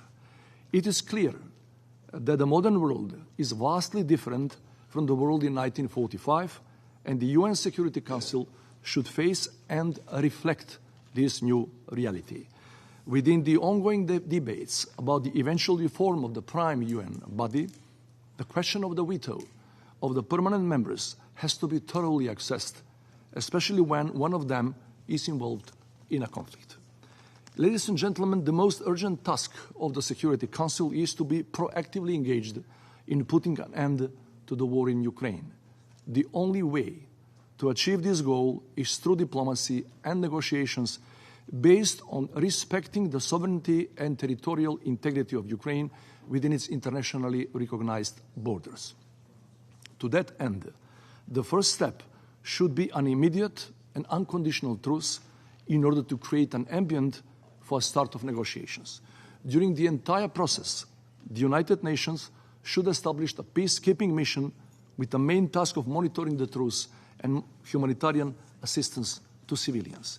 Key component of the future peace agreement should be, first, fully respecting the territorial integrity of Ukraine, meaning full withdrawal of all Russian forces, securing all the refugees and internally displaced persons are returned to their homes, massive support for the post-conflict reconstruction of a devastated country, and international guarantees for the rights of all ethnic and religious communities which have been living in Ukraine for centuries. As I said, the war in Ukraine has seriously undermined the credibility of the World Organization, but it offers also an extraordinary opportunity for the Security Council to act in line with the principles of the UN Charter and help restore the people's confidence in the United Nations as an indispensable global organization. I thank you for your attention. I thank His Excellency Mr. Pendarovsky for his statement, and I now give the floor to His Excellency Mr. Andrzej Duda, President of the Republic of Poland. Thank you very much. Mr. President, Excellencies, distinguished delegates, looking from the perspective of my region, February 24th, 2022 is a date when the world, as we knew it, changed permanently.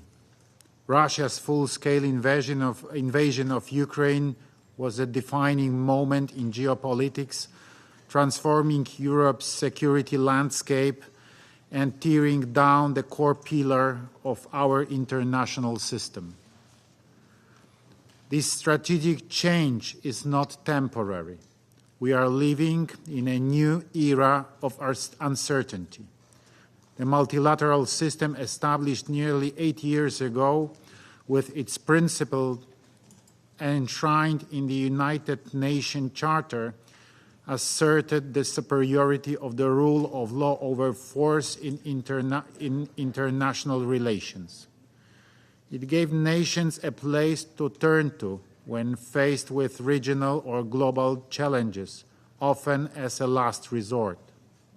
The Charter embodies a code of international ethics by which every state should abide.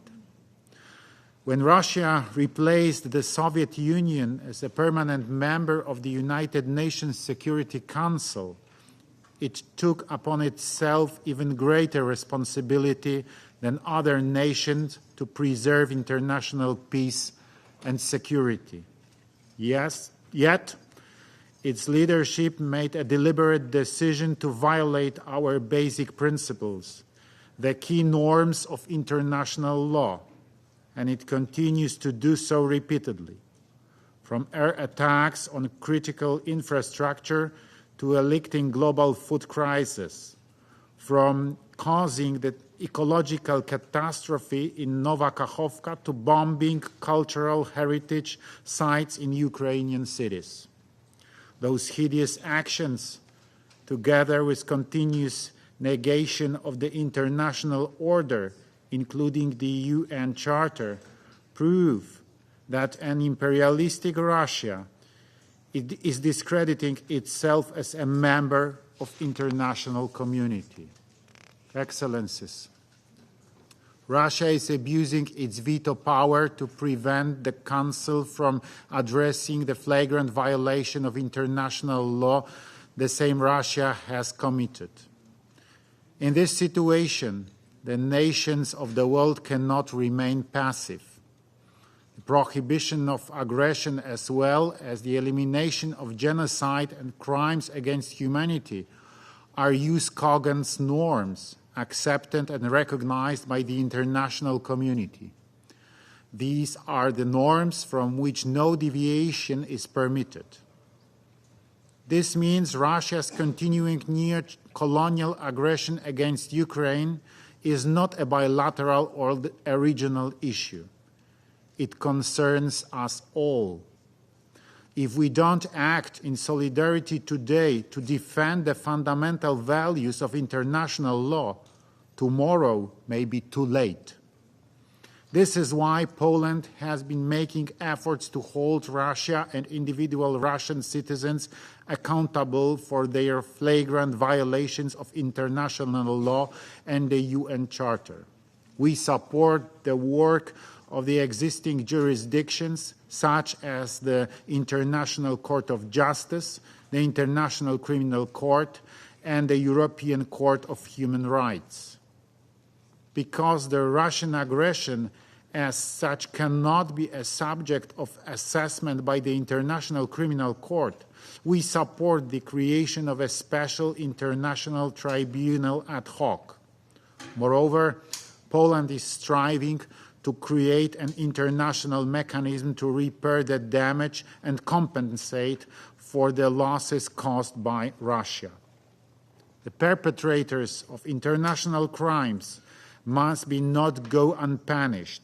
They should be tried before competent courts. This should be our imperative to ensure a lasting peace in the future.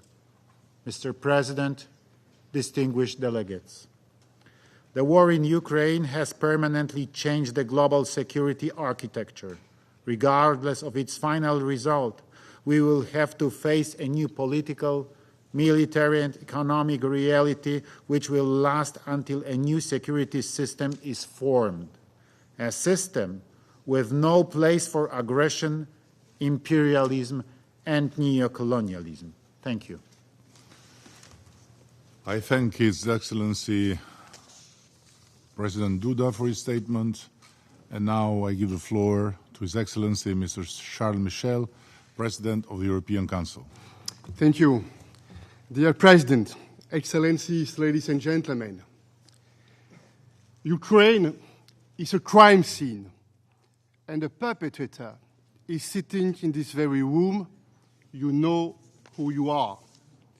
The Kremlin dreams of restoring the old Russian Empire.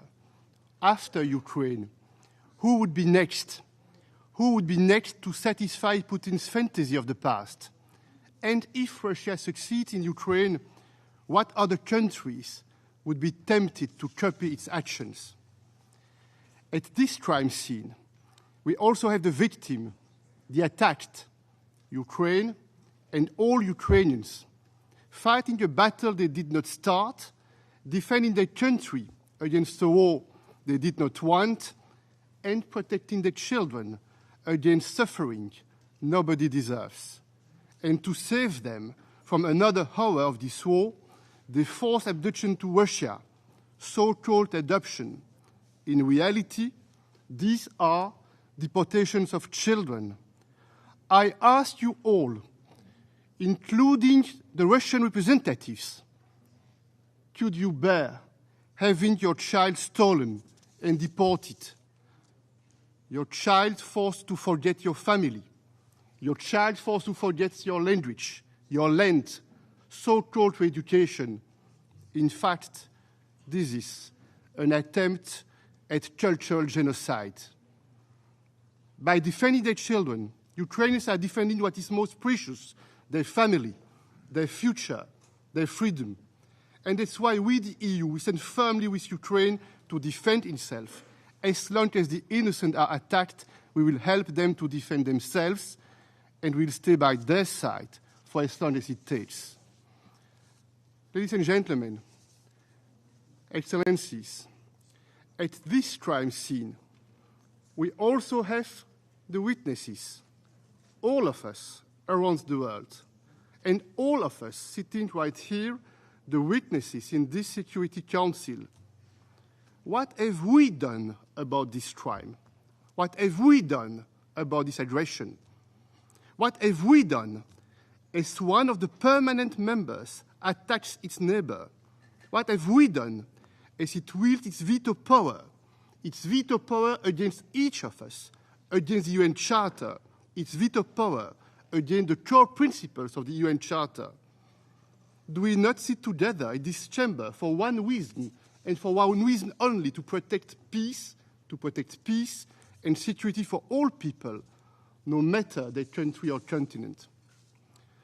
Ladies and gentlemen, Excellencies, powerful and responsible nations simply cannot turn a blind eye to these crimes, because we all share a responsibility to end war, a responsibility to work for peace, a just peace that respects the UN Charter and its core principles, the territorial integrity of each sovereign nation, a just peace that will never last if crimes go unpunished.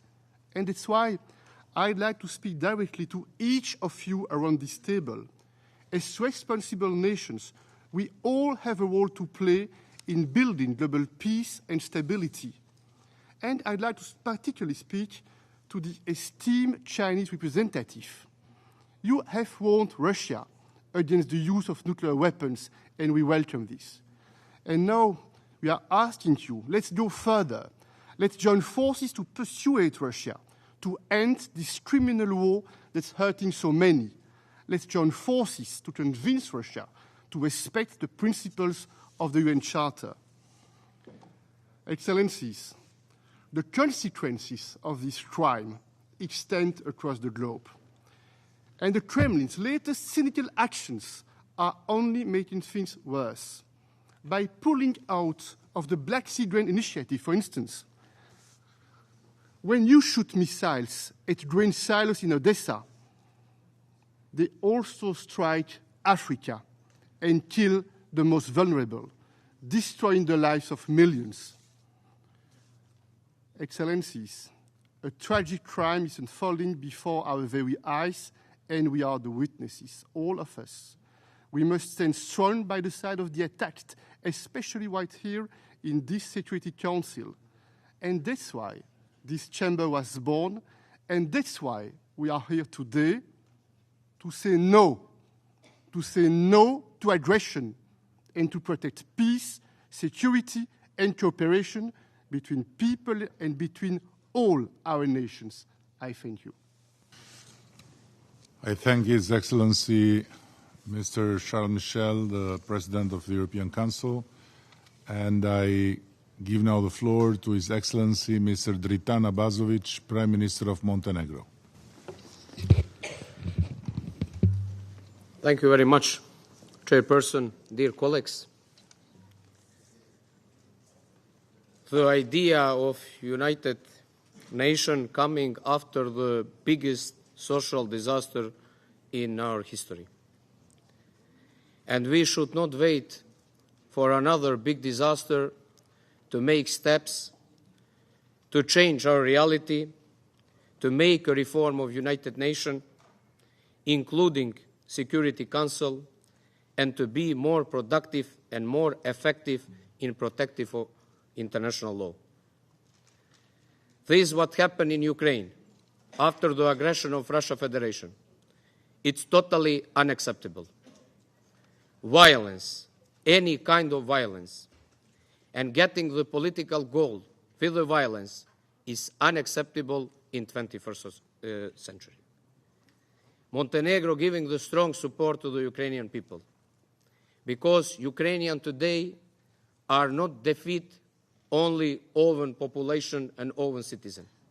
They defeat the right to choose. They defeat the different kind of freedom and universal values.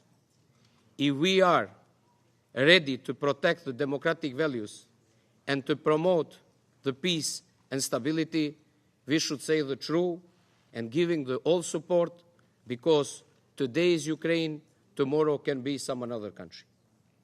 In that sense, I want to underline that Montenegro is a very small country, but country which giving the contribution for the peace and for the security. I want to inform you that today Montenegro is the country which have the most refugees from Ukraine if you compare with the size of population. 5% of our population are Ukrainian refugees. And the best thing in that, in all this catastrophe, is that they all feel safe and secure in our country. I call all the participants, first of all, to stop with the war activity, to sit on the table, to discuss. I want to congratulate the Prime Minister of Albania for the organizing this kind of forum. I think the idea of United Nations is to be united. It's not to be divided. If we want to crash this idea, that is another story. I think that the most of the nation who participating in General Assembly want to see more united world, more unity, more solidarity, and more protection of human rights. It's not only about Ukraine. There are many places around the world when we have different kinds of problems, so we need to be ready to start with the reform, to take the concrete action, and to not be afraid to take a risk. Big decision for the big decision, we need to take the risk. And I hope that especially countries who have a lot of power, who are not small, will take that risk for the good of the international community and for the providing more cosmopolitan spirit, more protective of human rights, and more protective of international law. Idea is to be united and to be concrete. Idea is not just to come 1 or 2 times in New York to speak something and at the end of the day to have the same situation. In that name, I hope the situation will be changed and we'll all giving small contribution for in the end of the day, big contribution for the big changing and promoting the peace. Thank you very much. Thank you, Your Excellency, the Prime Minister of Montenegro. And now I give the floor to His Excellency, Mr. Lars Løkke Rasmussen, Minister of Foreign Affairs of Denmark. You have the floor. Thank you, Mr. President, distinguished delegates. I have the honor to speak on behalf of the 5 Nordic countries, Denmark, who I'm representing, Finland, Iceland, Norway, and Sweden. And first, on behalf of all the Nordic countries, I would like to thank the Albanian Prime Minister for bringing leaders from across the world together in this room today, so we can discuss the most imminent threat to international peace and security of our time, Russia's unlawful and unjustified aggression against Ukraine. We also want to use this opportunity to present a vision for peace. Maintaining international peace and security, that's the responsibility vested in this Council. The UN Charter entrusted 5 member states with a special responsibility, a power of veto. But the veto power was never intended to be a carte blanche for invading other states with a view to taking their territory, for breaching the UN Charter, or for conducting brutal warfare in blatant disregard of international law. This should not be tolerated. This cannot be tolerated. It is our shared responsibility to uphold the UN Charter that has been the foundation for international cooperation for 75 years. Rebuilding trust in its institution will not be an easy process. It will require time and effort and a renewed commitment to its purposes and principles. Today, the Nordics would like to share 3 messages. First, with its war of aggression, Russia is violating the most basic rules and principles of international law. A permanent member blatantly disregarding the UN Charter, the very cornerstone of this institution, this Council, including the territorial integrity and political independence of all states. Remember, it is indeed very simple. If Russia stops fighting, there will be no war. If Ukraine stops fighting, there will be no Ukraine. The overwhelming majority of member states condemn Russia's invasion of Ukraine and defend the UN Charter. This is the first line of defense for a world order in which might does not make right. The Nordic countries will continue to seek full accountability for Russia's unlawful war of aggression against Ukraine. This includes responsibility for crimes under international law as well as reparations. Ensuring that Russia to account is a shared responsibility for all of us as members of the United Nations. Second, the consequences of Russia's war are suffered across the globe. Food stocks are reduced, prices have gone up, the energy crisis is getting worse. Time after time, Russia shows its complete disregard for human life, not only in Ukraine, but also globally. Russia continues to weaponize food and intensify the global food security crisis. We need to rebuild trust and double down on our efforts to find common solutions to the shared problems in front of us. Instead, Russia is creating new ones. We need strong cross-regional support to stop Russia's irresponsible actions. A collective defense of the Charter. When we unite in defense of the UN Charter, it will also offer a pathway to peace. This brings me to my third and last point. Russia must immediately end its war of aggression and withdraw from the entire territory of Ukraine within its internationally recognized borders. What is required is a just and sustainable peace based on international law, including the UN Charter. We support all meaningful efforts in this regard, and we firmly support President Zelensky's peace formula, which lays the foundation for this. We encourage all member states to do the same. Our support, the Nordic countries' support, for the UN Charter and Ukraine is unwavering. Thank you, Mr. President. I thank His Excellency Mr. Rasmussen for his statement. I now give the floor to His Excellency Mr. Antonio Tajani, Deputy Prime Minister and Minister of Foreign Affairs and International Cooperation of the Republic of Italy. Thank you very much, Mr. President. The position of the government of Italy, led by Prime Minister Giorgia Meloni, on the Russian aggression on Ukraine is clear and very well known. We stand with Ukraine on invaded people fighting to defend their freedom and sovereignty. We all suffer the consequences of this war that, like a domino, affected our societies. Energy crisis, rising commodity prices, inflation, refugees. An increasing immigration pressure from Africa, particularly on Italy, exacerbated by the food crisis caused by Russia's blockade of grain. The international community has not surrendered to these difficulties in spite of the fatigue of our public opinions. We want a just peace for Ukraine, of course. Just peace means freedom for Ukraine. President Zelensky and the Ukrainian people know that Italy is with them and will be with them, for them, but also for Italy itself. We must protect the essential principle of the United Nations Charter.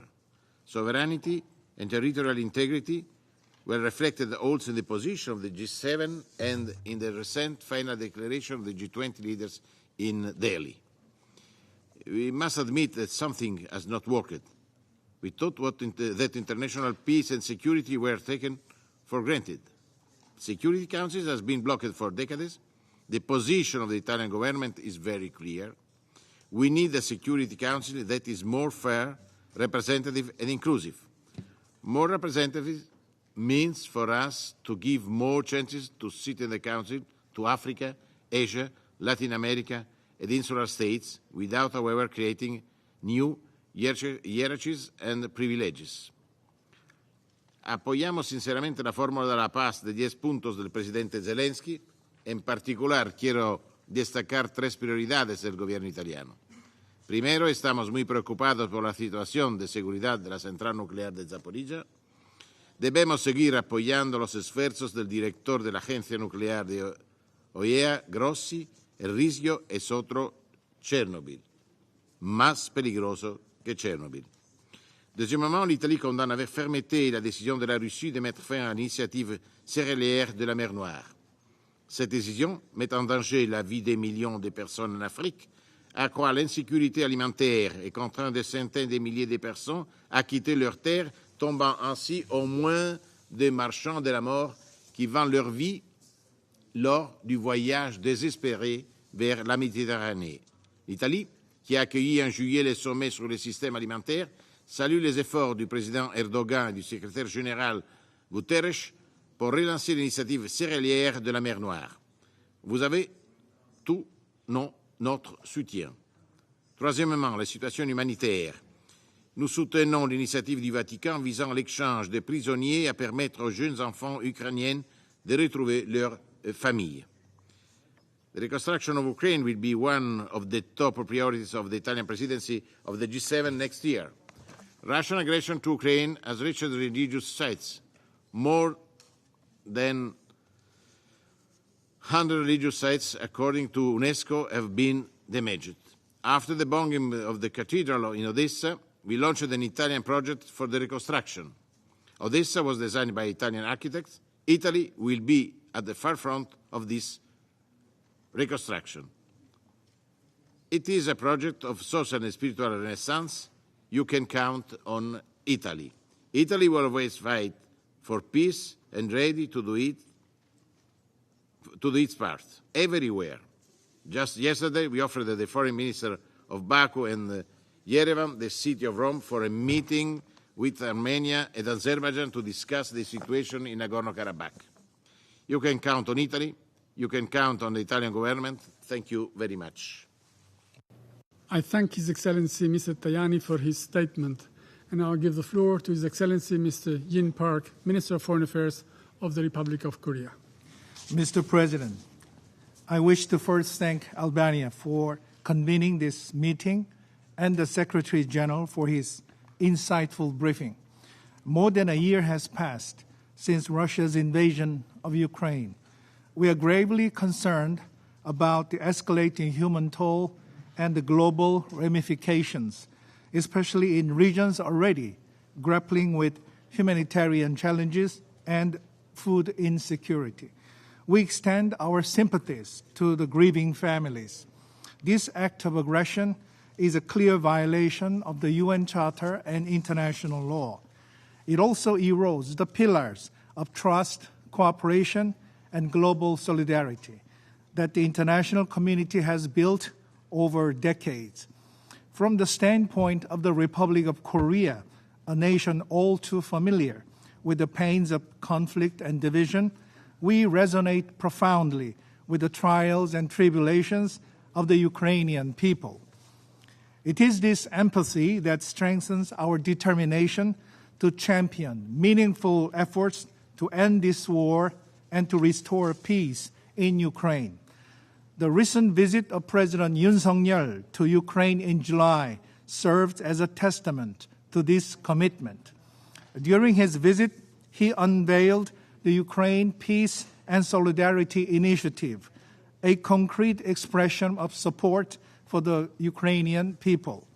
In line with this initiative, the Republic of Korea will contribute $150 million in humanitarian assistance this year. This builds on our contributions from the previous year, where we delivered $100 million, including mine-clearing equipment and emergency medical vehicles. We will also support Ukraine's reconstruction efforts with a commitment of $300 million next year and a mid to long-term support package of more than $2 billion.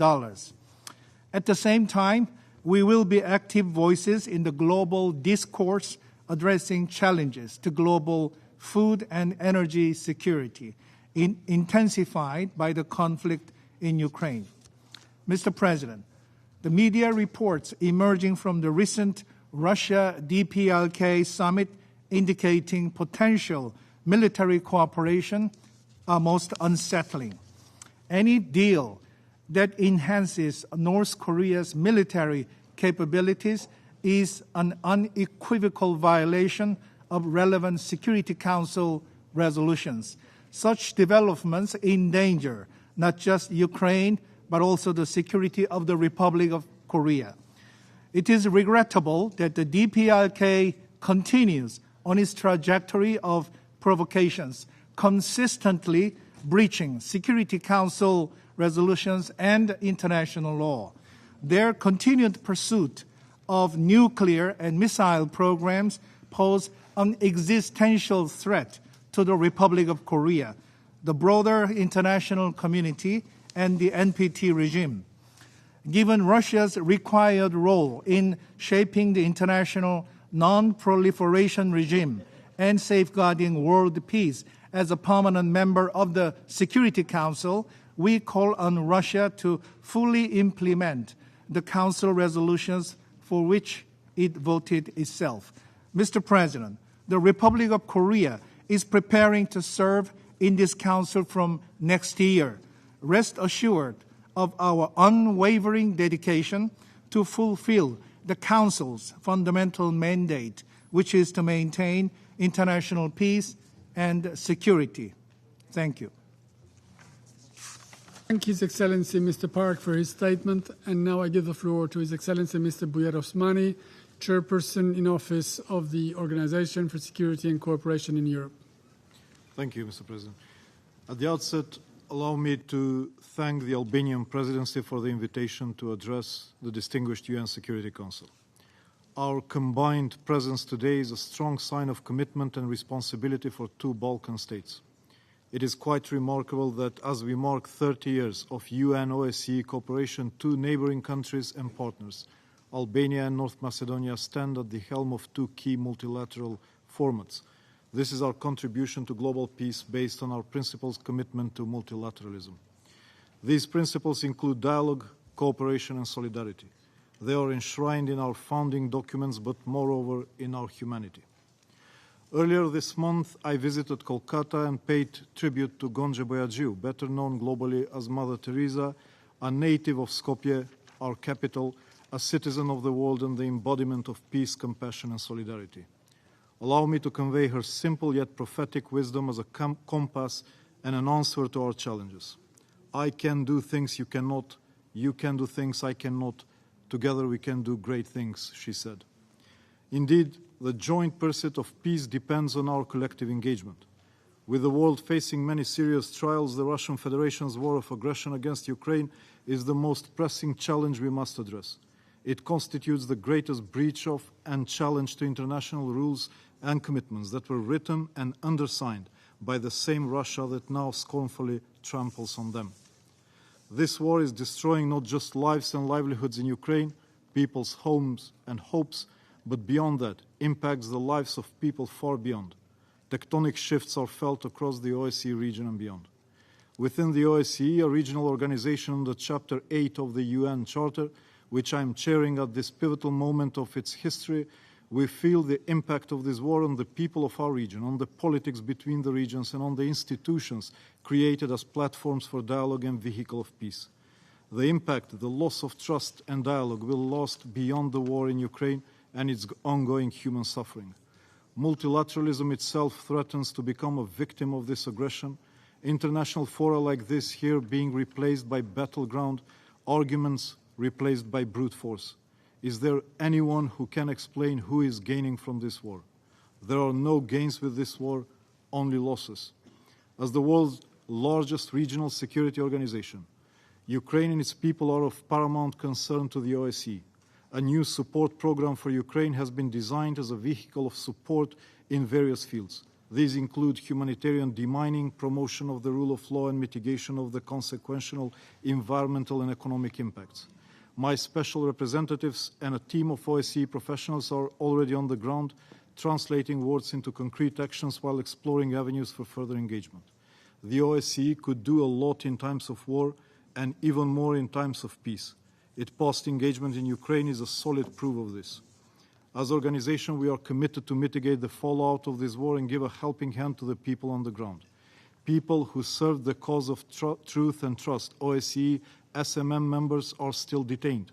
I would like to once again call for their immediate and unconditional release. After my initial visit to Ukraine in January, I'm planning a second trip as CIO to directly engage with people on site, hearing their needs, hopes, and fears. Our motto is, it's about people. And it is for the people in Ukraine and others in need around the globe that we must work together, do more, and do better. Returning to where I started, there are valuable lessons and tools that OSCE has and knows, and there are experiences and expertise that the UN possesses. OSCE's comprehensive concept of security and our tools and UN's global outreach and recognized capacity are mutually reinforcing. Building on our values and competitive advantages, working together, we must do utmost to end the war against Ukraine and pursue our common endeavor for peace, stability, and security. I thank you, Mr. President. I thank His Excellency Mr. Osmani for his statement, and I'll give the floor to Her Excellency Ms. Maria Gabriel, Deputy Prime Minister and Minister of Foreign Affairs of the Republic of Bulgaria. Merci. Excellences, Mesdames et Messieurs, c'est un honneur et un privilège de participer au débat. Aujourd'hui, nous faisons face à un défi de sécurité, peut-être le plus important auquel notre organisation est confrontée depuis sa création. C'est encourageant de voir autant de participants de haut niveau représentant les États membres du monde entier. Ceci est crucial car cela montre clairement que la guerre d'agression de la Russie en Ukraine n'est pas un conflit régional, mais un acte criminel ayant de vastes implications sécuritaires, économiques et sociales à l'échelle mondiale. Cela touche le cœur même de l'ordre multilatéral que l'ONU est appelée à préserver pour les générations futures. Je tiens tout d'abord à féliciter son Excellence Edi Rama qui préside ce débat.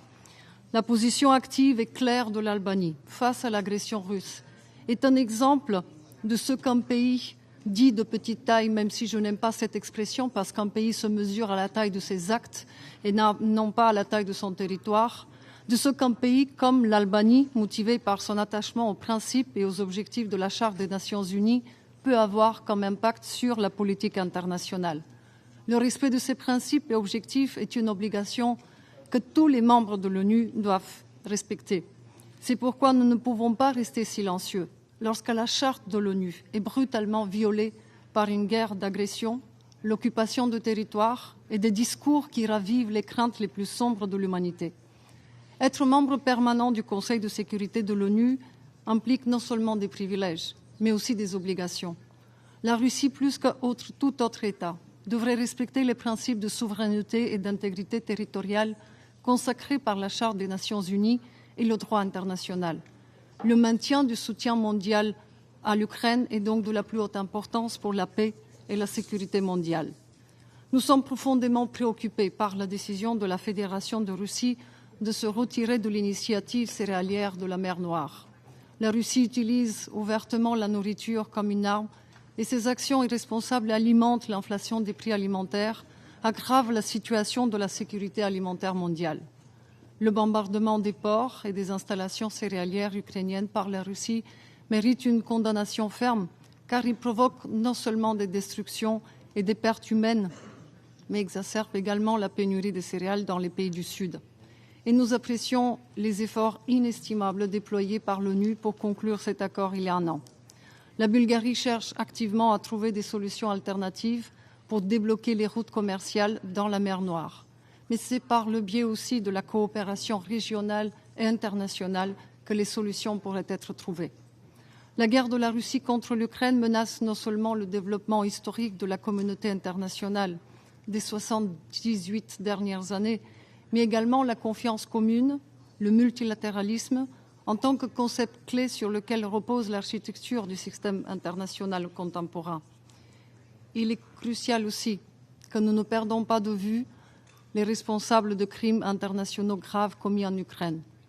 L'Assemblée générale des Nations unies a adopté un certain nombre de résolutions condamnant la violation de la Charte des Nations unies qui symbolise la compréhension globale de nos objectifs et de nos priorités fondamentaux en tant que communauté internationale et de l'importance de préserver le multilatéralisme même en période de difficultés particulières.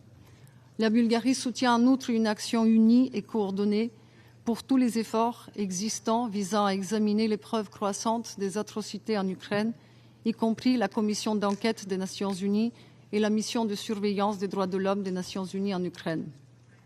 Nous soutenons l'Ukraine dans son initiative en faveur d'une paix globale, juste et durable. Nous pensons que le processus de paix doit être mené par l'Ukraine. La formule de paix proposée par le président Zelensky contient les éléments de base nécessaires et nous encourageons activement le soutien mondial en sa faveur. Il aborde également des ramifications bien plus larges de la guerre sur la sécurité alimentaire, la sécurité énergétique, l'environnement ou encore la sûreté nucléaire. La Bulgarie continuera à soutenir l'Ukraine et le peuple ukrainien dans leur lutte pour la liberté. Soutenir la souveraineté et l'intégrité territoriale de l'Ukraine signifie défendre les principes et les objectifs de la Charte des Nations unies. Le retour à un ordre fondé sur des règles et la reconstruction de la confiance ne sont possibles qu'à travers le retrait immédiat et inconditionnel des forces militaires russes du territoire internationalement reconnu de l'Ukraine et à garantir que justice soit rendue pour les crimes internationaux commis.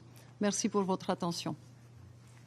Je remercie Son Excellence Madame Gabriel pour sa déclaration, y compris à titre national pour ses propos aimables.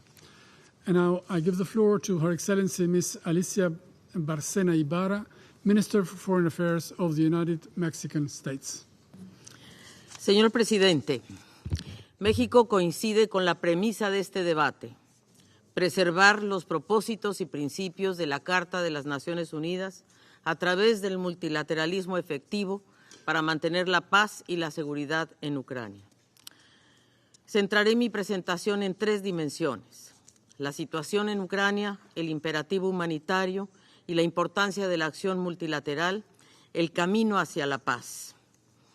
La comunidad internacional no puede aceptar las consecuencias humanitarias de la guerra en Ucrania, tanto para su población como para la de los países vecinos y más allá.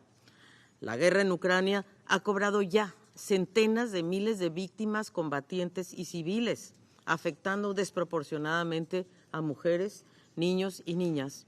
Por lo tanto, urge un cese inmediato de las hostilidades.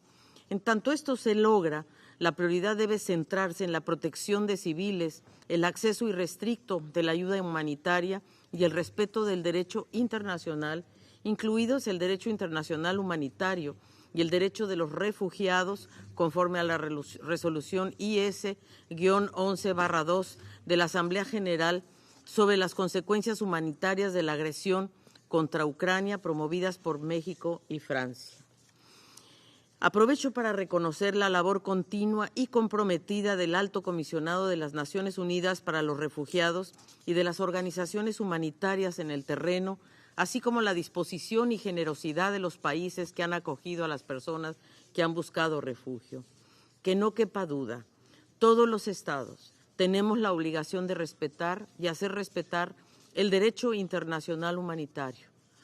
México condena, por lo tanto, el uso de armas explosivas en áreas pobladas, así como cualquier uso por cualquier actor y en cualquier lugar de municiones en racimo, de las minas antipersonales que por su naturaleza excesivamente nociva y de efectos indiscriminados han sido proscritas por el derecho internacional.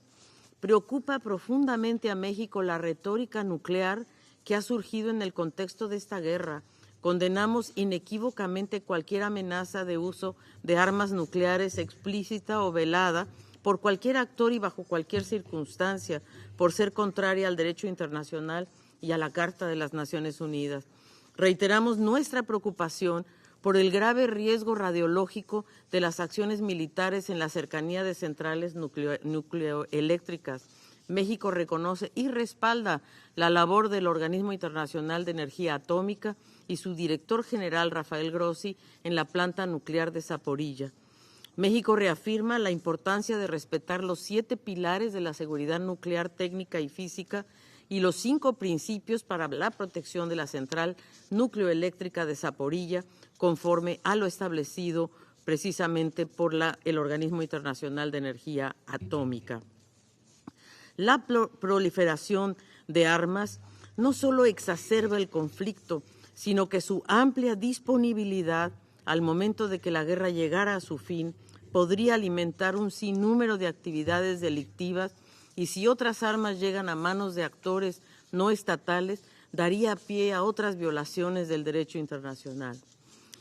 En relación a la acción multilateral en la solución del conflicto en Ucrania, solo se alcanzará una paz duradera si se pone fin al uso de la fuerza y se respeta la integridad territorial de Ucrania dentro de sus fronteras reconocidas internacionalmente. Se trata de un requisito insoslayable. Se han presentado diversas propuestas para la paz que involucran a las dos partes para poner fin a este conflicto, incluyendo una iniciativa de México, sin que hasta ahora exista la voluntad política para entablar pláticas de paz que tengan en cuenta el requisito que he señalado. Pero debemos seguir intentándolo y creando las condiciones para fomentar la confianza.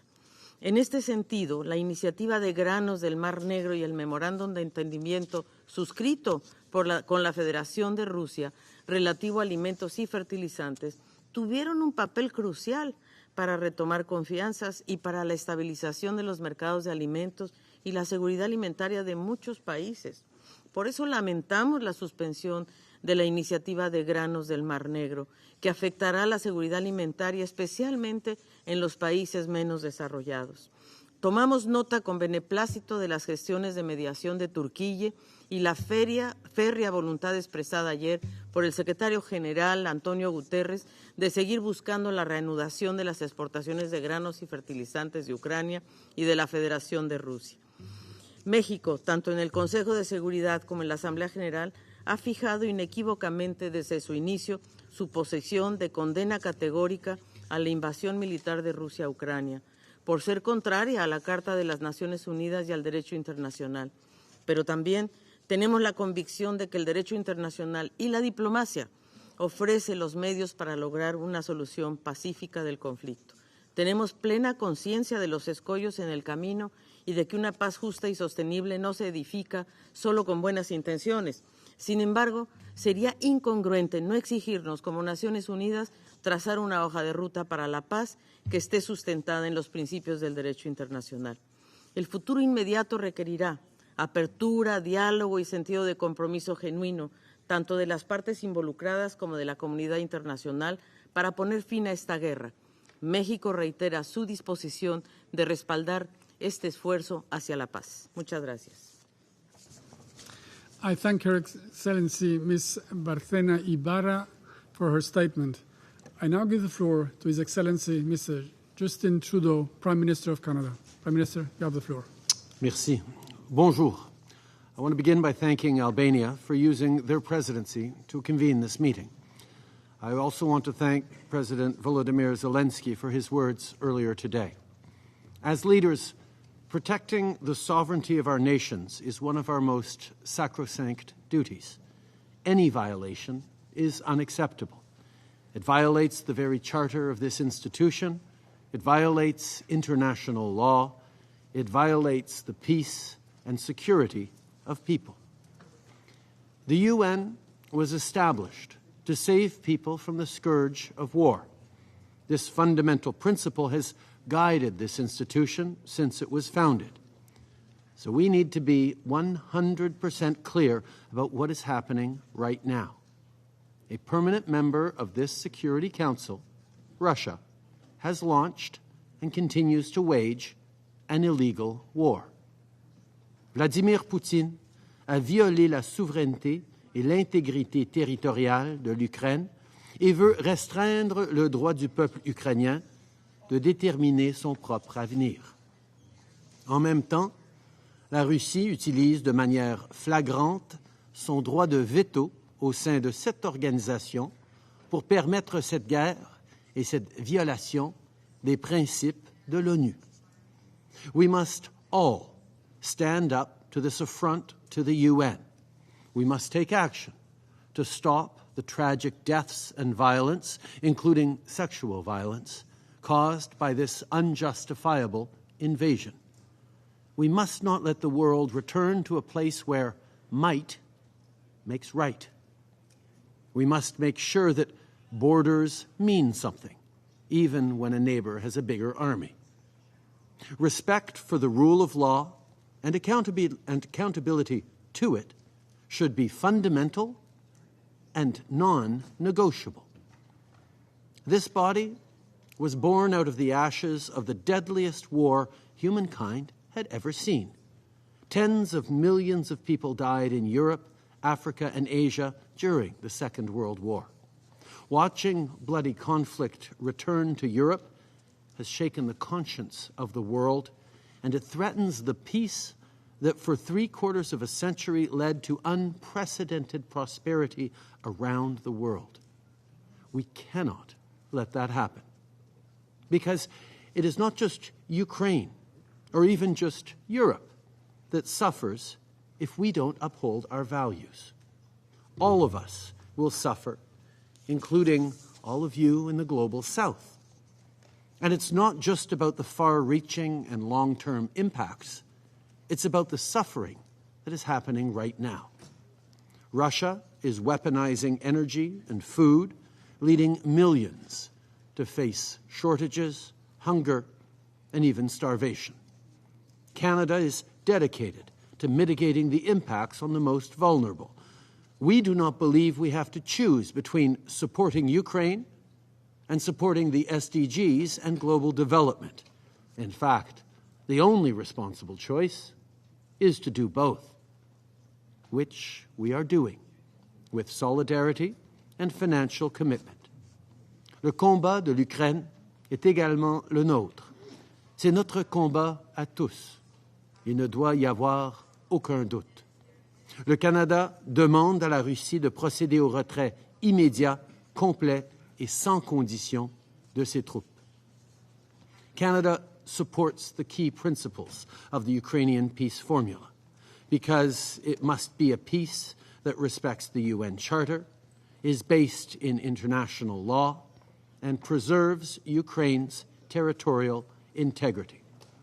A peace that upholds our common humanity and common values, not a peace that turns a blind eye. It must be a peace that is built on respect for the facts and respect for the rules. That is what Canada will always stand for everywhere. Merci. I thank His Excellency Mr. Trudeau for his statement, and I'll give the floor to His Excellency Mr. Gordan Grlic-Radman, Minister of Foreign Affairs of the Republic of Croatia. Thank you, Mr. President. Croatia aligns itself with the statement of the EU, and I'd like to add some remarks in my national capacity. Russian unprovoked and unjustified war of aggression against Ukraine is the greatest challenge to global peace and security in decades. Surely, most significant tragedies caused by this Russian invasion are mirrored in human fatalities, war crimes and crimes against humanity, the displaced and otherwise hard human lives. But Russia's war has also caused unprecedented economic, social, and humanitarian tragedies whose effects are felt globally. By deciding to terminate the Black Sea grain initiative and increasing military attacks on Ukrainian ports and agricultural infrastructure, Russia continued to weaponize food and further aggravate global food insecurity.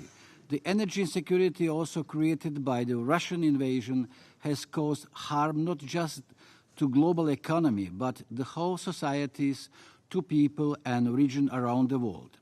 The fact that these actions come from a permanent member of the United Nations Security Council and a nuclear weapon state no less makes the threat to global peace only greater. Mr. President, by denying the principles of sovereignty and territorial integrity, the pillars of the UN Charter and international law, Russia attacked the very idea of multilateralism and of the UN.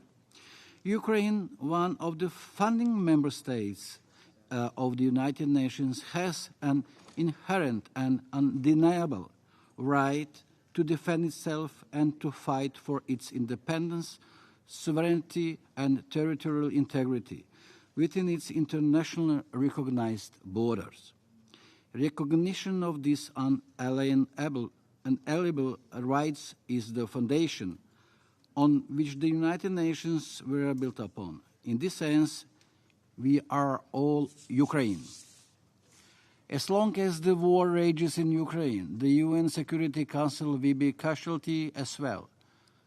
The General Assembly responded responsibly and without hesitation by holding a special session and offering a clear platform for the world's condemnation of the war against Ukraine. This global call provided and continues to provide immense value and support to multilateralism. However, in order for a multilateral system to be efficient, the world needs fully functional UN organs dedicated to their respective mandates and their mutual cooperation. This, regrettably, we lack today. Mr. President, multilateralism can only be effective if it is founded on justice, but justice cannot be maintained if there is no accountability. For the same reason, accountability for crimes committed in Ukraine must be upheld. This is not only because the victims of Bucha, Irpin, or Kharkiv deserve justice. More than anything, there needs to be accountability so we can prevent further such atrocities from occurring and to safeguard the multilateral system and the role of the UN. With this in mind, Croatia supports efforts to promote accountability for international crimes committed in and against Ukraine in all relevant multilateral fora, including the UN, the OSCE, and the Council of Europe. By doing so, we should also keep in mind the pursuit for accountability is not an event, but part of a complex and long process. The transition after the end of the conflict will also be one of bigger challenges. For this, Croatia is also determined and to stand by Ukraine. I thank you. I thank His Excellency Mr. Gerlich Radman for his statement, and I'll give the floor to His Excellency Mr. Alexander Schallenberg, Federal Minister for European and International Affairs of the Republic of Austria. Thank you, Mr. President, members of the UN Security Council, ladies and gentlemen. Almost 19 months ago, Russia broke peace in Europe with its brutal invasion of Ukraine, an independent and sovereign neighbor. This war of aggression has been causing unimaginable destruction and despair. 19 months of targeted attacks on civilians, of barbaric war crimes, of irresponsible nuclear threats, and the cynical use of hunger and energy as a weapon, affecting the most vulnerable people. It is time to stop. Russia must withdraw its forces from the territory of Ukraine, including Crimea and the city of Sevastopol. The people of Ukraine deserve a just and lasting peace.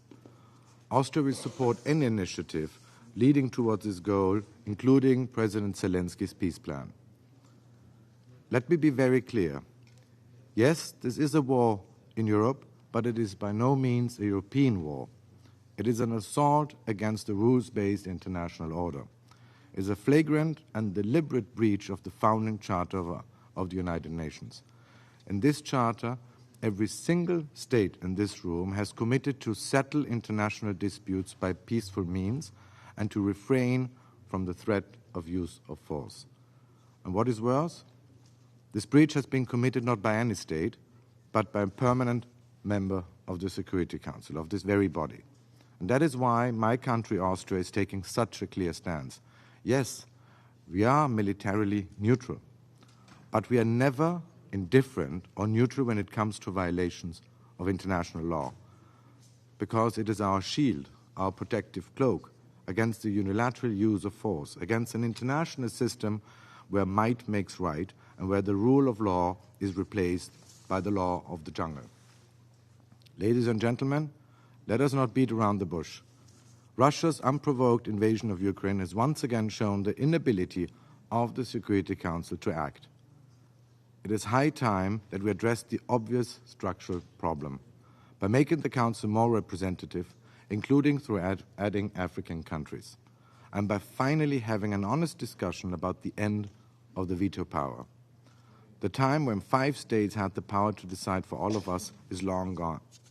The time to reform is now. Thank you very much. I thank His Excellency Mr. Schallenberg for his statement.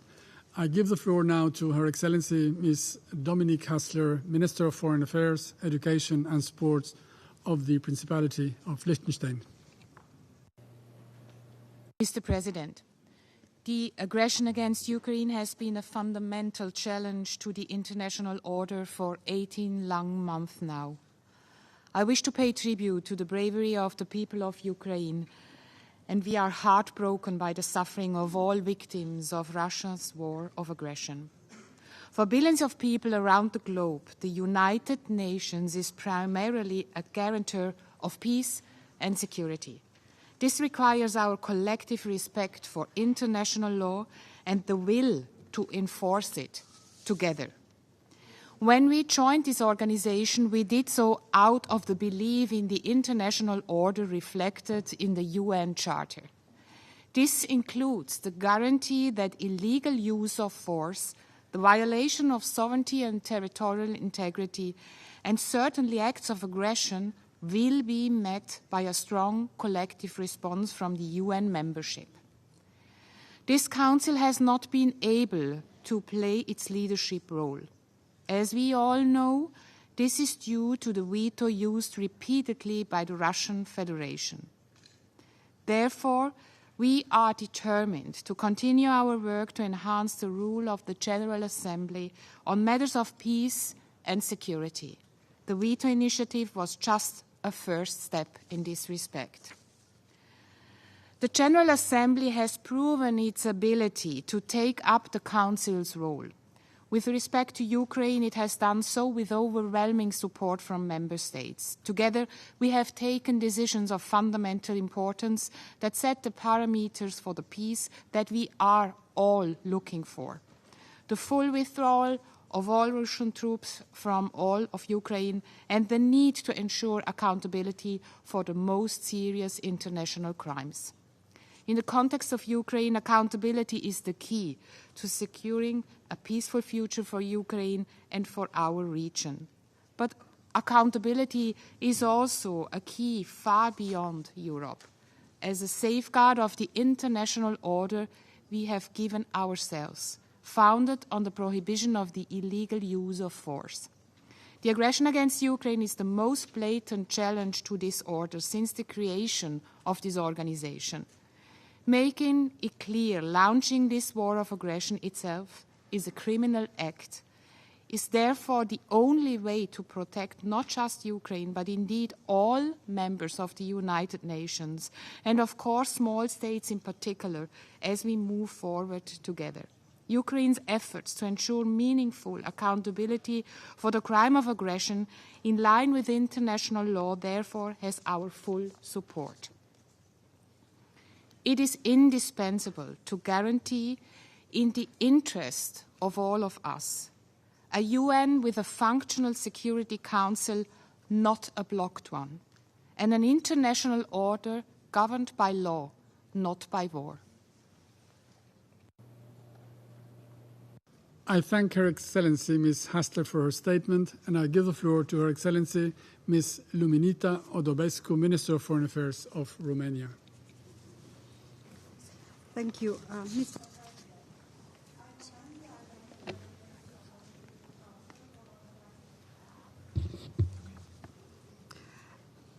I commend the Albanian presidency of the Security Council for organizing this significant high-level open debate on the maintenance of peace and security in Ukraine. As neighboring country of Ukraine, I would like to share some perspectives after more than a year and a half since the Russian Federation unprovoked, unjustified, and illegal war of aggression towards Ukraine has started. The Russian Federation, a permanent member of the Security Council, generated and prolongs the gravest international crisis of multilateralism since the end of the Second World War. It undermines the UN Charter and everything the UN stands for. Today, we stand with the UN Charter and international law and reiterate that there is only one way to end the aggression. The Russian Federation needs to cease the use of force and withdraw completely and immediately from the territory of Ukraine within its internationally recognized borders. Ukraine's independence, sovereignty, and territorial integrity should be respected by all UN member states. But peace in Ukraine cannot be restored by inaction. Romania fully supports the Ukrainian peace formula as the single framework conducive to a fair, lasting, and sustainable peace, a peace that does not reward the aggressor. Ladies and gentlemen, this illegal war is affecting both our region and, as you know, the entire world. It is severely affecting the security in the wider Black Sea area. Recently, fragments of Russian drones were found on our territory in the proximity of the Romanian-Ukrainian border, generating high risk for the inhabitants of those areas. It is challenging the resilience of neighboring states, such as Republic of Moldova, the most affected state by this war, except Ukraine itself. But the impact of the war of aggression against Ukraine remains also a matter of concern for all UN member states. It has consequences of global proportions, especially on food security, energy, and economic stability. But by terminating the Black Sea Grain Initiative and by attacking Ukrainian ports on the Black Sea and on the Danube River, just across the territory of Romania, the Russian Federation further intensified the global food crisis. Romania remains committed to support global efforts on food security. So far, we have facilitated the transit of more than 25.5 million tons of Ukrainian grains. With the winter approaching again, we will raise to the expectation of those vulnerables once again. Since the first day of this war of aggression, the government and population of Romania acted as first responders in providing and help around 6 million of Ukrainians that cross our borders and look for shelter in our country. Mr. President, Romania strongly supports the efforts to seek accountability for all crimes committed against Ukraine, including the crimes of aggression. There should be no impunity for those responsible for atrocities in Ukraine. This is another aspect of the comprehensive, just, and lasting peace in Ukraine. The crisis we face today requires enhanced cooperation and common solutions. It is now when global action for Ukraine and for defending rule-based international order becomes even more relevant. And it is now when we need an effective UN reform, starting with this very body entrusted with maintenance of international peace and security. We must avoid fatigue and grow even more united and resolute in defending and upholding our values and international peace and security, starting with a just and sustainable peace in Ukraine. Thank you, Mr. President. I thank Her Excellency Ms. Odobescu for her statement, and I'll give the floor to Her Excellency Ms. Penny Wong, Minister of Foreign Affairs of the Commonwealth of Australia. Thank you, President, and thank you for convening this important high-level open debate, and I acknowledge all distinguished colleagues, in particular the Ukrainian representative. The Security Council has a singular responsibility to the people of the world for the maintenance of international peace and security. And the establishment of this council was a clear statement of intent by the nations of the world that the sovereignty of all member states must be respected, that larger countries should not be able to determine the fate of smaller countries, that disagreement should not spiral into war. When the council was established, its members took on a serious obligation, most especially its 5 permanent members who were granted a power to veto the will of the chamber. Having this power demands of the P5 an obligation to prevent conflict, to not act as an aggressor, to lead by an example in upholding the rules. The veto was never intended to empower a country to abuse the UN Charter, to be above the law. But it has been more than 570 days since Russia launched its illegal and immoral full-scale invasion of Ukraine, a flagrant violation of the UN Charter by a permanent member of this body, the UN Security Council, an attack on every member state, on everyone at this table. Russia's actions are driving the global crisis in food and energy security. Its termination of the Black Sea Grain Initiative and its attacks on Ukrainian food infrastructure have kept food from those who need it most. But, President, while the cost of Russia's war is being paid by the world's most vulnerable people, Ukraine suffers the most. Russia has inflicted tragic loss of life and catastrophic damage across Ukraine. It has placed Ukraine's very existence under threat. It has torn apart families, abducting thousands of children in an effort to re-educate those children to disavow their loved ones and hate their homeland. You know, this conflict has seen great cruelty, but removing a child from family to such ends is nothing short of abhorrent.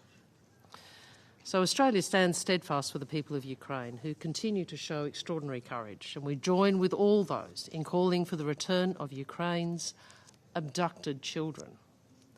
We contribute defence, economic and emergency humanitarian assistance, some 890 million Australian dollars so far, and we support Ukraine's efforts to hold Russia to account.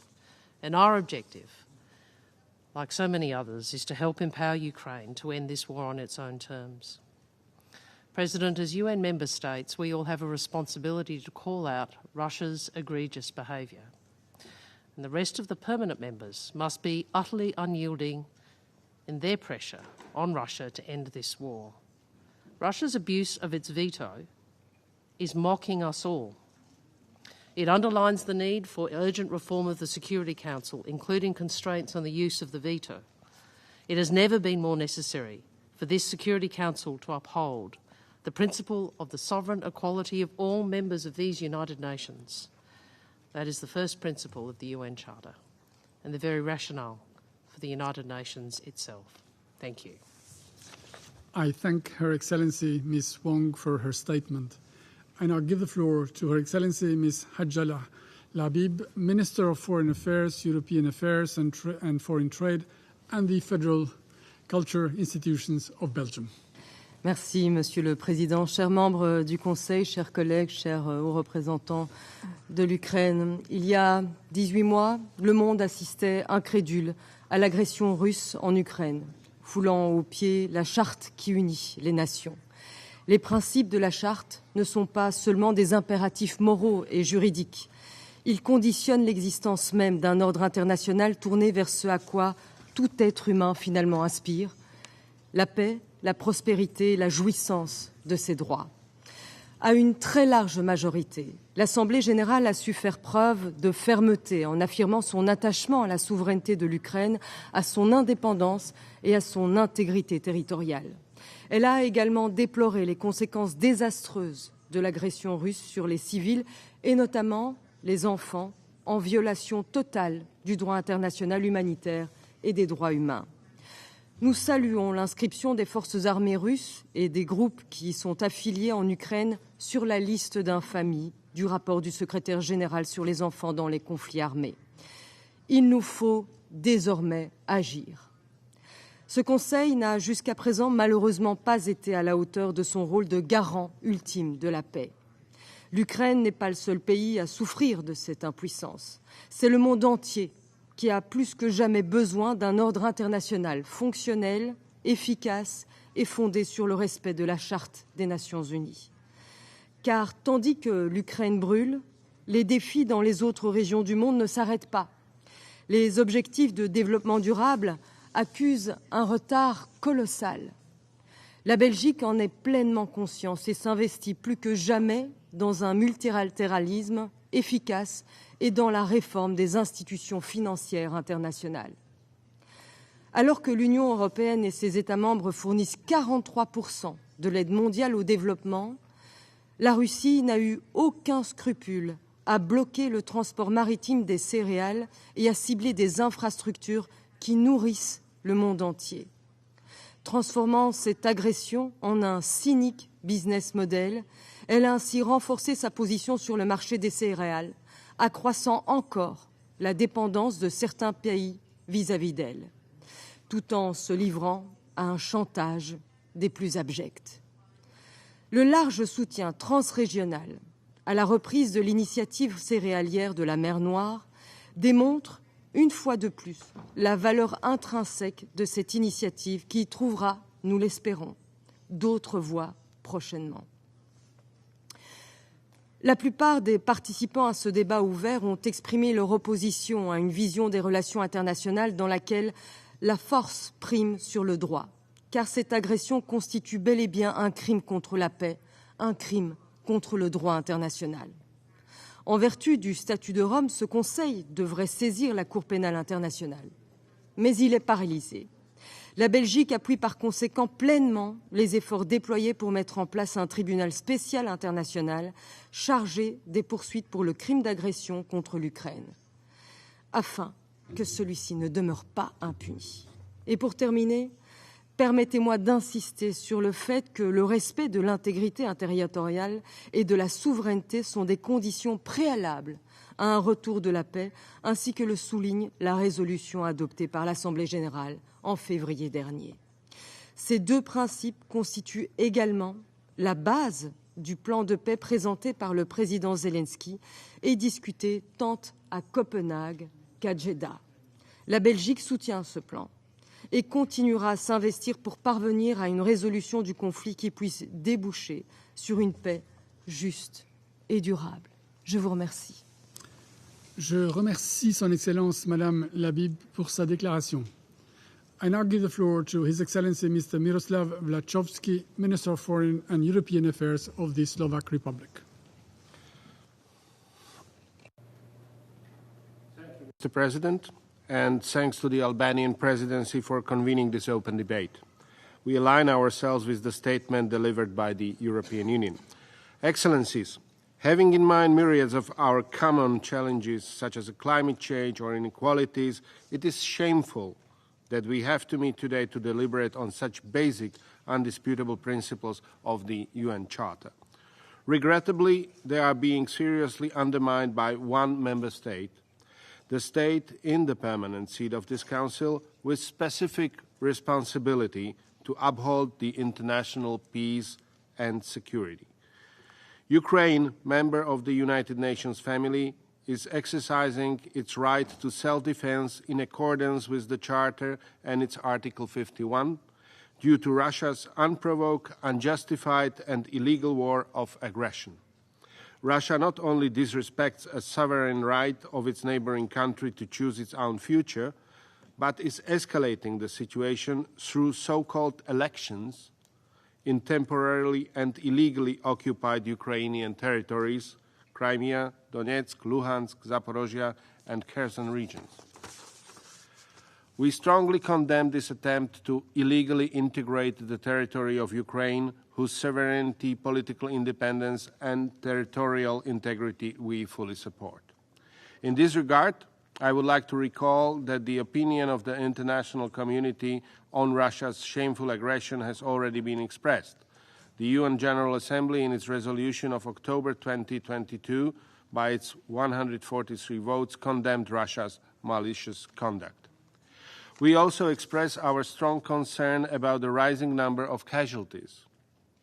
Intentionally directing attacks on civilians and civilian infrastructure is a war crime. Slovakia will continue to support all efforts to ensure full accountability for those responsible, including financial accountability through compensation for all the damages caused. I want to also remind that the consequences of Russia's action reach far beyond Ukraine. We deplore Russia's decision to terminate the Black Sea grain initiative, followed by increased attacks on Ukrainian ports. With this, Russia is only further exacerbating the global food crisis. Moscow is utterly indifferent to the hundreds of millions of people worldwide facing hunger. Instead, Russia and its representatives continue spreading propaganda and disinformation, and even worse, threaten to use nuclear weapons. Distinguished colleagues, I believe we can all agree that such behavior is utterly unacceptable, and we have a collective duty to take all possible actions to stop Russia from holding the world hostage to its imperialistic appetites. We once again call on Russia to immediately stop its aggression against Ukraine and completely and unconditionally withdraw all of its military forces from the entire territory of Ukraine within its internationally recognized borders. This way, the Russian Federation can not only immediately restore peace in Ukraine, but also demonstrate its willingness to return to the purposes and principles of the UN Charter. Thank you.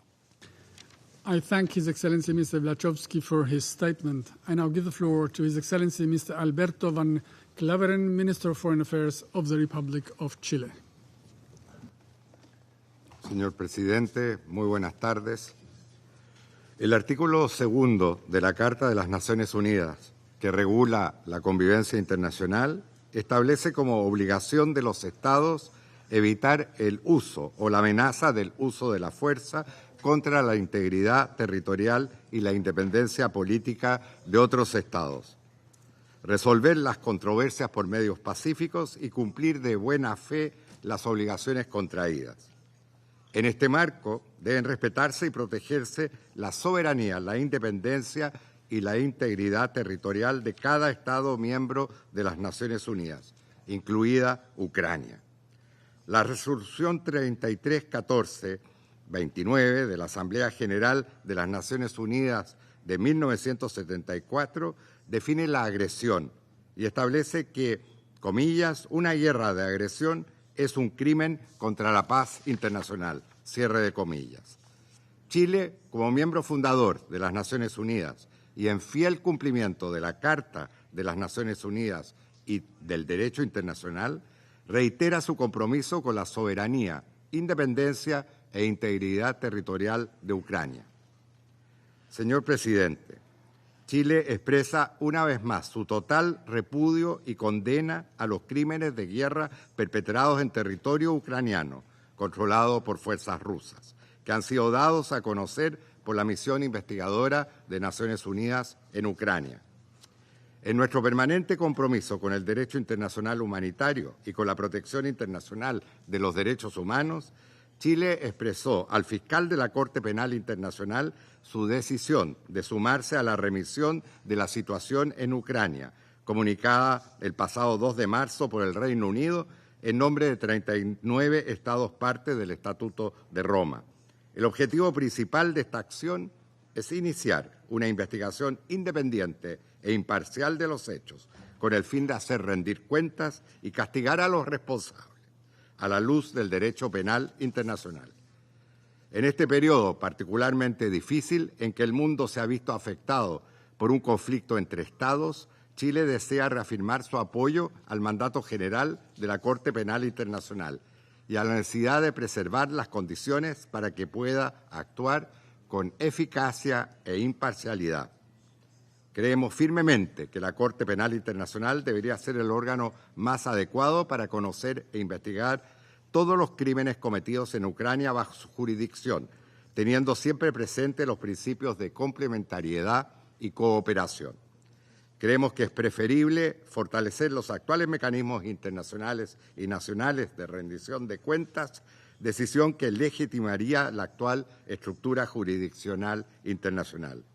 Debemos considerar las prácticas actuales de justicia transicional, que sin duda ayudarán a establecer un camino más preciso y eficaz para la situación ucraniana. La justicia transicional debe situar a las víctimas y supervivientes en el centro de la solución, pensando siempre en evitar la repetición de las violaciones de los derechos humanos, abordando las causas profundas del conflicto que las originó. Por esta razón, es fundamental que se lleve a cabo el proceso de documentación de las violaciones de los derechos humanos como consecuencia de este conflicto, ya que proporcionará la información necesaria para determinar la forma y el tipo de reparación que debe llevarse a cabo. Los efectos de esta guerra de agresión y el restablecimiento de la justicia en Ucrania nos plantean nuevos retos como comunidad internacional. Hacer frente a estos retos en la búsqueda de la mejor solución posible requiere la solidaridad de todos nosotros. Muchas gracias. I thank His Excellency Mr. Van Cleveren for his statement, and I'll give the floor to His Excellency Mr. Georgos Karapetritis, Minister of Foreign Affairs of the Hellenic Republic. The post-war security system established by the UN Charter relies on one fundamental premise, the prohibition of the use of the threat of use of force. The Security Council is the body that has been entrusted with the ultimate responsibility to maintain peace and security. However, unfortunately today, the entire UN system is being gravely challenged by the invasion of Russia in Ukraine. Greece's foreign policy as a founding member of the United Nations has always been defined by its commitment to international law. Together with our EU partners, we're calling upon all nations to do their utmost so that peaceful resolution of disputes in full respect for international law by all prevails. To that end, it is fundamental that international treaties that have defined borders between states, as well as important UN conventions such as the UN Convention on the Law of the Sea, must be respected by all nations. We have therefore taken a principled and clear position on Russia's aggression from the beginning. Russia's invasion of Ukraine constitutes a grave breach of the UN Charter, and it remains a serious threat for European security as well as global peace and stability. Greece, along with the rest of the European Union member states, will continue to provide support to Ukraine. On the issue of accountability, on the other hand, we firmly believe that alleged crimes committed in and against Ukraine should be thoroughly investigated. An ongoing and far-reaching consequence of Russia's aggression against Ukraine is the acute food insecurity felt by many vulnerable countries around the world. The Secretary General of the United Nations has been engaged in trying to revive the Black Sea Grain Initiative, yet the regrettable withdrawal of Russia from this UN-brokered initiative has brought these exports to a halt. And Russia's attacks against Ukraine's port have aggravated the security situation in the Black Sea, thus making the export of Ukrainian grain over the sea impossible. More than half of that grain was transported by Greek shipping companies. Many vessels carried grains directly to countries most in need. As a leading maritime nation, Greece attaches great importance to the freedom of navigation and maritime security. In light of these developments, the European Union has decided to increase the capacity of alternative routes for Ukraine's grain export. In this context, along with the Baltic and Adriatic corridors, Greece is offering to Ukraine an alternative transportation route to the Aegean Sea by making use of ports in northern Greece in cooperation with our partners Bulgaria and Romania. Greece is a candidate for a non-permanent seat at the Security Council for the term 2025-2026. If elected, our term will be guided by 3 core values that are universally expressed in Greek language. That is diplomacy, dialogue, and democracy. Diplomacy and dialogue remain the only path to peaceful resolution of disputes. But lasting stability and security cannot be sustained without democracy. Ukrainians today fight for the right to live in a democratic society, and Greece and the European Union stand with them. Thank you. I thank His Excellency Mr. Gerapetritis for his statement. I now give the floor to Her Excellency Ms. Anke Bruins-Slot, Minister for Foreign Affairs of the Kingdom of the Netherlands. Mr. President, I would like to thank the Albanian Presidency of the Security Council for arranging this open debate today. A debate that we need to have in this Council, now, during the opening week of the 78th session of the UN General Assembly. A week in which the world demonstrates its commitment to the UN Charter, the United Nations system, and the international rules-based order the UN represents. It is essential that we show such commitment now more than ever, because the rules-based order is under pressure, with Exhibit A, as the Secretary-General said yesterday, being Russia's attack on Ukraine, an attack on the UN Charter and the rules-based order too. Every day, Russia's aggression destroys the life of the Ukrainian people, a people that continues to show immense resilience and courage in the fight for freedom and independence.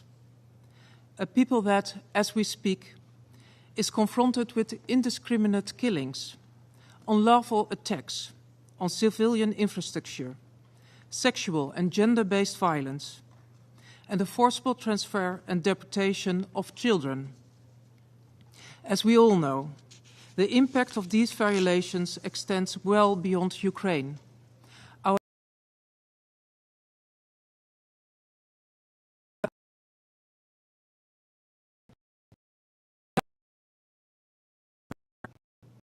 Vulnerable countries are being disproportionately affected. This can end all now, if Russia ends its unprovoked war of aggression against Ukraine. Mr. President, it is our duty as peace-loving nations to send a clear message. Russia's aggression against Ukraine and its manifest violation of the UN Charter must stop. It constitutes a breach of peace and a threat to international security. Russia will be held accountable for these violations. All of us here are committed to fostering international peace, prosperity and security. All of us are committed to meeting our obligations under international law.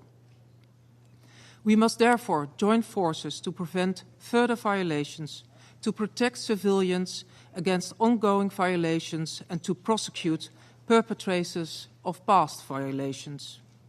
We must do by taking action when the Charter's principles are violated and by supporting relevant resolutions and accountability initiatives. The Kingdom of the Netherlands stands with Ukraine and with its people. We are providing financial support and giving Ukraine the means with which to defend its sovereignty. We will continue to do whatever it takes for as long as it takes. Thank you. I thank Her Excellency Ms. Bruins-Slot for her statement. I now give the floor to His Excellency Mr. Pedro Sánchez Pérez Castellón, Prime Minister of Spain.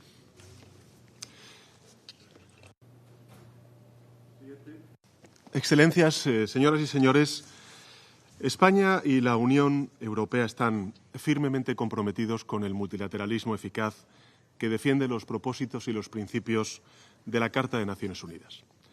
Es en el marco multilateral donde se pueden alcanzar, mediante el diálogo y la diplomacia, los grandes acuerdos que aseguren la paz, la libertad y la prosperidad de nuestros conciudadanos. Y precisamente por ello deseo reiterar nuestra firme condena de la guerra de agresión de Rusia contra Ucrania, así como nuestro apoyo a la soberanía y a la integridad territorial de Ucrania dentro de sus fronteras internacionalmente reconocidas. No cabe la equidistancia en el análisis de la situación. En este conflicto hay claramente un agresor y un agredido. El asunto, Excelencias, es grave, por cuanto afecta a cuestiones que creíamos superadas desde hace décadas, como el hecho de que las legítimas aspiraciones de cada país, incluidas sus preocupaciones de seguridad, no pueden defenderse a costa de violar por la fuerza la soberanía y la integridad territorial de otros países. Es todavía más grave quien menoscaba esos principios y además quien lo hace es un miembro permanente del principal órgano internacional encargado de asegurarlos. Esto es el Consejo de Seguridad de Naciones Unidas, donde hoy nos encontramos. El impacto de la guerra a escala global está siendo devastador, afectando a la seguridad alimentaria, también a la seguridad nuclear, a la energética en todo el mundo y con consecuencias nefastas para millones de personas y muy especialmente para aquellos que viven en países más vulnerables. Formulo, por tanto, un solemne llamamiento a la Federación Rusa para que retome de inmediato la iniciativa del grano del Mar Negro y deje de utilizar el hambre como arma de guerra. Su actitud es sencillamente deplorable. Señoras y señores, España y Europa quieren trabajar por la paz. Por la paz. El objetivo es poner fin a la agresión y al sufrimiento del pueblo de Ucrania. Pero también el objetivo es defender el orden internacional basado en reglas que posibilitan la coexistencia pacífica entre naciones. Trabajamos con la comunidad internacional para ampliar el consenso hacia el logro de una paz justa y duradera. Apoyamos la fórmula de paz del presidente Zelensky, que respeta el derecho internacional y la Carta de Naciones Unidas. Y corresponderá a Ucrania determinar el momento y las condiciones para iniciar el proceso que ponga fin al conflicto.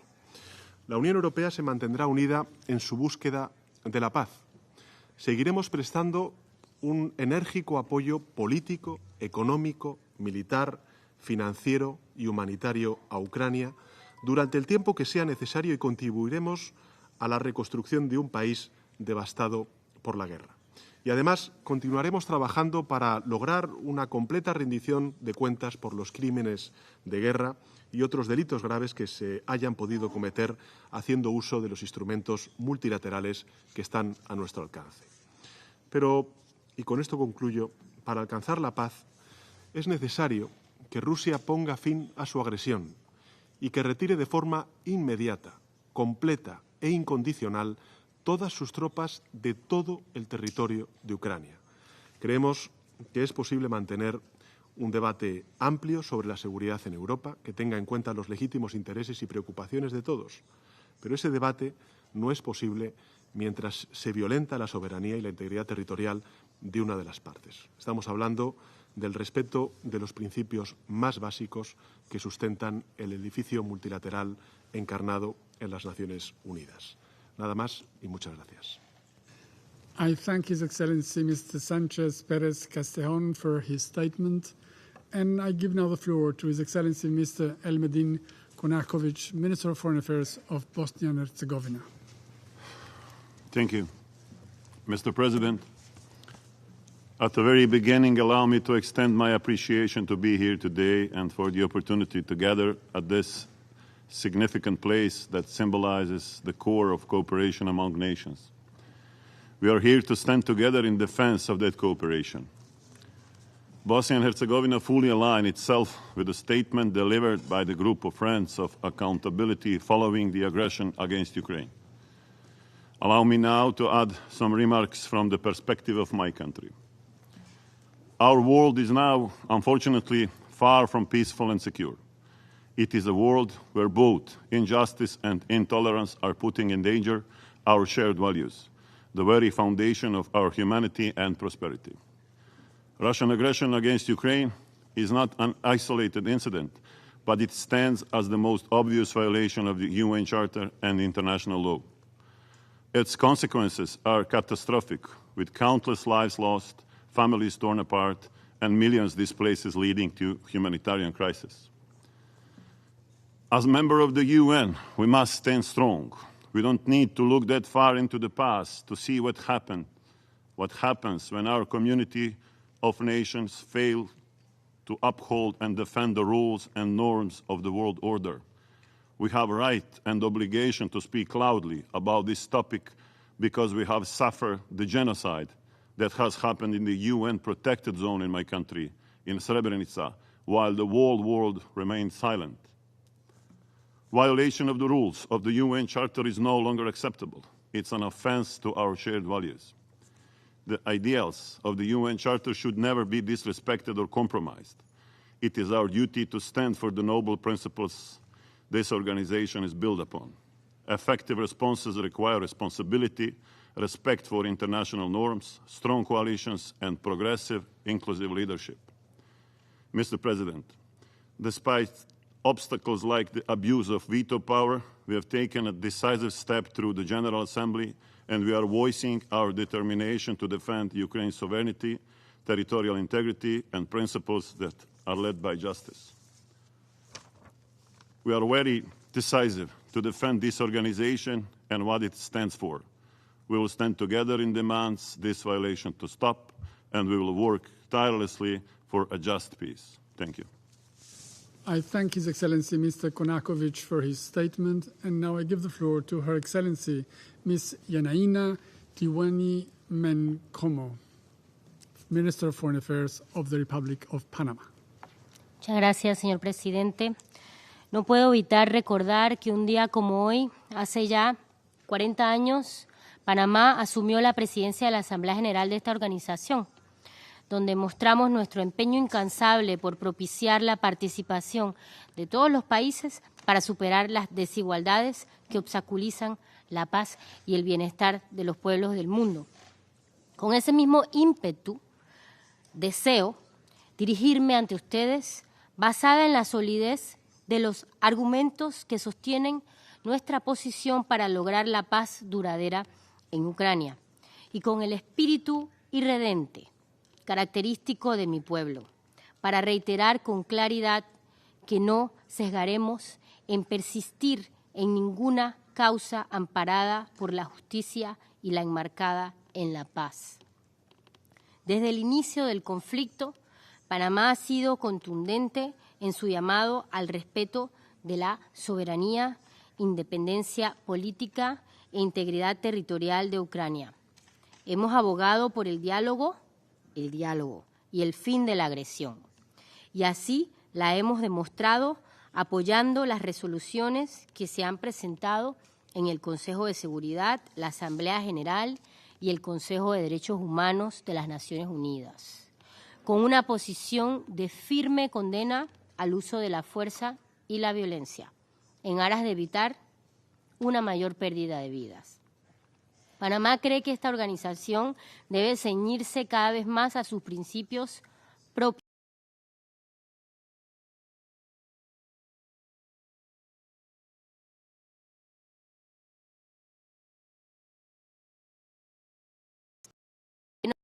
De los derechos humanos, la superación de todas las formas de intolerancia y la promoción e institucionalización del diálogo. Hago énfasis en la palabra diálogo.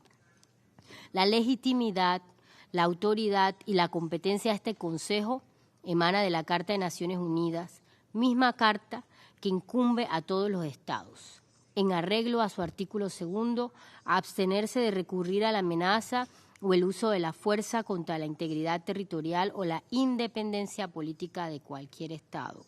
Por ello, es preciso reiterar la enorme responsabilidad de todos los miembros de este Consejo a cumplir íntegramente esta carta. Solo así mantendremos abiertos los caminos que nos alejan de la frustración y evitan los atajos de la violencia. Por conocido que sea este drama, nuestro país no puede evitar mencionar la crisis humanitaria generada por esta guerra. Por ello, reiteramos nuestro llamado a que se aseguren los accesos a la asistencia humanitaria y se brinde protección a los civiles, incluido personal humanitario y las personas en situaciones vulnerables, en especial los niños y las niñas. Panamá entiende muy bien la lucha de los pueblos que sufren al defender su soberanía, de los pueblos que se resisten a aceptar la imposición del fuerte sobre el débil. Somos conscientes, por experiencia propia, que ningún Estado tiene el derecho de arrogarse o enajenar unilateralmente el territorio de otra nación, y mucho menos mediante el uso de la fuerza. Hacemos un llamado a respetar el derecho internacional y a retomar la voluntad de encontrar aquello que nos une, para centrar toda nuestra atención en los múltiples desafíos que nos aquejan. Continuar trabajando en acciones que reduzcan los efectos del cambio climático, también la pobreza, la desigualdad y el impacto del crimen transnacional organizado, para lograr así mejorar la vida de la gente. Panamá, en su visión como país con vocación pacifista, multilateralista y promotor de diálogo, lamenta profundamente el grave conflicto en Ucrania y el impacto que está generando en el mundo entero, especialmente a los países en vías de desarrollo. Conocemos las causas y consecuencias del conflicto y por ello es entendible que no cese la demanda de la comunidad internacional por una solución definitiva que, ante todo, logre la consecución de la paz. Una paz que solo es posible con la aplicación estricta de los principios del derecho internacional, más allá de la retórica y el papel vista en el terreno. La estabilidad que hemos construido hasta hoy y que ha traído consigo un periodo de mayor prosperidad y crecimiento mundial está en juego también. Por tanto, es nuestra responsabilidad evitar que se siente un precedente que pueda haberse repetido en el futuro en cualquier otra parte del mundo. Panamá reitera su compromiso con los principios de la Carta de las Naciones Unidas y el multilateralismo como herramienta para la promoción de la paz. Estos son pilares históricos de nuestra política exterior y los continuaremos defendiendo en cada foro y lugar, con las herramientas que siempre nos han caracterizado: el diálogo, la negociación y la palabra. Esa es nuestra fuerza y desde las más profundas de las convicciones, desde nuestra vocación, seguiremos construyendo puentes de diálogo y siempre promoviendo la paz. Gracias. I thank Her Excellency Ms. Tiwani Menkomo for her statement. I now give the floor to His Excellency Mr. Sergei Aleynik, Minister of Foreign Affairs of the Republic of Belarus. Уважаемый господин председатель, попытки отдельных игроков переписать под себя базовые принципы международного права и международных отношений при одновременном игнорировании законных интересов большинства членов мирового сообщества привели к высочайшей степени поляризации в мире в целом и в нашем регионе в частности. Ситуация усугубляется агрессивным противодействием со стороны отдельных стран, привыкших считать себя центром человеческой цивилизации, формированию справедливой, равноправной, полицентричной модели мира. Как результат, в международных отношениях повышается роль фактора силы. Почти в полный упадок пришла архитектура международной безопасности, нераспространения и контроля над вооружениями. Мы с большой настороженностью наблюдаем несоразмерный рост военных потенциалов и гонку вооружений не только в своем регионе, но и в соседних с нами странах. Все инициативы Беларуси по уменьшению конфронтаций, восстановлению доверия и укреплению региональной безопасности, которые мы предлагали в прошлые годы, остались без ответа. На это почему-то смотрели свысока. В результате в европейском регионе с новой силой полыхнул конфликт в Украине, а весь мир получил тяжелые последствия в виде экономических, продовольственных и энергетических кризисов. Находясь по соседству с Украиной, Беларусь, как никто другой, заинтересована в скорейшем мирном урегулировании этого конфликта. Мы, как соседняя страна, также имеем свой глубокий взгляд на данный конфликт. Именно в Беларуси были подписаны Минские договоренности, положившие начало мирному процессу по Украине, и комплекс мер по их выполнению, получивший одобрение Совета Безопасности ООН. Считаем нужным напомнить об этом, как бы кто не хотел замять эту тему. Долгожданный результат переговоров в белорусской столице должен был стать основой мирного процесса на Украине. Реализация договоренностей могла вывести его на устойчивую положительную траекторию. Однако этого не произошло. И сегодня очевидно, почему это не могло произойти. Западные коллеги красноречиво высказались на данный счет. Некоторые прямо заявили, что они и не планировали завершать этот конфликт, а сегодня намерены воевать до последнего украинца. На этом фоне полным абсурдом выглядит обвинение Беларуси в пособничестве агрессии. Напоминаю, что в прошлом году на территории нашей страны прошли 3 раунда российско-украинских мирных переговоров. С марта 2022 года Беларусь стала беспрепятственно принимать на своей территории украинцев и всех иностранных граждан, спасающихся от боевых действий в Украине. Им предоставлялась и предоставляется необходимая помощь, в том числе гуманитарная, сразу по прибытию. Специальным решением руководства страны они практически уравнены в правах с нашими гражданами. Кто-нибудь из стран Запада принял такие решения? С конца февраля 2022 года в Беларусь прибыло порядка 120 тысяч украинских беженцев. Это почти 1,5% населения нашей страны. Как вы думаете, чувствуя от нас агрессию, эти люди бы прибыли добровольно в Беларусь? Ответ очевиден и логичен. Напомню, что наша страна несет эту нагрузку самостоятельно, и вместо содействия мы получаем лишь незаконные санкции Запада. Мы официально пригласили генерального секретаря ООН посетить Беларусь с визитом лично, либо направить своих представителей для изучения ситуации на месте. Наши границы открыты, и мы открыты к конструктивному сотрудничеству. Завершение конфликта неизбежно, и завершится оно за столом переговоров.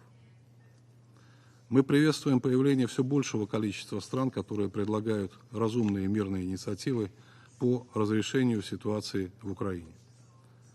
В заключение хотел бы вновь подтвердить готовность Беларуси внести свой вклад в урегулирование ситуации в целях достижения долгосрочного и устойчивого мира в регионе, в котором сегодня нуждаются все наши страны и наши народы.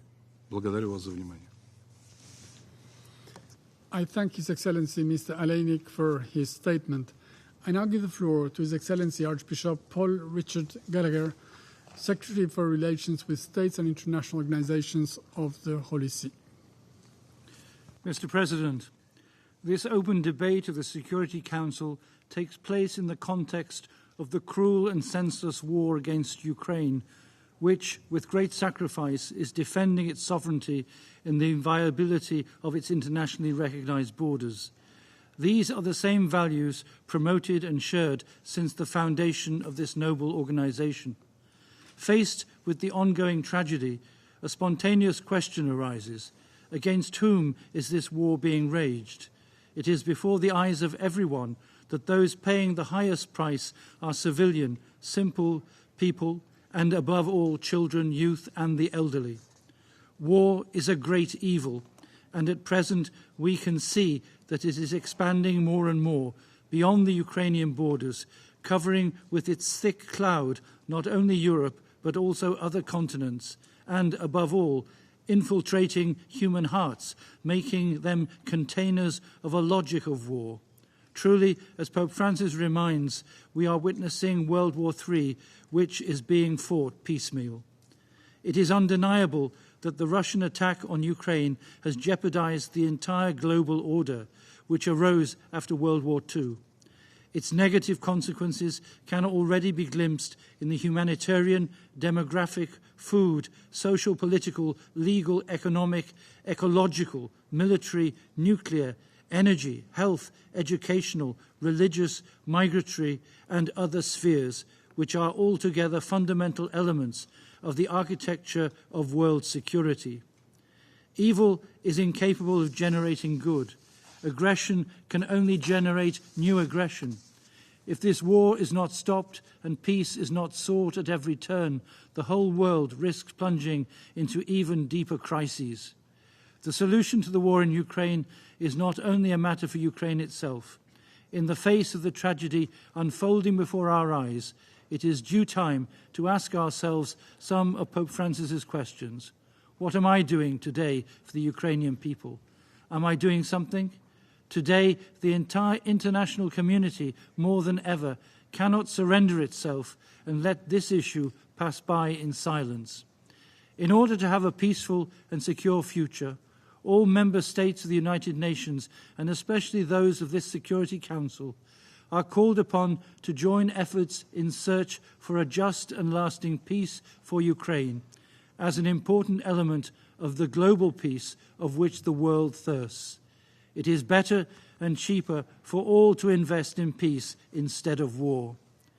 The Holy See, for its part, is close to Ukraine and fully upholds its territorial integrity, and moreover continues to engage in humanitarian initiatives aimed at alleviating the suffering of the Ukrainian population, especially that part of it which is weakest and most vulnerable, while at the same time urging all states and relevant international organizations to become creative and courageous artisans of peace and weavers of constructive dialogue. Peace is not a reality whose features and properties are unknown. Everyone knows what peace is. It will surely come when there is a common commitment to implement it, not only at the international institutional level, but also in our hearts and homes. To all of you, and especially to the tormented Ukraine, I would like to extend my heartfelt wish that the desired peace may return to cheer the whole world. Thank you, Mr. President. I thank His Excellency Archbishop Gallagher for his statement.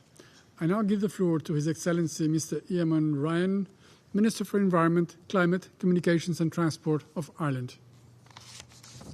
I thank the Albanian Presidency for organising this very important open debate. I also thank the Secretary-General for his contribution today and President Zelensky for his powerful intervention. President, in our capital city of Dublin, our main street is called O'Connell Street. At either ends of that street, there are two statues dedicated to two of the men who worked for Ireland's sovereignty and independence. On the north end of the street, there's a statue of Charles Stuart Parnell, the leader of our Home Rule movement. And on it is written the inscription, "No man has the right or a right to fix the boundary to the march of a nation." The United Nations is based on that principle. Every country has a right to its own sovereignty. At the other end, there is a statue to Daniel O'Connell, our liberator, who famously said, "Nothing is politically right which is morally wrong." What President Putin has done and what this war has caused is morally and fundamentally wrong, and it has to stop. Russia's illegal war of choice is not only a war on the people of Ukraine, but on the UN Charter and the very foundations of our multilateral system. In seeking to impose its will by force on a peaceful neighbour, Russia has blatantly violated the Charter's principles of sovereign equality and territorial integrity of states. In the 19 months since tanks columns first advanced on Kyiv, Kharkiv and Mariupol, we have lost track of the number of horrific attacks on civilians and civilian infrastructure. Just 2 weeks ago, 16 Ukrainians, including a child, were killed in Russia's indiscriminate missile attack on Kostyantynivka, an indefensible violation of international law and a blatant attack on civilians that no amount of disinformation can explain away. All member states rely on the rules-based international order as a guarantee of our independence, our sovereignty and our security. That's why pushing back on this ongoing and blatant violation of international law by Russia, a permanent member of the Security Council, is of such critical importance. This Council, charged with the critical mandate to maintain international peace and security, too often is unable to meet its obligations, not least when one of its permanent members is the aggressor state. This failure to act has had harrowing real-world consequences. We've seen the catastrophic impact that Russia's disregard for international law has had on women and children in particular. Conflict-related sexual violence has been a consistent feature of this war, while the evidence of enforced deportation of Ukrainian children underscores just how the most vulnerable can suffer the most unspeakable harms. President, if we fail to hold Russia accountable, it will have far-reaching consequences in terms of cooperation on so many of the global challenges we face, whether it is efforts to address food security, energy security, nuclear safety or the environment. Ireland unequivocally condemns Russia's nuclear threats and the utter disregard for safety its forces have shown at the Zaporizhzhia nuclear power plant. As we reflect this week on the political declaration on the SDGs, on which Ireland has proudly led with Qatar, the threat to global food security and increased risk of global hunger stemming from the conflict is thrown into sharp relief. It's encouraging that the General Assembly has taken action where the Security Council has failed. There have been 6 General Assembly resolutions in reaction to Russia's invasion. Most recently, in February, the General Assembly's adoption of the resolution on the principles of the UN Charter underlying a comprehensive, just and lasting peace in Ukraine was an important signal from an overwhelming majority of the Member States of their commitment to uphold the Charter of the United Nations. President, it's our collective responsibility to stand fully with the people of Ukraine in the face of this brutal aggression. 15 million people have now fled their homes, and we are proud to have welcomed over 90,000 Ukrainians to Ireland, now close to 2% of our population. This war is entirely of Russia's making. Just as Russia chooses to start this war, they can choose to end it. It's up to Ukraine to determine the terms, conditions and timelines for any peace agreement, and Ireland reiterates its strong support for President Zelensky's peace plan in this regard. Ireland supports the tireless efforts of the Secretary-General and Ukraine itself to bring an end to the war and for a comprehensive, just and lasting peace based on the principles of the UN Charter. We will continue to do our part to support the Ukrainian people and to ensure there can never be impunity for such violent disregard of the rules-based international system. Thank you. I thank His Excellency Mr. Ryan for his statement. And I give now the floor to His Excellency Mr. Burak Akçapar, Deputy Minister of Foreign Affairs of the Republic of Turkey. Thank you, Honorable Chairman, distinguished members of the Security Council and guests. We live in a precipice. Our deliberations do matter. Turkey has been a strong advocate of the rules-based international system and is concerned that humanity may not protect it.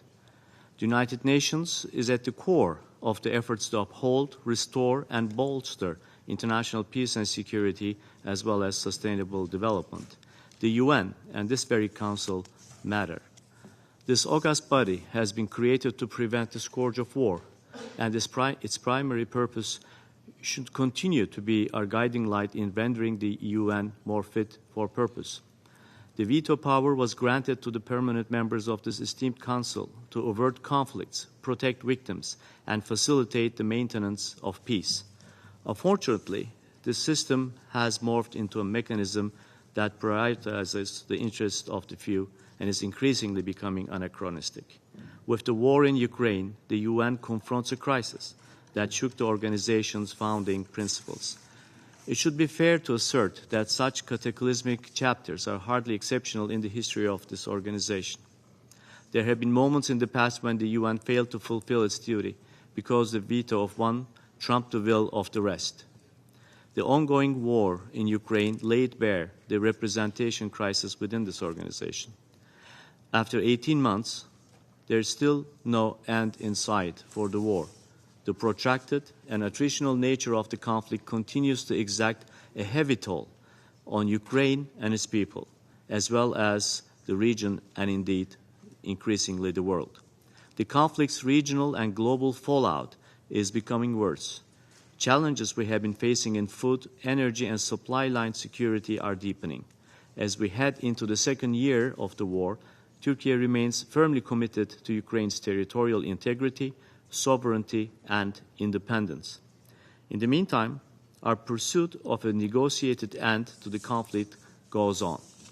Since the start of the war, Turkey has assumed efforts to facilitate diplomatic talks. After negotiations collapsed in March of last year, we shifted our efforts to addressing the practical challenges of the war, such as prisoner exchanges, food security, and nuclear security. Our diplomatic efforts, together with the United Nations, brought the Black Sea Initiative to life, which lasted for a year and averted a global food crisis. Its ultimate termination will unsettle the global food markets and has already shaken the stability of the Black Sea, creating risks of escalation with the rest of the world waiting in suspense. Now we are working closely with the United Nations to revive the initiative.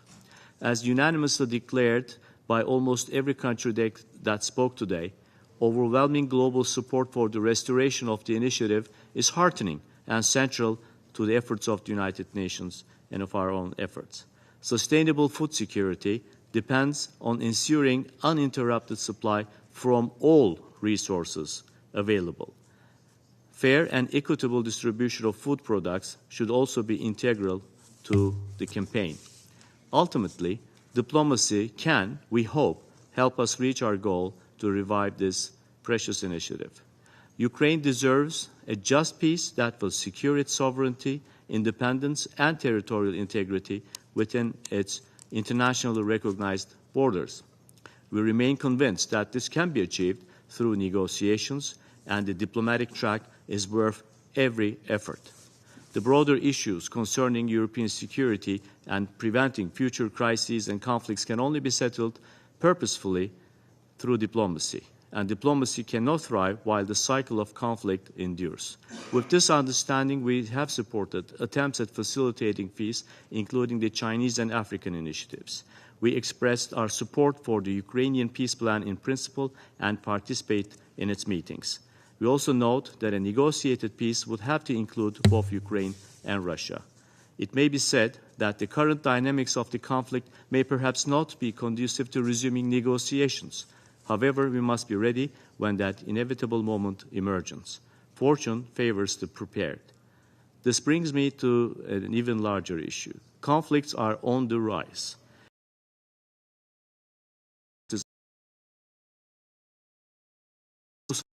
Principles we have been striving to uphold over the last 1.5 years.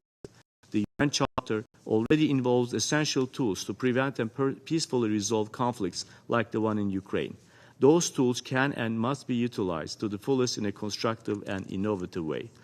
In the period ahead, Turkey will maintain her unwavering support to Ukraine, not only to win the war, but also to win the peace. Thank you. I thank His Excellency Mr. Chapar for his statement. I now give the floor to His Excellency Mr. Sheikh Jarrah Jabr Al-Hamad Al-Sabah, Deputy Minister of Foreign Affairs of the State of Kuwait. Thank you, Mr. Chair. السيد الرئيس، بداية أتقدم لكم لبلدكم الصديق بالتهنئة على رئاسته لمجلس الأمن لهذا الشهر، متمنيا لكم ولفريقكم كل التوفيق والنجاح في إدارة ما تبقى من أعمال للمجلس. كما أود أن أتقدم لكم بالشكر على عقدكم لهذه الجلسة الهامة التي تأتي في وقت دقيق جدا، والتي أتاحت لنا الفرصة للاستماع إلى فخامة الرئيس فلوديمير زيلينسكي رئيس أوكرانيا وإحاطته حول آخر المستجدات ذات الصلة بالأزمة الأوكرانية. سيد الرئيس، يشهد عالمنا اليوم تشابك وترابط التحديات السياسية والأمنية والاقتصادية والإنسانية والبيئية وبشكل غير مسبوق، مما وضع نظامنا الدولي متعدد الأطراف تحت اختبار حقيقي، وهو الاختبار الأكثر إلحاحاً والأصعب منذ إنشاء منظمة الأمم المتحدة في عام 1945.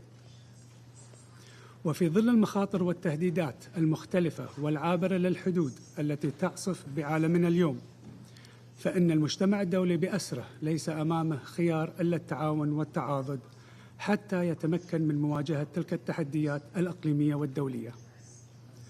إن الحل لتجاوز كثير من هذه التحديات والتهديدات يكمن في التمسك والالتزام بميثاق الأمم المتحدة والمقاصد والمبادئ الواردة فيه. فالميثاق هو البوصلة لتحقيق السلم والأمن الدوليين، ونصوصه تشكل نبراسا ينير لنا الطريق نحو الحق والعدالة والكرامة، ومضامينه ترسم إطارا واضحا لحفظ العلاقات بين الدول، وبمجمله يعد دستورا للعمل الدولي متعدد الأطراف. ولعل أبرز المقاصد والمبادئ التي يستوجب الوقوف عندها هي التالي: احترام مبدأ سيادة الدولة واستقلالها ووحدة أراضيها، وعدم التدخل في شؤونها الداخلية، والتسوية السلمية للنزاعات، والامتناع عن التهديد باستعمال القوة أو استخدامها ضد دولة عضو أخرى، والعمل على بناء علاقات ودية بين الدول، والتأكيد على المساواة في الحقوق وحق الشعوب في تقرير المصير، وتعزيز وتشجيع احترام حقوق الإنسان. السيد الرئيس، تجدد دولة الكويت موقفها الرافض لاستخدام القوة أو التهديد بما في العلاقات بين الدول، وتتابع بقلق بالغ ارتفاع حدة التوتر في أوكرانيا، لتؤكد على أهمية الالتزام بمبادئ القانون الدولي وميثاق الأمم المتحدة واحترام سيادة الدولة وسلامة أقاليمها ومبادئ حسن الجوار. هذا وتدعو دولة الكويت إلى احترام استقلال وسيادة أوكرانيا، وتجدد موقفها الداعم لكافة جهود الوساطة الرامية إلى التهدئة وخفض التصعيد وضبط النفس، وتغليب لغة الحوار وتسوية النزاع من خلال المفاوضات. كما ندعو الأطراف إلى الالتزام بأحكام القانون الدولي والقانون الإنساني الدولي فيما يتعلق بحماية المدنيين، وتسهيل الوصول السريع والآمن للمساعدات الإنسانية لكافة المحتاجين. نشيد بجهود كل من الأمين العام للأمم المتحدة السيد أنطونيو غوتيريش حيال مبادرة البحر الأسود لنقل الحبوب، وكذلك جهود منسق المبادرة السيد عبد الله دشتي. ونعرف في هذا السياق عن الأسف لعدم تجديد المبادرة، ونؤكد على ضرورة السعي لتجديدها لما لها من أهمية بالغة في ضمان استقرار الأسعار وتوفير الأمن الغذائي العالمي. ولعل الأزمة الأوكرانية خير مثال على الحاجة لإصلاح مجلس الأمن لتمكينه من الاطلاع بمسؤولياته المنصوص عليها في الميثاق على أكمل وجه. وفي هذا السياق نجدد التأكيد على أهمية المضي قدما في مسألة الإصلاح، ليكون المجلس قادرا على مواجهة التحديات المتزايدة التي تواجه عالمنا اليوم في إطار أكثر تمثيلا وشفافية وحيادية ومصداقية. ختامنا السيد الرئيس، تؤكد دولة الكويت على أن الأمم المتحدة تشكل حجرة زاوية للعمل الدولي متعدد الأطراف، وأن ميثاق الأمم المتحدة وما يحمله من مقاصد ومبادئ نبيلة يبقى أساساً صلباً لتنظيم العلاقات بين الدول. ولا بد لي التأكيد على أن مقاصد ومبادئ ميثاق الأمم المتحدة تمثل خط الدفاع الأول للدول صغيرة الحجم، ونحن في دولة الكويت ندرك ذلك جيداً. فتحرير دولة الكويت في عام 1991 يعد مثالاً يبين ما يمكن أن يتم تحقيقه عندما تتضافر جهود المجتمع الدولي تحت مظلة الأمم المتحدة، ومن خلال قرارات صادرة عن مجلس الأمن تهدف إلى نصرة الحق والعدالة وسيادة القانون. إن عملية تحرير دولة الكويت نموذجاً تاريخياً ناجحاً لإمكانات مجلس الأمن وترجمة حية لما كانت تنشده الدول عند صياغة الميثاق. فصوبة عدوان واعتداء واحتلال نسف وخرق المقاصد والمبادئ النبيلة في الميثاق، وسيبقى موقف مجلس الأمن مع الحق الكويتي خالداً وراسخاً في وجدان الكويتيين عبر الأزمان. وشكراً سيد الرئيس.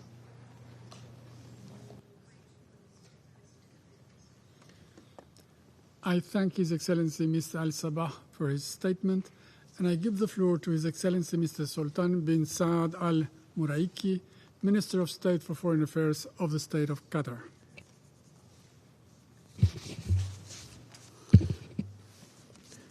سيد الرئيس، السلام عليكم ورحمة الله وبركاته. في البداية نهنئ ألبانيا على رئاستها للمجلس لشهر سبتمبر، ونشكرها على عقد هذا الاجتماع المهم حول صون السلام والأمن في أوكرانيا، استنادا إلى مقاصد ومبادئ ميثاق الأمم المتحدة، ومن خلال العمل المتعدد الأطراف الفعال. ويسرني أن أدلي ببيان باسم دولة قطر. السيد الرئيس، أن دولة قطر التي تحرص على تسوية الخلافات والمنازعات في كل مكان بالسبل السلمية، تأسف لاستمرار الحرب في أوكرانيا التي تجاوزت 18 شهرا منذ اندلاعها. ومما يقلقنا بشكل خاص الآثار الإنسانية لهذه الحرب على المدنيين العزل، كما أن تداعيات هذه الحرب على الأوضاع الأمنية والإنسانية والصحية والاقتصادية على العالم ازدادت تعقيدا وتفاقما، خاصة فيما يتعلق بجهود الأمن الغذائي العالمي ومكافحة الجوع، لا سيما على الدول النامية والفقيرة. لذلك تجدد دولة قطر دعوتها لأطراف الأزمة إلى التحلي بأقصى درجات ضبط النفس لإيقاف الحرب والوصول إلى سلام مستدام. وتنتهز دولة قطر هذه السانحة لتجدد موقفها الثابت إزاء الأزمة الأوكرانية، وهو موقف يستند بشكل واضح وراسخ إلى مبادئ القانون الدولي وميثاق الأمم المتحدة وقرارات مجلس الأمن والجمعية العامة ذات الصلة. ومن هذا المنطلق فإن دولة قطر تدعم مبدأ سيادة واستقلال أوكرانيا ووحدة أراضيها في إطار حدودها المعترف بها دوليا، والالتزام الكامل بمبادئ الميثاق وفقا لمادته الثانية التي توجب على الدول الأعضاء تسوية المنازعات الدولية بالوسائل السلمية، والامتناع عن استخدام القوة أو التهديد باستخدامها في العلاقات الدولية. كما نحث كل الأطراف إلى الالتزام بتعهداتها كاملة وفقا لمبادئ وبنود القانون الإنساني الدولي والقانون الدولي لحقوق الإنسان. السيد الرئيس، ختاما، تجدد دولة قطر استعدادها لدعم أي جهود أو مساعي تهدف إلى إيقاف الحرب في أوكرانيا، والإشادة بالجهود القيمة التي تبذلها الأمم المتحدة والمنظمات الإنسانية للاستجابة العاجلة للاحتياجات الإنسانية الطارئة للمدنيين، بالإضافة إلى جهود مواجهة تداعيات الحرب. وشكرا سيد الرئيس. I thank His Excellency Mr. Al-Muraiki for his statement. It has been a long day, but there are still a number of speakers remaining on my list for this meeting. I intend, with the concurrence of members of the Council, to suspend the meeting until tomorrow afternoon. This meeting is suspended.